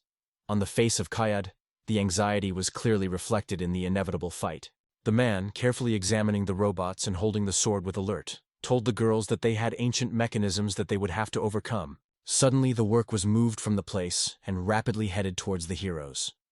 Rei exclaimed her friends that the enemies were coming. The boys, they see, feverishly tried to evaluate the situation and decide what to do next. The young man, without releasing Fiona, had time to bounce off work a moment before the collision. Raya also did not slow down and flew with her friends just on time. The guy thinks that the work is trying to crush them with their heavy structures, but noticed that they move quite slowly. Kayana asks in Rei how much he needs to strengthen his spear to defeat the enemies. The girl, when thinking a little, replies that this will require about 20 times. The man is surprised to turn to the girl again, not hiding his surprise. He did not expect such an answer. The guy realizes that they will have to win a little time to consider a better strategy. Having looked at the robots, Keita orders Rei to protect Fiona. The young man, taking advantage of the magic of acceleration, breaks forward at the same moment, rapidly approaching the opponents and preparing for the attack. The girls are surprised to take a breath without taking their eyes off the boys, watching their actions carefully and clearly feeling his unwavering determination. The man chased his teeth, mentally noting that his charming sword seems powerless in front of a strong metal. He understands that he should aim at crystals located in the center of the body, like his eyes. Kadia causes a direct blow to the sword, exactly in the middle of the crystal work. Another robot noticed it and stopped for a moment, looking at the enemy with fear. The guy, who was already in a good mood and learned to fight them, shouted that the robot was attacked. The ancient mechanism, feeling the threat, rushed to the boy. However, for an unknown reason, he dramatically changed his mind and turned right. The girls struck what they saw. The man noted that even if he was not able to break their metal, it does not mean that he was not able to deprive them of their ability to move. Ria looked at her girlfriend with delight, and the Fions, when she apologized, confessed that she could not help them. Hearing this, the guy turned and smiled kindly with the girl, reassuring her. That is what, they say, she needed security. He looked at the robots and, turning to the girls, said that they should leave this room as long as there was such an opportunity. Having mastered himself, Keita lifted his sword and took advantage of the magic of a stone spear. Long stone ledges grew out of the ceiling, creating a protective wall around the uninvited. Thanks to the charm of the guy, closed metal doors exploded with sparks, flying into pieces. They opened the exit from the outside, and hope broke out in the souls. They realized that they now had a chance to get out of this dangerous place. Having released after a long imprisonment, Kaida with enthusiasm proposes to continue their fascinating journey. Ria gladly bounces sideways, lifts his fist as a sign of consent, and approves this idea with a smile. Fiona, tired and somewhat depressed, silently follows them without saying a word. She returns to him, expressing confusion. They say what incredible abilities he has. In response, he barely smiles, and notes that he eventually remains a traveler. Rei, which goes a little ahead, suddenly notices something interesting and sighs enthusiastically. The girl raises a stone from the ground, enveloped in secrets, and with a wicked fire in her eyes tells the boy that she was lucky to find a magic stone. The man watches her closely, sincerely interested in her find. The young man looked at the stone carefully, assuming that it could be a source of energy for strange machines. He suggested taking them with him for further study. The boys are again stepping up with familiar corridors, confidently heading, full of hopes. Suddenly, the guy notices something strange. The face reflects the surprise, which quickly changes to the fright. He begins to fix what he saw, chopping the alarming grimace. Ria also solidifies, struck by an unexpected sight, and cannot move. The guy, looking up the mountain ahead, notes that they are waiting for them a real mess. He thinks whether it was the same room before, because they accurately headed the corridor. He suggests that it may have been destroyed by those mysterious machines. Raya, looking at the ruins and debris, silently agrees with a friend, only nodding. Suddenly, the guy clearly hears the sad voice of his girlfriend. Turning, he throws an alarming look back. In his eyes, there is an unconcealed anxiety. He saw Fiona, who was sitting on the floor and crying softly. She confessed through tears that the valuable documents they recently talked about were destroyed and no longer recovered. The girl exploded with indignation and exclaimed why the creators installed a trap here that destroys their own structure. She did not leave her thought. What did those who created these approaches try to achieve? The guy only sighed heavily and confessed that he was worried about the same question. Suddenly, Ray approaches him and calls him anxious. He rotates and feels anxious. Something happened, so he asks for the girl what happened. She asks him to rearrange something hidden under a pile of garbage. A man who is somewhat surprised by her words, however, agrees to help. The girl brings him to a large piece of metal, which has not recently become a loss for them. The guy views the metal with the grip mixed with disdain, remembering the experience. The young man carefully asked his girlfriend whether he should move this place, because she was genuinely wondered, why, if there was nothing valuable? The girl confidently pointed to the ground and assured that something was hidden under her, and it was worth checking. The young man tilts his head in surprise and clarifies where it can be, pointing to a massive piece of metal. After a short pause, the guy realizes that it is possible to try to remove it. When the work is completed, it wipes the forehead with a sleeve. The girl suddenly sighs, seeing the result. With joy, she points to a huge sword crushed under a massive metal climate. And the guy, without assuming such, simply solidifies. The guy is stunned by the find. Raya, seeking to please a friend, immediately promises to bring him a find, and already reaches the sword. However, she cannot raise the sword. Appreciating her own strength, the girl realizes that the weapon is too heavy for her. The girl rotates and a little confused informs Katie that he is really very heavy. In response, he reaches out to her, eagerly offering help. He wants to demonstrate his own strength. The guy lifts a heavy sword with ease, not even hoping that it will be so easy to him. The girl looks at him with surprise and admiration, struck by his strength and unexpected skill. The guy, lifting the sword, claims that he can hold it, although in fact it turns out to be a difficult burden. Finally, Fiona notices them, and is genuinely surprised how he has been able to raise this weapon so easily. She looks at him in a confusion without hiding her astonishment. The young man asks in surprise, embarrassed by such a girl's reaction. She is embarrassed that it is a gravitational sword, and confesses that she does not understand where he came from. The man, not believing heard, asks again. Meanwhile, the guy, remembering the words of his girlfriend, thinks, perhaps a sword hangs a charm through which weapons seem incredibly difficult. This encourages him to consider the sword more closely. Carefully examining the sword, the guy realizes, in front of him, a real gravitational weapon, capable of increasing the force of gravity during each attempt. The young man, puzzled, again asks about the acceleration of free fall. His thoughts go away somewhere far away. He believes that with the help of this thing he will be able to enter into a real struggle, using power. Ray, standing behind, listens carefully and tries to ask more.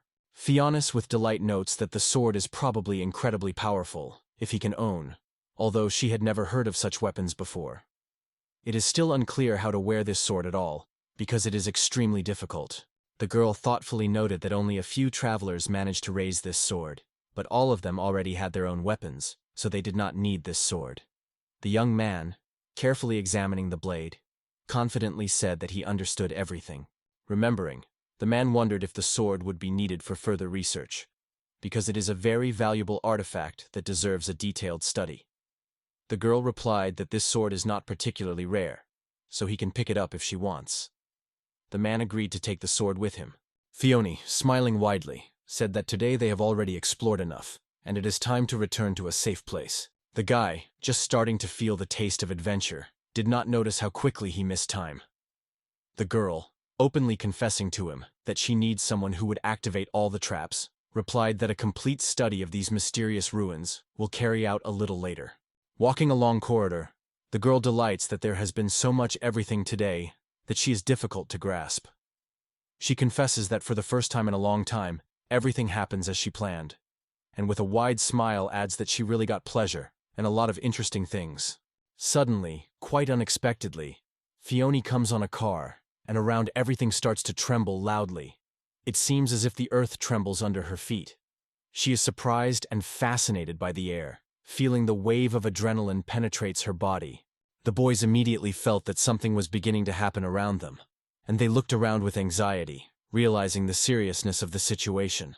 Kaida tiredly turns to Fiona, but realizing that they still have to stay here for a long time, apologizes and confesses that she accidentally pressed something. Suddenly, the trap worked. With a loud roar and flash sparks, something fell from the top into the corridor. The guy, without hesitation for a moment, rushed to cover the girls, taking all the blows on himself. It is these ancient mechanisms that they have to overcome today. The guy remembers it with reluctance, realizing that they have now received a new chance for a decisive blow. The young man with indifference notes that these are the same works again, as if he were tired of constantly fighting with them. The girl, covered by a sense of guilt for what happened, lowers her ears and regrets in her gaze, apologies to her husband, realizing that it was her actions that led to such a serious course of events. Such a gentle smile, asserting that everything is fine with him. In his thoughts, he tries to decide how to proceed, because this situation again puts him before choosing. Looking at the robots, the guy understands that in this tight space, he will no longer be able to reach their crystals as it was before. Suddenly, Ray illuminated the unexpected thought. With hope in her voice, she suggested that the boy try his new sword. Her bold words were puzzled by the boy. He looked at the girl in surprise without hiding his surprise. He liked this idea, and full of determination, he got a new weapon, agreeing to try his sword. The feeling of admiration was increasingly covering it. The cars suddenly moved from the place and quickly left them, threateningly roaring their mechanisms. Without thinking about the danger, the guy broke out rapidly, squeezing firmly in his hands just found weapons. The girls watched him with hope, firmly believing that he would work out. The guy, surprised to look at the sword, noted that he did not burden his movements. He quickly guessed. The reason for such incredible ease was the spell on the weapon. Gathering all his strength and confidence, the guy decided to act. He flew high into the air, directing the sword to metal robots. The guy was convinced that the real power of this two-time blade would be revealed just when he would strike from above, and already gathered for a decisive fall. A man applies to work with all his strength, feeling adrenaline permeates his body. Kedid did not expect such power, and was surprised by the scale of the destruction he had caused. The guy realized that this sword has a much more devastating force than ordinary magic weapons. Now he felt not only joy but also confidence in his own. After a powerful blow, the work flew into pieces, and everywhere invisible forces are raging. The fragments of the machines, together with fragments of the earth, fly in different directions. Seeing the sparks and fragments of ancient mechanisms, the girls with fear followed everything that happened. They froze with their mouth open, as if not believing their own eyes. Men with a smile and obvious pleasure on their faces, in a sublime mood, confidently state that they now like this sword more than ever, and now he really owns him. Returning from Tofu to the goat's estate, the boys, exhausted by the adventures, finally sat at the table with cups of hot tea to rest a little. Fiona, with alert ears and joyfully raised his tail, emitted a wave of positive to the boys, thanking them for their work already done, and rejecting all the alarm. She proposed to discuss with optimism that she was waiting for them. Ray turned to her husband and wondered if they coped with the task. He slowly turned his head to her side, thinking thoughtfully that he was not yet. At this point, he suddenly realizes that their true goal is to get information about the destruction of the artifact. Kai, with an ironic smile, turns to Fiona, which sits opposite, and jokes that, unfortunately, it has nothing to do with earthquakes. The girl, smiling widely and closing her eyes, reports that she found out that the ruins are not related to the earthquake. This confession causes the boy to be disappointed. He hoped to hear a completely different answer. The confused young man asks the girl whether their studies were in vain. Fiona smiles confidently and denies his words, noting that their time has not been spent in vain. She is wondering if he had ever heard of Red Omkos. Kadad is frowning, not understanding who is talking about, and confesses that this name is unknown to him. He asks whether it is a person at all. The fox, lifting the index finger and barely bowing his head, confirms that the guy is right. His name is Ho Swan Ortian. Hearing this, the guy looks at the girl with surprise, gradually starting to remember something. Here he recalls that only aristocrats have in this world. His attention is attracted by the fact that the initials of the man contain the word Hollow, the name of the city. The guy asks the girl whether this man is the owner of the area, and in the meantime he thinks that it would be incorrect to turn to him without proper respect. Fiona, with a smile on his face, assures the guy that it is not the name of the ruler of this region, but only the name of the heir. In addition, this city is not too favorably admired. The guy, having fallen and smiling nervously, gradually realizes that it seems that this man really does not love this man here. The girl tells that about a month ago the current ruler, the Forzel herself, went abroad. Lowering his eyes, Fiona says that Radgamkos became a deputy lord and began to collect large taxes unreasonably. Subsequently, he went to the stores of ordinary locals and just took many things. The girl adds that this man cannot hesitate to kill the innocent, accusing them of inconvenience. Finally, she summarizes, Radgamkos behaves as he pleases. Everything goes from his hands. Kai does not hide his astonishment, listening silently. The guy thinks why he has not yet been recognized as a criminal for killing innocent people. Fiona explains that he decided so much, in the form of a duel, and therefore in their society it is not considered a crime. The guy remembered how one woman once explained to him, even if someone killing her opponent on a duel, they were not recognized as a crime. Such is the common sense here. Finally, he comes to mind and asks the girl how this person is related to earthquakes. In response, she explains that it was Redmkois who forbade guilds to disclose any information about the earthquake. He heard sincerely amazes the guy. Fiona admits that this is only her personal opinion, but she is convinced that it was he who stopped investigating the causes of the earthquake. She also adds that he has appropriated the tax, which made it difficult for many, including her. The man realizes that that is what she meant when she spoke of their further actions. He admits that he understands the essence of the situation, but he wants to hear from her personally, what she actually awaits him about that person. The girl hesitates, wrapping her hands to herself, and confesses that he seeks his victory over herself. She barely smiles and sincerely admits that she would actually be glad if he could kill him. The guy carefully examines the girl, reading her sincere intentions, and notices her hands clenched in his fists and tremble lightly. Closing his eyes, Kaida feels, in this situation there is a deep insult and hatred. He turns to her and asks if the guy will become a criminal if he does as she says, and kill him. The girl confesses that he will really become a criminal, but reminds that this man often mocks people of lower state and kills them on duels, every time finding justification for his actions. The guy realized and noted that it allows him to use the title of Adventure Erong. The girl immediately caught his opinion and willingly agreed. The guy is well aware. In this world there is a belief that strength is determined by rank. He knows that there are probably no other adventurers who, like him, remained at the level of Erang. A man concludes that a person who imposes large taxes and causes people to suffer, and those involved in the destruction of artifacts, are the same person. He believes that the best solution would be to deprive this person of power, but the guy only lowers his eyes, immersed in reflection on further steps. He turns to Fiona, asking him to give him some time for reflection.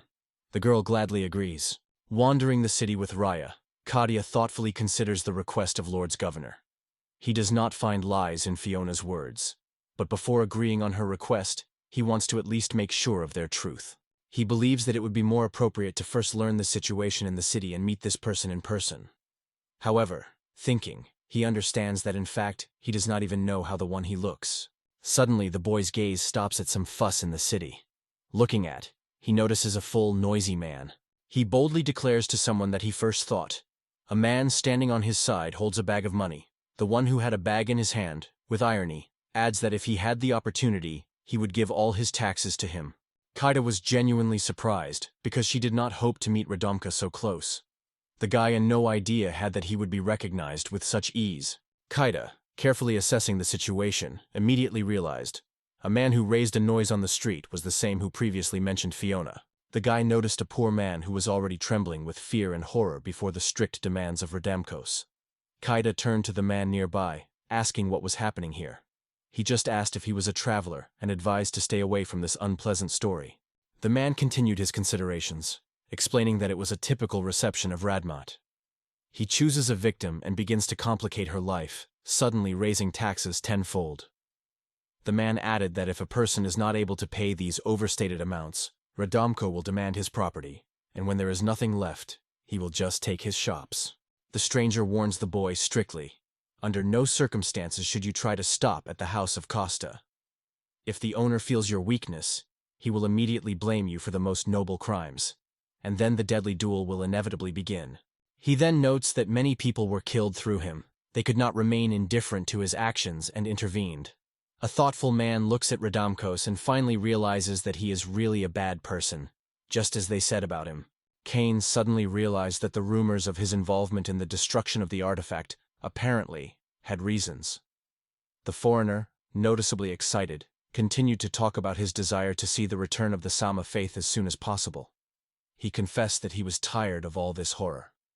Suddenly, someone from the crowd dared to intervene in the conversation, asked him the question of what he just said. It was Radamkos. He disregardedly noted that the poor were dared to call him a bad person, and without waiting for the answer, asked sharply whether he was ready for the consequences of such careless words. Breaking his glove, he loudly ordered the subordinates to lift it. Radomko with a smug smile raises his hand and announces that he causes this cheeky man to the duel. However, almost immediately fear covers him. He realizes that the moment of his death has come. Kedad closely monitors everything without losing vigilance. The guy recalls how the man warned him to stay away from all this, otherwise he would be involved in dark things sooner or later. The stranger, without understanding what is being said, asks the man, and he in response notes that he is convinced that no one really wants to die. Ramozo insists that he will agree to do the service if he pays several times a more tax. Then he promises to forget about this case. A man with horror and fear in his view realizes that he has no such amount, and confesses that he will not be able to do so. Kedad was already getting angry, watching everything that was happening around. But suddenly he heard a quiet voice of Raya. It rotates and notices a girl with weeping eyes. She says this man smells very unpleasant. The whole city did not refrain from laughter. As if by someone's invisible order, people exploded together with fun. Even Kaida, not managed to hide emotions, smiled disdain. Radomko, feeling deep humiliation, was confused with red, and anger and rage grew inside him. An adult noted that it is a noble aroma, and he does not feel any stench. However, he decided to start his duel not with her husband, but with a little girl. Suddenly, Kaida, instantly navigating in the situation, put him a footprint, not letting approach the baby. A shouting man falls to the ground, and Ray, panic, has already managed to hide behind the guy. Anxiety begins to grow in the city because of what happened, and the inhabitants covers the fear of this man. The young man involuntarily points out that role. Playing games are not his element, but now nothing has changed. He carefully claims that perfumes really have an unpleasant odor, but does not think that the source of this fragrance is his own body. Kedad decides to lift the man's glove with the sword's edges without deciding to touch her hands.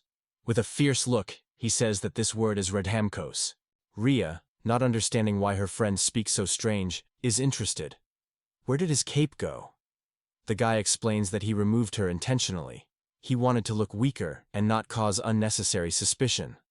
Meanwhile, Kaida strictly warns the girl to stay away because the situation is rapidly exacerbated. Suddenly, as if from nowhere, Fiona appears. She asks in surprise, causing all this noise. Kaida rejoices when he saw a girl, and quickly throws a men's glove. Rays remain only in surprise to watch everything that is happening. The guy turns to Fiona and notes that she appeared on time. He asks her to take care of Rai to keep her safe. Then the guy appeals to her request, adding that he is sure. The answer is already known. The girl smiles widely, and on her face she is significantly relieved. She agrees with him, demonstrating his willingness to support in this difficult situation. Radomko rose and began to swear loudly, shouting that everything was done now. His words were left in a tense atmosphere. Kedad, not understanding anything at all, only looked around in a confusion. The young man, determined and showing it with a gesture when the index finger touched his temple, asked if he wanted to fight him. At that moment, he was convinced that a spoiled and unworthy guy by the name of Redemkus is unable to do him real harm. With confidence, he stated that the opponent would not stand in front of him, the strongest Arangosevich searcher. Hearing this, a mockery smile appeared on the face of Radamkosa, which clearly hinted at the treacherous design. The man cried out to everyone who watched them with a sparing tone. It seems that he would have to demonstrate what happens to those who dare to go against him. Lifting his fist, he declares that Kaida is causing the duel right here and now. The guy from the 10th row is watching the events and notes that everything is happening as it is necessary. randomly points to one of the soldiers and announces that he will be the second in this duel. In response, the soldier only points out that he understands, and Kaida stands away, watching this fight. The security guard, having agreed with the circumstances, only sighed about everything that happened. Suddenly, he breathed a sharply breath. She was mentioned something extremely important that could change the course of events. The guy realized that again, there was the same spooky stranger with whom he had recently talked. The man, realizing that this guy is aware of his abilities, which much exceeding the level of D, suddenly stopped. At this point, the security guard stood indefinitely with the head lowered, completely confused, and not knowing how to proceed. Kaida, fearing that he is likely to stop the duel, attracts the attention of Radams. The man, feeling a vigilant look, turned and looked intently at him. Kaida smiled nervously and nodded, making it clear that he was ready for battle. The people around him were already starting to press on guard, holding his breath in anticipation of the answer. The young man hesitated for a moment, carefully weighing the circumstances. Suddenly he beats himself with his right hand in his chest and loudly states that he witnesses this match. Kayada realizes how much people do not like Radomka, and it only reinforces his rage. The young man stated that in the event of his victory, Radomka would be forced to cancel all taxes. The man, without thinking, agreed, but put forward his own condition. If he wins, he would take away all Kayada's property. A man with determination states that this dispute does not make sense, because in any case, the victory will be behind him. The young man again asks whether the retreat is not really an option. Radomko replies that it is important only to win. After bowing his head, Radomko states that after winning him, he will decide to deal with the common people and the girl who was with him. Hearing that the people of his loved ones were injured, Cade had dissatisfied, however. Despite this, he still decided to go to the duel. The guard responsible for the second participant raises his hand, giving a sign to the beginning of the duel, and warns the duelists to prepare. Romo, as he becomes a battle stand, he prepares for the offensive, and the hero only looks at him with distrust. Cade monitors the events closely, having fallen asleep while the man reports that he will say goodbye to him. A man with an annoyed expression and unwavering confidence states that he is a traveling C rank, and adds that he hopes the guy will be able to entertain him. The guy heard a lot because he was aware of what stakes made, and did not expect his opponent to be a C-rang fighter. Suddenly, Radamkost, without hesitation, jumped and rushed to the boy, clearly intending to start a duel. The man is swollen by the sword, preparing to strike his enemy. However, it turns out to be more agile. At the moment, the eye evades the attack. Without thinking, Kaidita causes an opponent of a powerful blow. The man groans in pain without waiting for a sudden attack. The young man thinks that the traveler, recognized by the sea he knows, was much stronger than that man. He rejects a few meters ago from a strong blow to a man.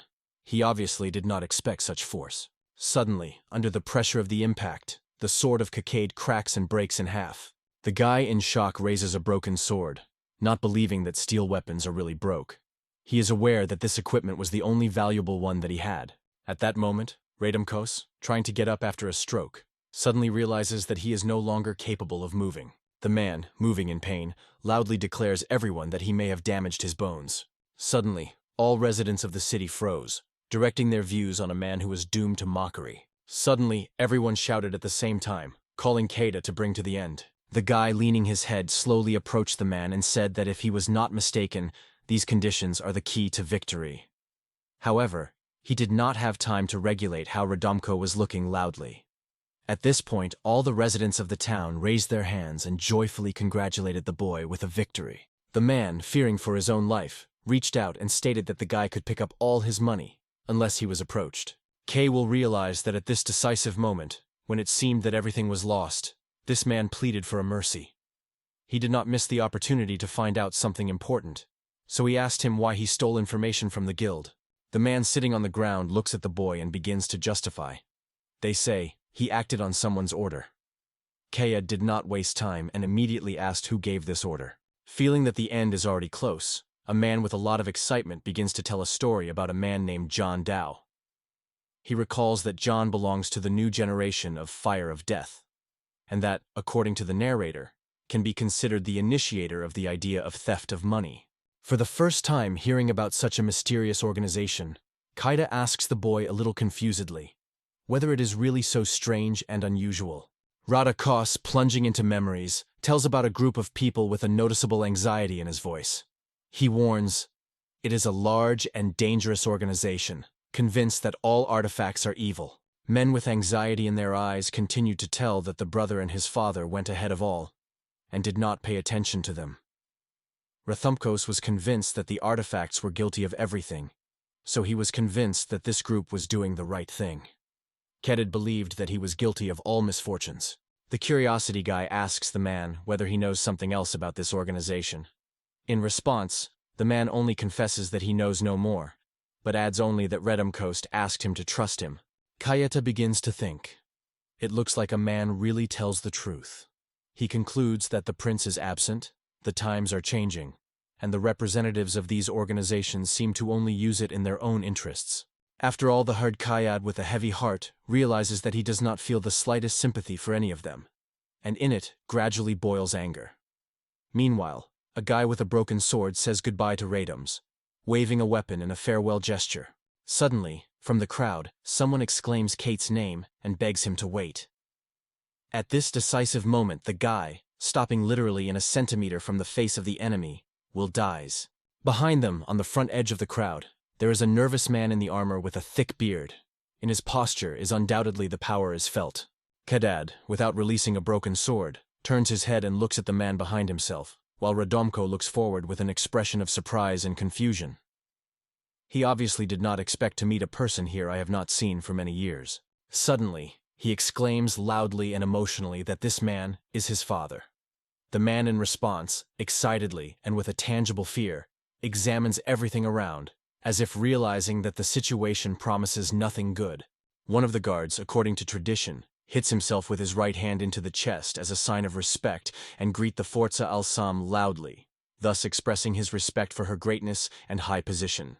Despite the tension of the moment, Keita looks across the shoulder on a man with surprise and unconcealed curiosity, finally realizing that before him, a real prince who once went to the capital.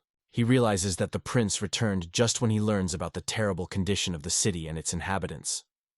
At this point, Zeli, full of determination, extends his hand forward and politely asks the boy to lower the sword, noting that it cannot allow the death of Radum in the duel.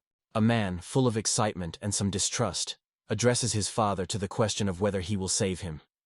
Kadia explains to the king that the victory in their duel brings only the death of the opponent. He also asks whether they will victory in case of failure to comply with this condition. The Psalm Fossil replies, "If the victory is possible only through the death of the enemy, then these conditions must be fulfilled." He adds that it is not necessary to complete the life of the enemy. This should be done by Kadia. Suddenly, by order of the king, one of the guards removes from his belongings a large square decoration covered with mysterious symbols, filled with many meanings. When Keita looks at this subject, he realizes that a magical device that reflects a person's condition, and his interest grows even more. The guard, without unnecessary words, extends the attribute of Radumkov sitting on the ground, and the guy cannot hide his excitement.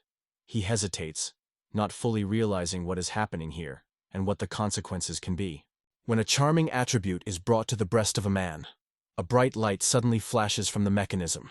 It indicates the beginning of his work, and causes general anxiety. Suddenly, the word bandit appears on the magic device in capital letters. Radum Kosis and Kaida, stunned by such a spectacle, did not expect such a turn of events. The guard strictly tells the boy about his guilt. Radagomo is shouting, denying it. The young man's father, with his eyes closed, inhales deeply. In his look reads a clear disappointment with his son. The man begins to beg and swear to his father that he did nothing wrong. The prince, covered with anger and disappointment, raises his voice, shouting that if he was really not guilty. Forcell, with anger in voice, exclaims to the man, demanding to tell where Matamkos is now. He would never allow it to happen, and could not look at it. Such behavior was absolutely alien to him. Radumkaz tries to justify his actions, claiming that his younger brother had too much advice and constant guidance. Therefore, he decided to lock his brother in prison, convincing everyone that this choice is quite natural, and there is nothing wrong with that. All residents of the city, despite the seriousness of the moment, were silently watching what was happening. Kayada twisted, looked at her husband with contempt, and mentally noted that such actions were usually called by society by attack and imprisonment. The guy wondered in surprise whether the man really considers such behavior normal. Meanwhile, Asama clasped his palm into the forehead, murmuring that his son is just terrible. Radankus looked at the man with anxiety, feeling fear of waiting for him further. With apparent disappointment in his voice, Forcell has announced that this man would be executed as a robber, brutally uttering a sentence. The prince noted that if he had behaved in his youth, he could live peacefully and peacefully. Radomko, covered with horror and fear, asked again.